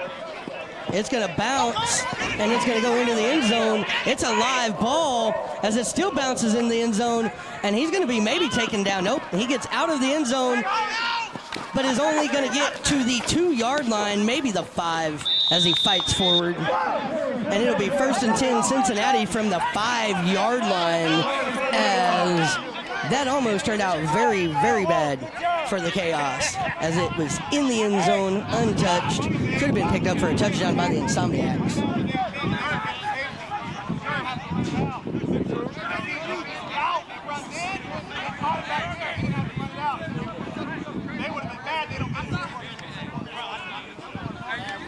They mark him at the 6-yard line officially.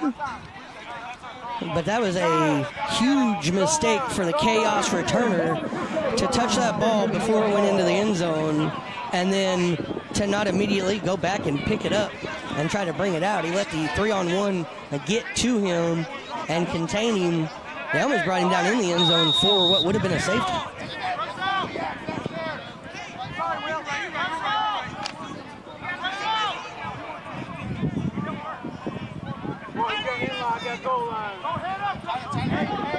Here we go, Cincinnati deep in their own territory now. One back in the backfield, one receiver alone to the high side. There's a snap in the handoff, and he's up the middle, and he will finally make something happen. He comes back to the inside of the field and is chased down from behind by Gianni Breland, who saves the touchdown with the tackle. A flag on the play, and it's going to be added to the end of the run.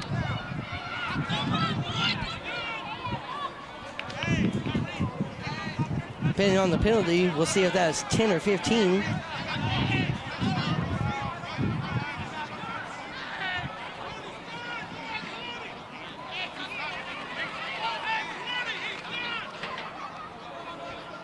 And that must have been a personal foul penalty, as they moved it up 15 yards to the 35-yard line, giving the Chaos a short field to work with.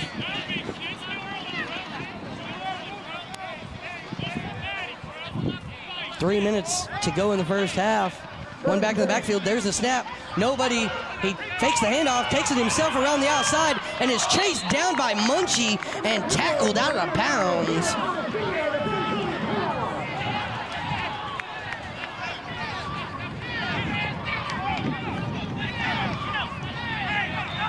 .235 left here in the second quarter. 28-7.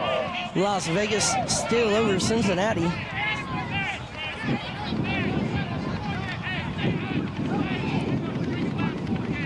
Second down and 5.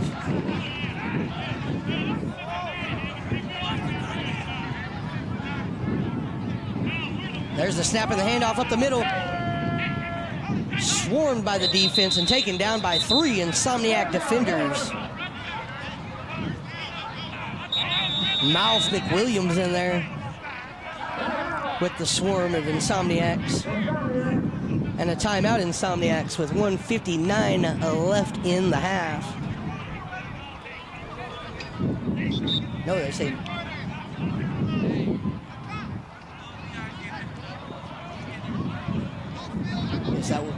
That was a timeout in Insomniacs, okay.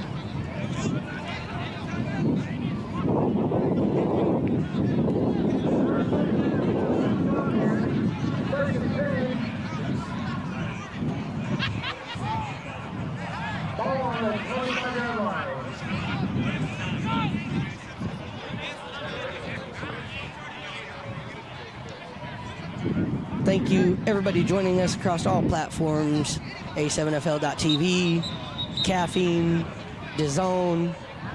Want to thank everybody watching on YouTube as well. We have 278,000 people, is what I'm hearing, watching on Caffeine.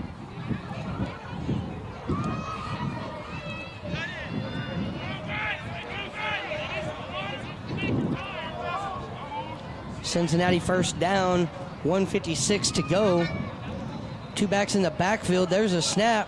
Here's the chase by the defense, and they're going to take that quarterback out of bounds and slung down as well. Clean hit, brings up second down. Chaos. 1:35 and counting on the second quarter clock.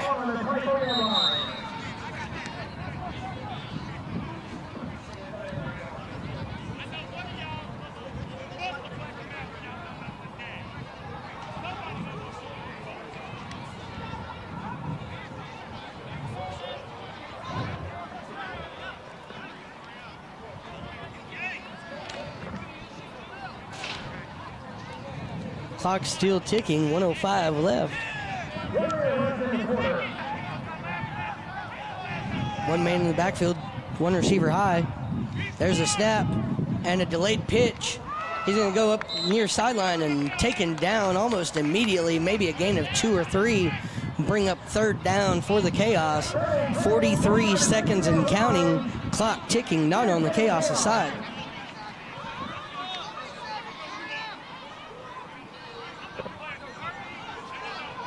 Chaos taking their time in huddle. Clock at 25 seconds. Finally break huddle, one back in the backfield, one receiver to the high side by himself. That's been their set all play long. There's the fake pitch, and here comes the pressure, and the quarterback gets hit, and the pass is intercepted by Munchie. He's going to bring it to the far side. Now he got a wall of blockers, gets through one defender, and finally taken down at the 30-yard line. 4 seconds left on the clock in the first half, and the Insomniacs take the ball back.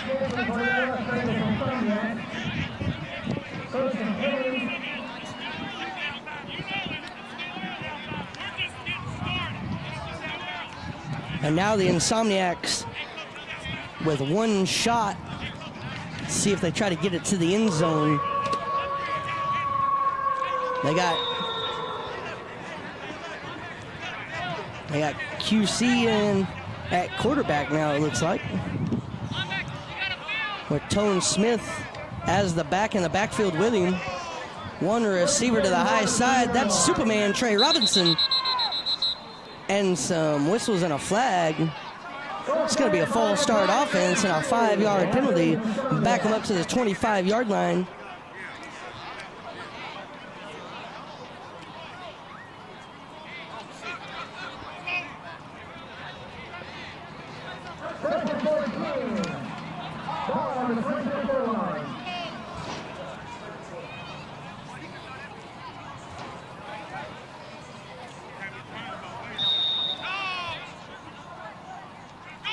And there's a snap, one receiver at each side, and he's going to launch it downfield in stride for his guy, and incomplete, just a bit underthrown.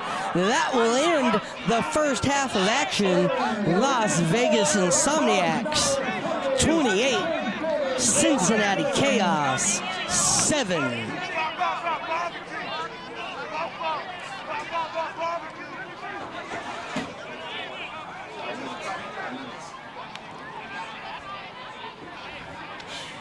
That does it for the half. 28-7 Insomniacs on top. As QC threw a good ball, just underthrew his receiver If he would have gotten Davick in stride, that would have been to the house and end zone.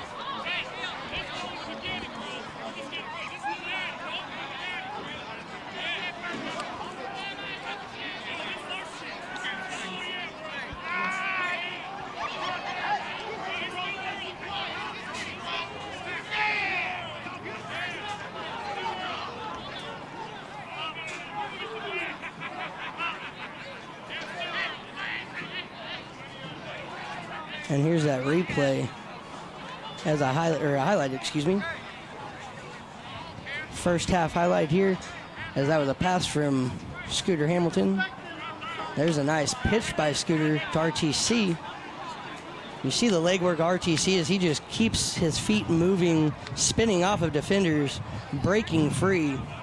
It's not the first time we've seen him do it this season, not the first time we've seen him do it this game, as there's another one. And again, he just spins off his defenders, keeps his feet moving, takes it right into the end zone.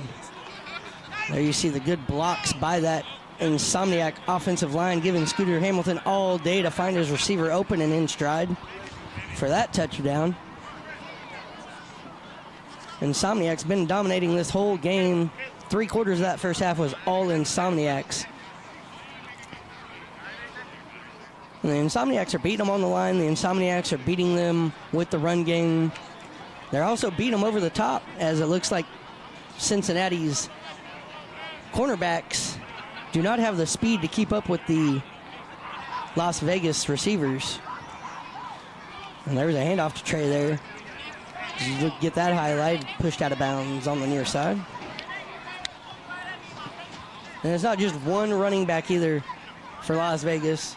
They have 3 or 4 that they can use out of that backfield. Trey Robinson, an all-around athlete, can play quarterback, receiver, running back. Finally, we're getting one of the Chaos's highlights there. This quarterback definitely seems to be a run-first quarterback. Seems to be the key for the Insomniacs is to contain him and keep him from the run and force him to pass.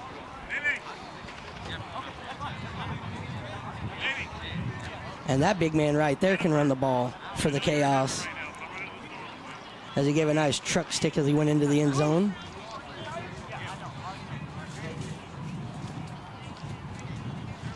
Both these teams very clear what their game plan coming in was.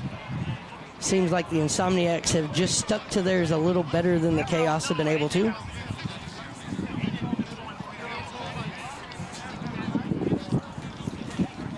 As it took them 3/4 of that first half before they finally got 6 points on the board and got anything going in the Chaos way at all.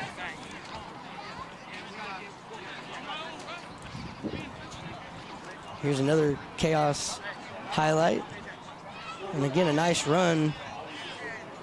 I've been told that guy there, number 1 for the Chaos, plays semi-pro arena football and is a bully style back.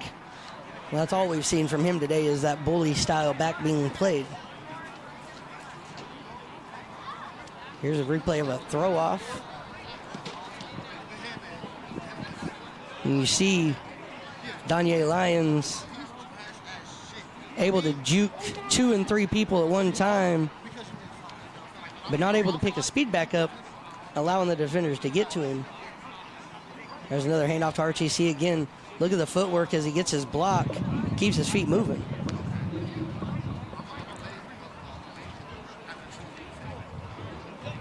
There's the good run there by the Chaos. That was a good 35, 40-yard run before he was finally taken down and chased down from behind by Breland.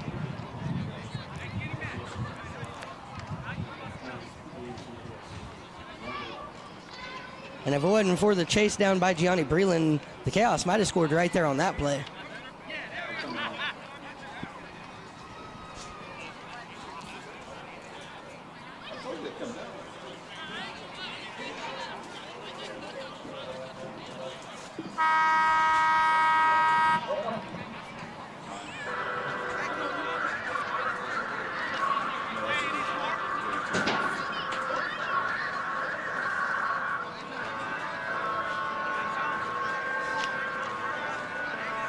And now we're getting ready to get this game back underway here.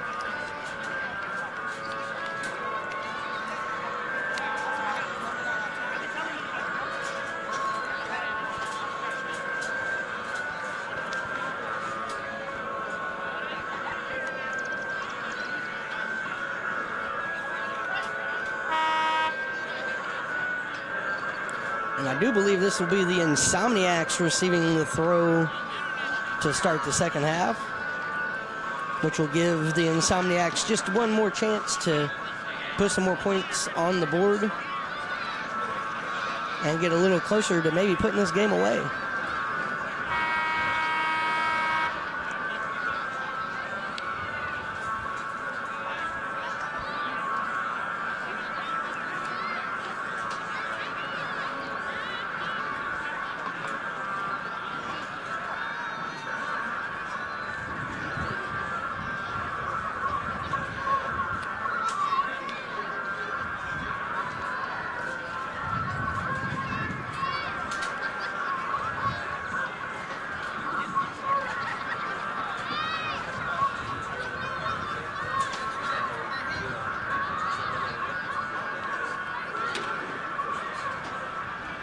Just waiting on the officials to take the field here to get this game back underway.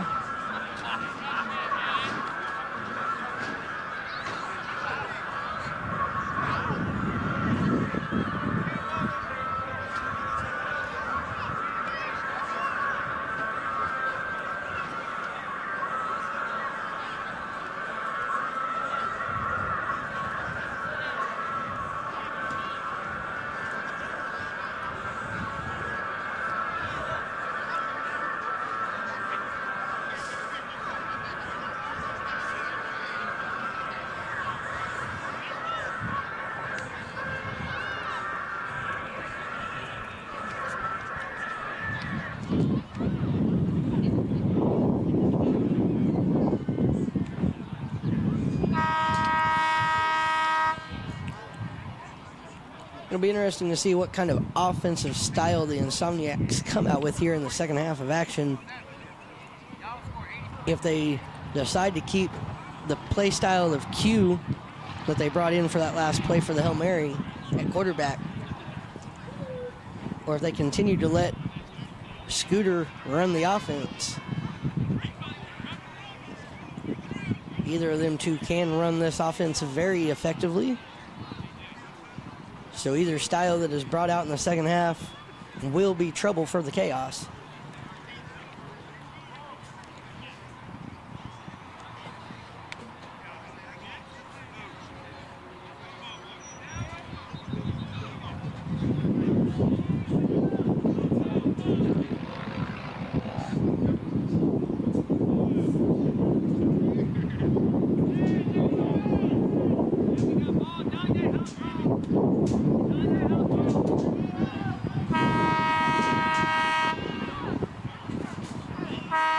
Insomniacs getting a little antsy.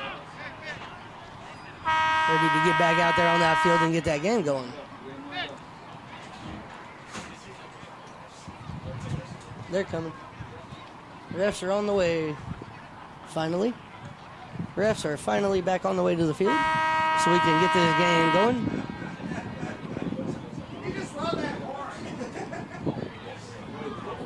Yeah.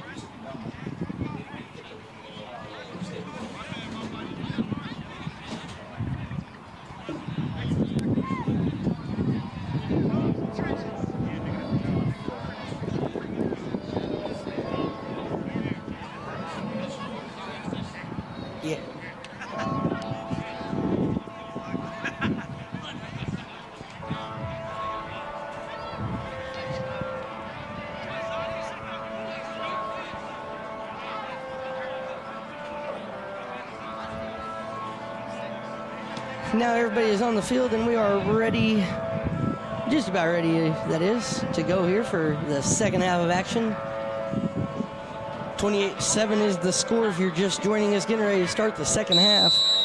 The Sin City Insomniacs leading the Cincinnati Chaos. There's the throw picked up by Danye. Danye's gonna bring it near side, give a little huss, and he gets taken off his feet at about the 27.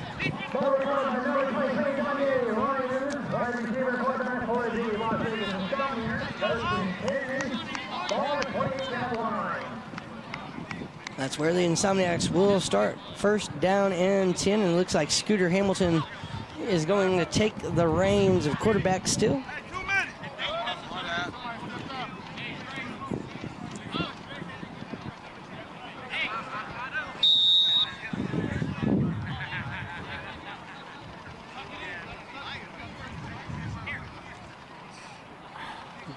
Insomniacs break huddle.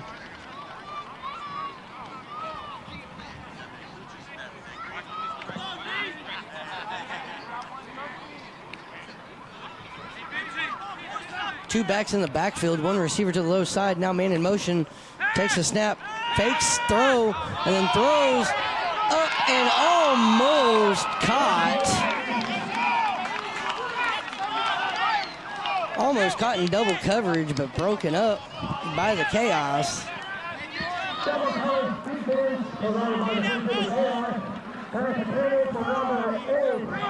A little more of an accurate throw there, and Stone may have taken that.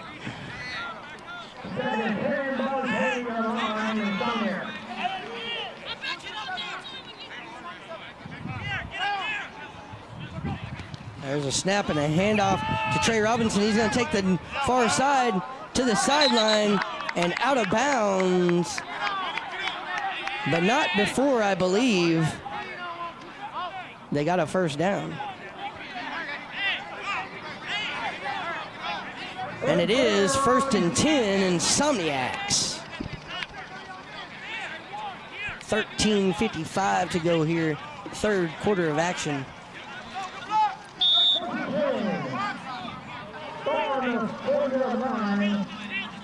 Mark the ball at the 40. Scooter, one back in the backfield, one receiver low, one receiver high. I believe that's Davik to the low side. There's a snap and a throw. Catches Davik in stride, and he's going to take it. House call, end zone, touchdown, Insomniacs. That'll make the score now 34-7 with 13:20 to go in the third quarter, and the Sin City Insomniacs have the game in complete control.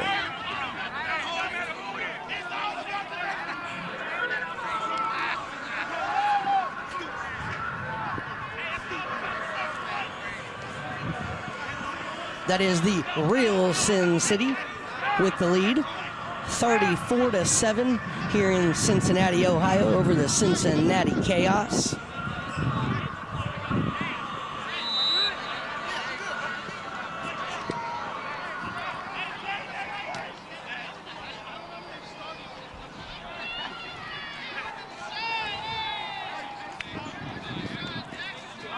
And now they're going to go for one, are the Insomniacs. They're going to put Trey in the back stack. One receiver high. That's QC at quarterback now for the conversion. And they use Trey at the back stack. Trey's going to roll to the far side. He's looking, and he launches to the end zone, and it's caught. And it is good for the conversion off the tip. Makes it 35-7. 35-7 Las Vegas Insomniacs over the Cincinnati Chaos. And just like that, out of halftime, the Insomniacs make sure that they're going to have this game in their control and not let the Chaos get any kind of traction.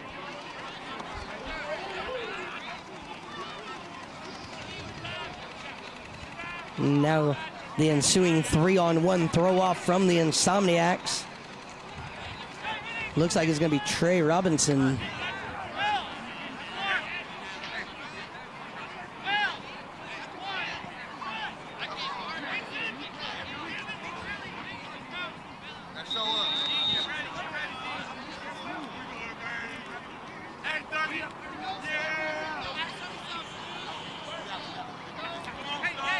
And there's the throw from Trey Robinson. It's going to make the 25 and bounce and then go out of bounds at the 21-yard line. And here as we take a look at the replay from Scooter Hamilton with a nice pass catching Davik in stride. And once that man catches the ball in stride like that, not missing a beat, nobody in this league can catch that man.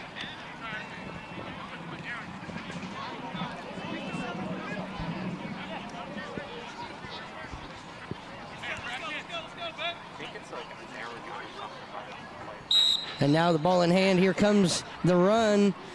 He's going to get to the 45 to the 50 before he's finally touched by somebody and then taken down at the 41-yard line across midfield. It's going to set up the Chaos with good field position, but still trailing by 28.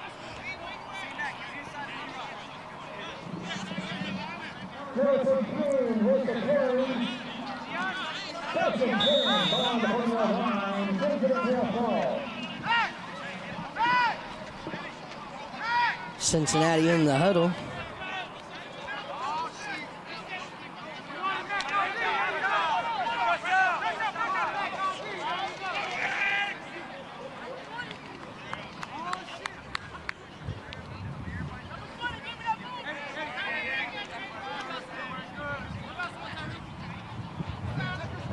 One back in the backfield, one receiver to the low side. Now in motion. Takes the snap. The quarterback's going to keep it himself and gets shoved out of bounds after a gain of about 4. It'll be 12:45 and counting left on the clock in the third quarter. It'll be second down for Cincinnati.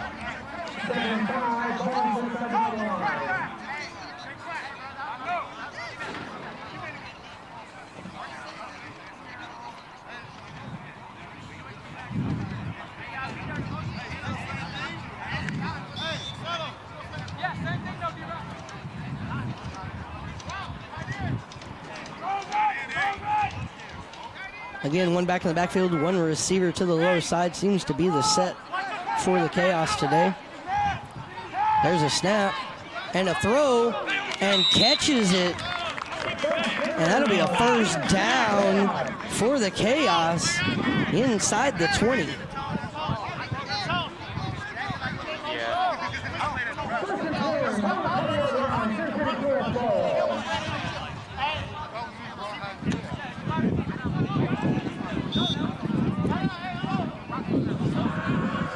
There's the throw just over the reach of the defender there before being caught.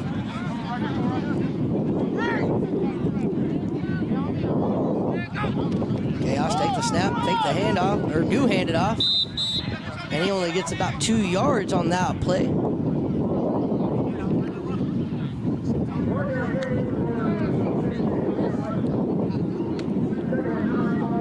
That'll be 2nd and 9, ball at the 18-yard line.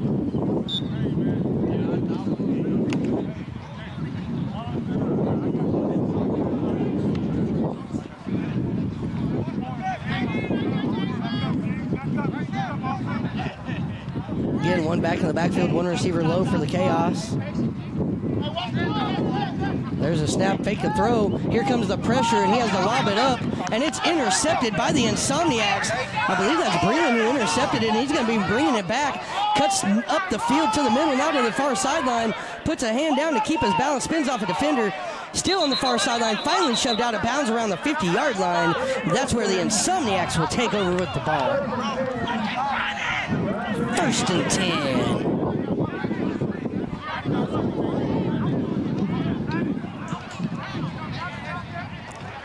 10 minutes, 10 seconds and counting on the clock. Insomniacs off of the interception take over near the 50-yard line.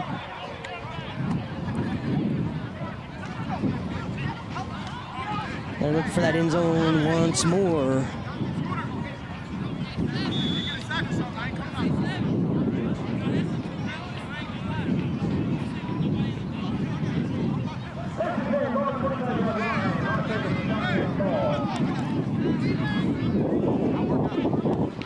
There's a snap and a handoff to Trey Robinson. He's going to come back to the middle as he cuts upfield. Still on his feet and finally drugged down, but not before an Insomniacs 1st and 10.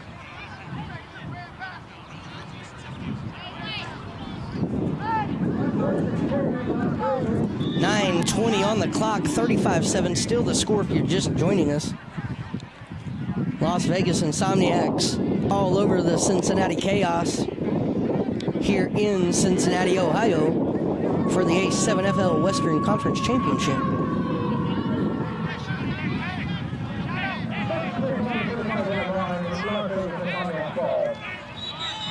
There's a snap and a flag. Looks like it's going to be false start offense. That'll back up the Insomniacs 5 yards. Be 1st and 15. Ball at the 50.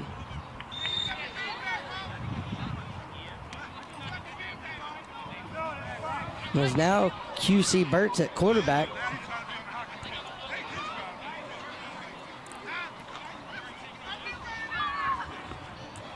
It's going to be RTC in the backfield, 1 receiver high.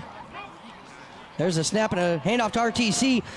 Breaks off a tackle, breaks another, and is finally taken down at the far sideline at the 40-yard line across midfield. It'll be 2nd down and 5 for the Insomniacs.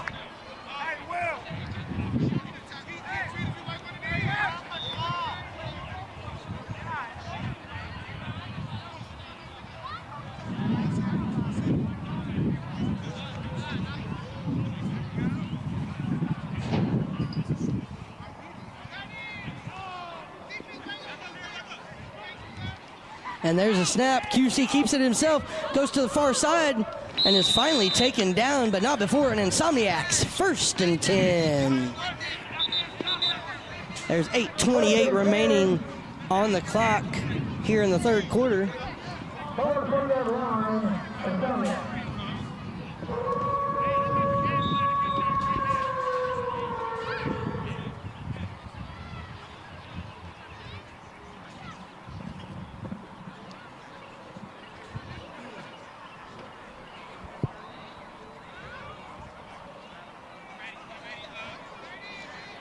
Two backs in the backfield. That's Robinson, I believe, in RTC. There's a snap and a handoff up the middle to Robinson, who takes 2 people to take him down and pops up right in the face of the Chaos player. Trey Robinson looks for contact no matter what style of football he plays. 7:35 left on the clock. Still 35-7. Score, Insomniacs all over the Chaos. And a handoff to RTC. He's going to bring it around the far side. Still on his feet and finally taken down.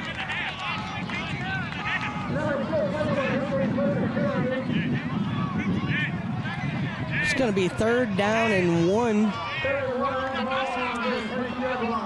Ball on the 22. Or 21, excuse me.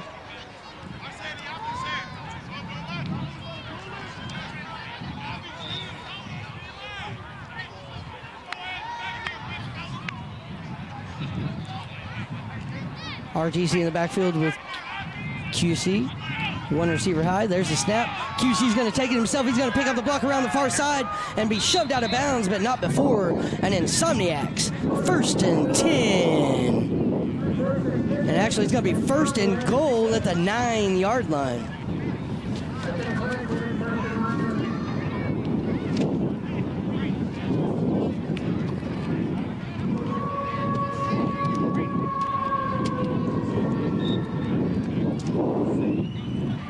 Approaching 6 minutes in the 3rd quarter to go. Insomniacs in the red zone.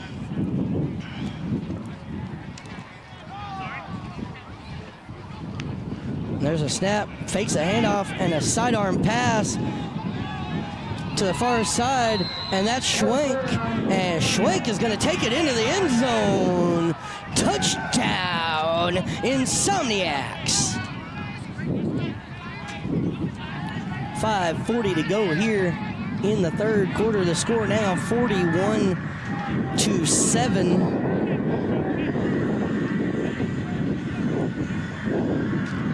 Clock stops, 5:39 left finally.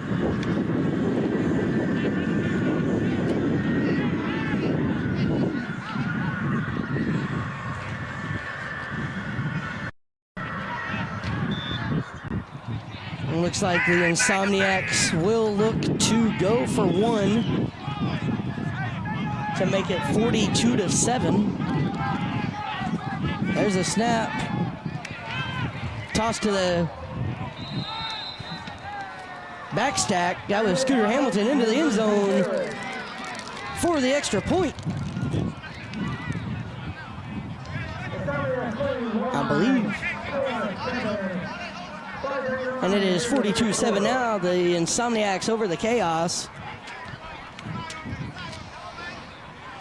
Not sure this is going to be a mercy rule game by the end of the third like the Insomniacs would have liked it to be. But they still have a very dominating lead and very much in control of this game. Very much looking like they are going to be the team out of the West to go to Bullhead City and meet the Nightcrawlers in the championship. That's right. The Tampa Bay Nightcrawlers earlier picking up the victory over the Baltimore Watchmen, #WatchThis, getting their season ended. And for the first time in league history, there will be no team out of the Northeast in the championship game for the A7FL.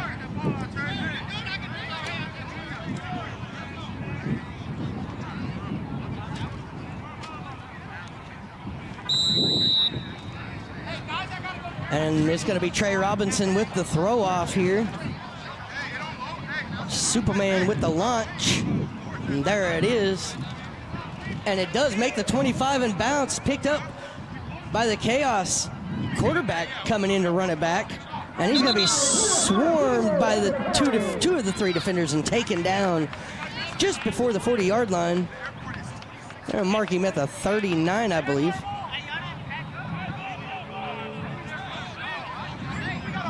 That'll be Chaos, first down and 10 from there. With just over 5.5 minutes left to go here in the third quarter of action.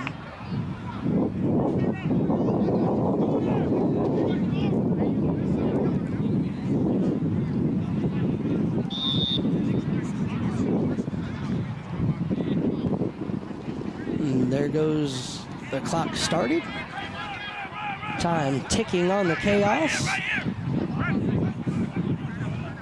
Two receivers hop.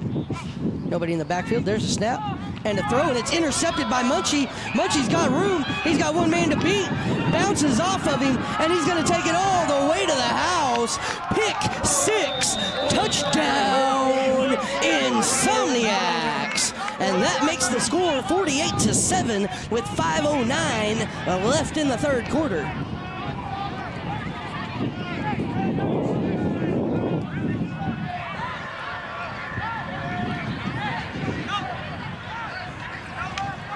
And I'm pretty sure if the mathematics does math and adds up, a 2-point conversion here will make it a 43-point game, and the Chaos would have to score in order to keep this game going into the fourth quarter.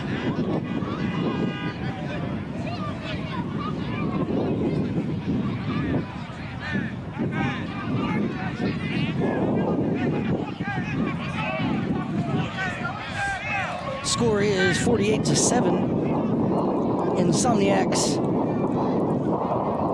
all over the Chaos. And Insomniacs are lining up to go for two. Scooter's going to go empty backfield. Two receivers to the low side, one to the high side. There's the snap, steps up in the pocket. Now he's going to run it himself. Keeps it and dives into the end zone, and they give it to him for two. Is good, and that makes it 50-7. Insomniacs over the Chaos.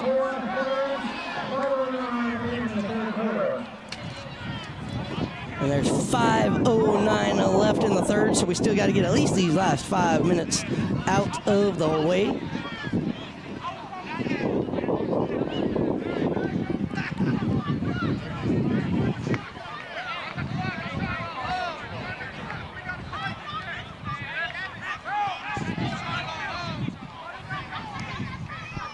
And now let's see who the Insomniacs give the throw off to. Is it going to be QC to try to launch it out of the end zone? Is it going to be Trey Robinson? No, it looks like it might be Davik.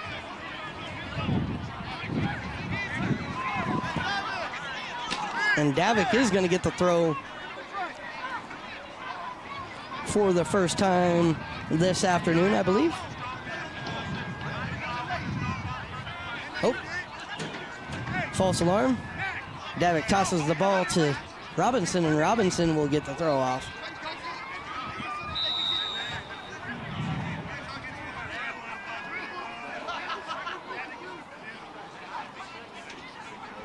And there's the throw, taken at the 18-yard line by number 1. He's the bully back for the Chaos, and the Chaos get the ball stripped, and it's taken by Trey Robinson off the fumble, and that'll be Insomniacs football. First down and 10 on the Chaos side of the 50-yard line. They mark it at the 35.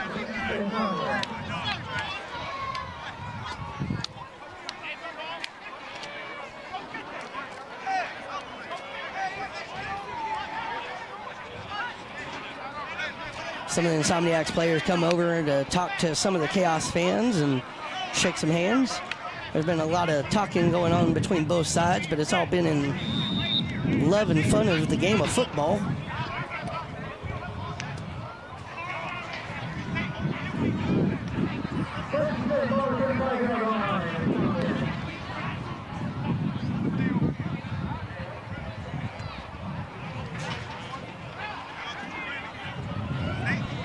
And there's a snap and a handoff.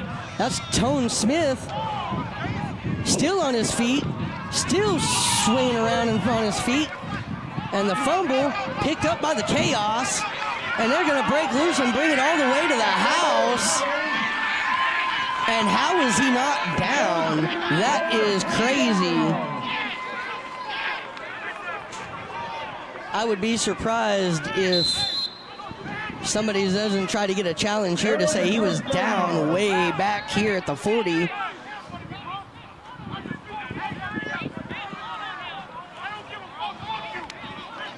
.4:10 left here in the third quarter.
Kenny Mack for the Insomniacs, not happy. It looks like he got punched in the mouth by somebody on the Chaos team in that scrum, as his lip looks to be bleeding from up here.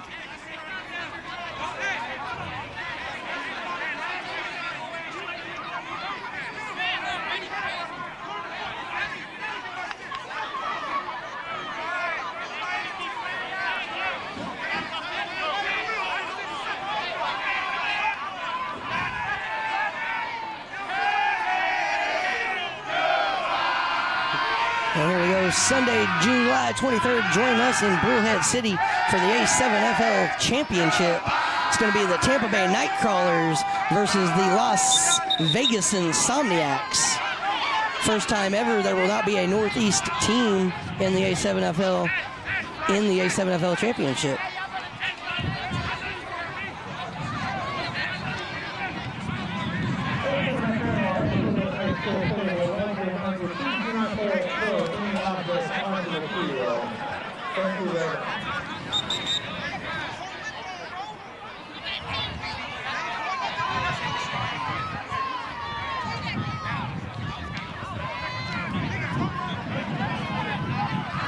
And it looks like that touchdown does stand. It is 50-13.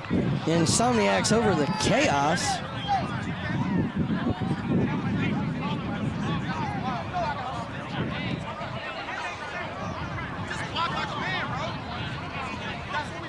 And here's the replay here.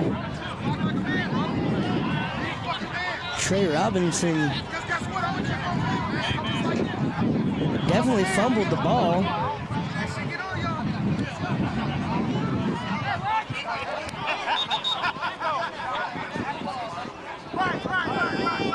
And he definitely was not down.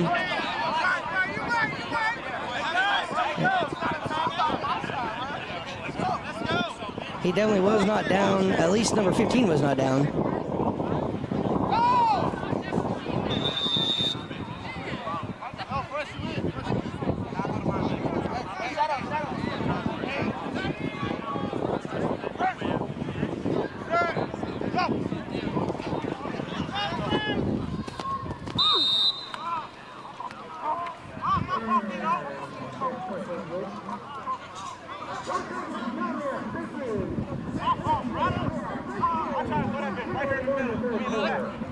.410 left in the third quarter. It is 50-13 the score.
And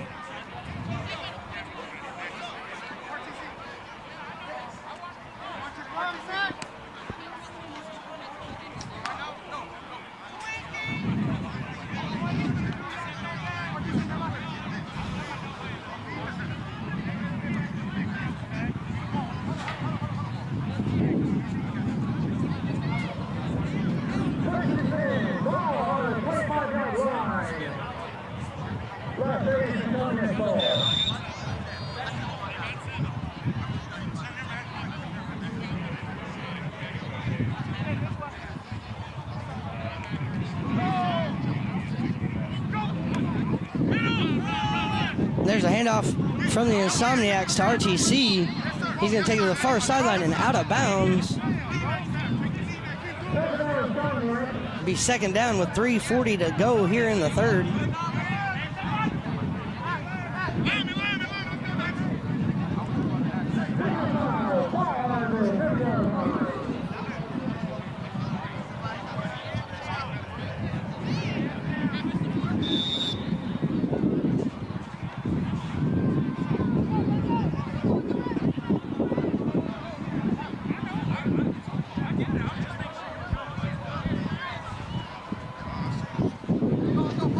.309 left. QC at quarterback. RTC in the backfield. There's the snap. Fakes the handoff. Looking for the throw. Chips it. Pitches it to RTC. RTC around the outside line and finally shoved out of bounds, but not before a first down and 10. Insomniacs with 2:52 and counting on the clock in the third quarter.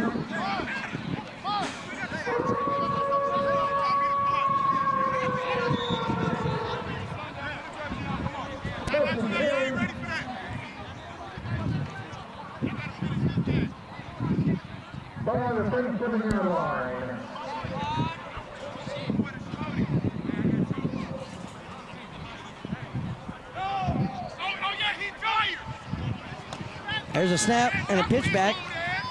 to Scooter. Scooter's going to run with it, and he's finally taken off of his feet at the 40, but the guy went low and took him at his knees. That's going to be an illegal low tackle, I do believe, against the Chaos. Yes, it is. It is a personal foul, chop block, or tackle below the knees against the Chaos, moving the ball forward 15 yards and giving the Insomniacs an automatic 1st and 10.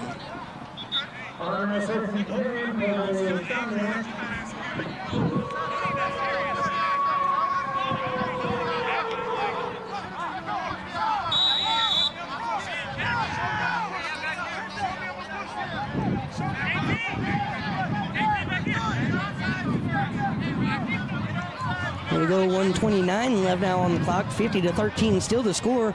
Insomniacs driving.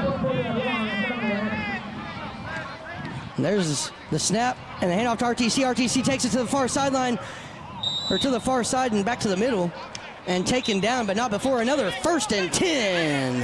Insomniacs. 1:07 and counting now on the clock. Insomniacs trying to put the points on the board.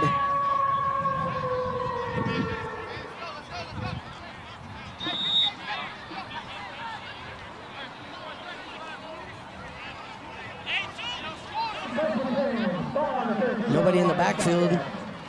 RTC in the backstack. There's the launch to Davitt, and incomplete. Just missed him. Underthrown. That incomplete pass, I guess, does not stop the clock.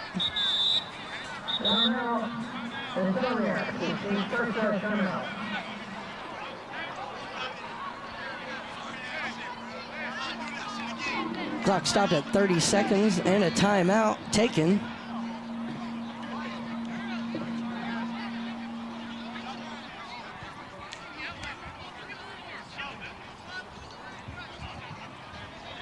And don't forget, join us Sunday, July 23rd at Anderson Automotive Arena in Bullhead City for the A7FL National Championship. It's going to be the Tampa Nightcrawlers taking on the Las Vegas Insomniacs. Championship weekend kicks off July 21st through the 23rd in Bullhead City, Arizona. There's the snap and a throw deep. Almost intercepted, just out of the hands of the defender. Incomplete. And it'll be 3rd down, I do believe.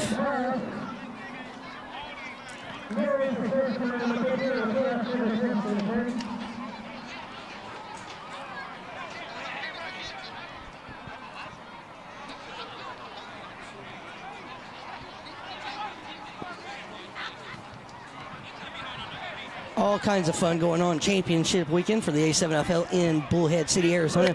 July 21st through the 23rd, starting with a EA Sports tournament, a flag football tournament for $10,000, an AIFA arena football matchup, as it is father versus son, as Dame Dash brings this Capital City Cyclones to Bullhead City to take on Boogie Dash and the Las Vegas Kings. And there's the pass and into the end zone, touchdown Insomniacs, making the score now 56-13 and a 43-point game.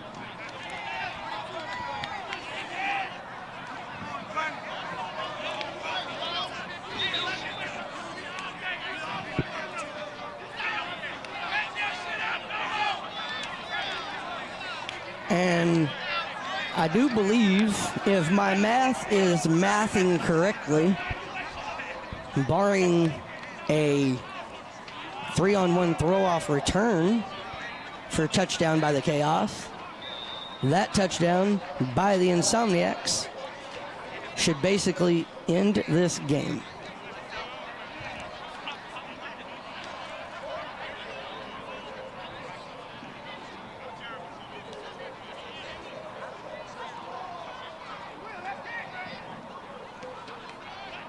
And there's a throw into the end zone, and it's intercepted.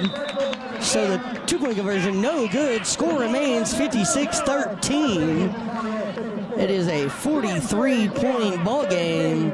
Insomniacs leading the Chaos with 8 seconds left to go in the third quarter. Here's the replay. Birch put a nice spin on that ball, and Robinson went up for it, but his defender beat him to it. That's all there was to that. The defender beat Trey Robinson to the ball, to high pointing the ball.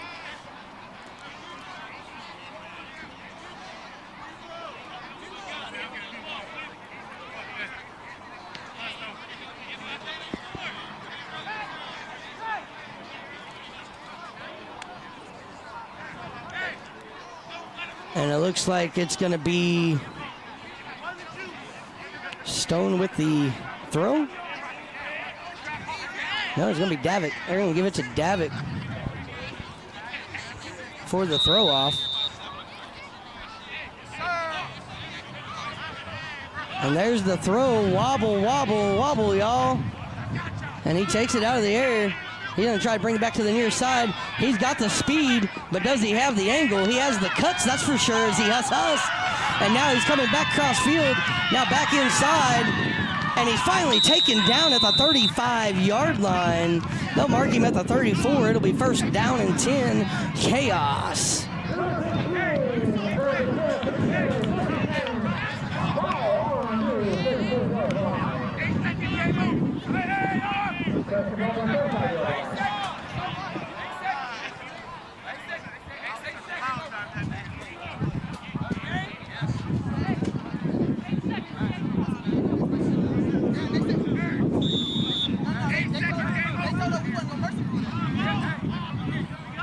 Chaos break the huddle, come to the line. Empty backfield. One receiver to the high side, one to the low side.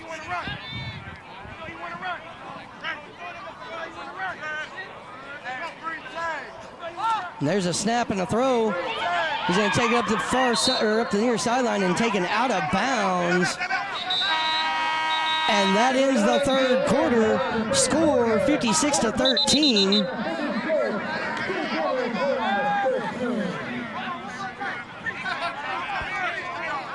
They're going to put a little time back on the clock, it does look like.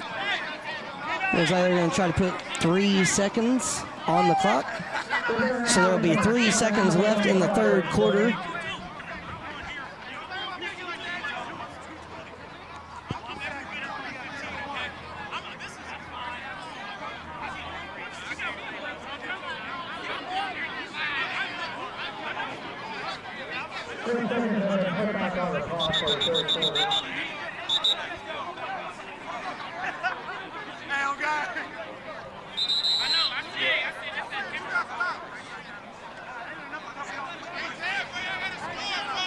Empty backfield again for the Chaos. 2 receivers to the low side this time. Nobody in the backfield. 3 seconds on the clock. And here we go. And he gets chased down by A.J. McQuigg. Tosses it up. Caught by a lineman I don't believe was eligible.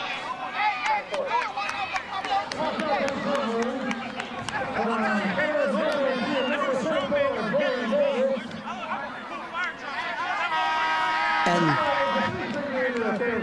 that's the end of the third quarter. And I believe that is mercy rule in the end of the game as the Insomniacs beat the Chaos 56-13 by mercy rule after 3 quarters.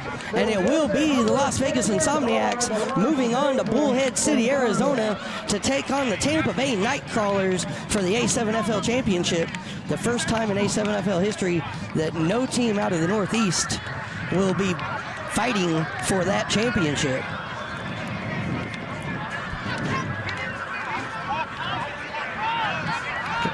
And we want to thank everybody for watching us across all platforms: Caffeine, DAZN, A7FL.TV, YouTube, Fox, and Fox 5.2 in Las Vegas. Thank you guys. We will see you in 2 weeks in Bullhead City, Arizona for the A7FL Championship. This has been a broadcast of the American Sevens Football League. Like, follow and share on our Facebook page at A7FL TV.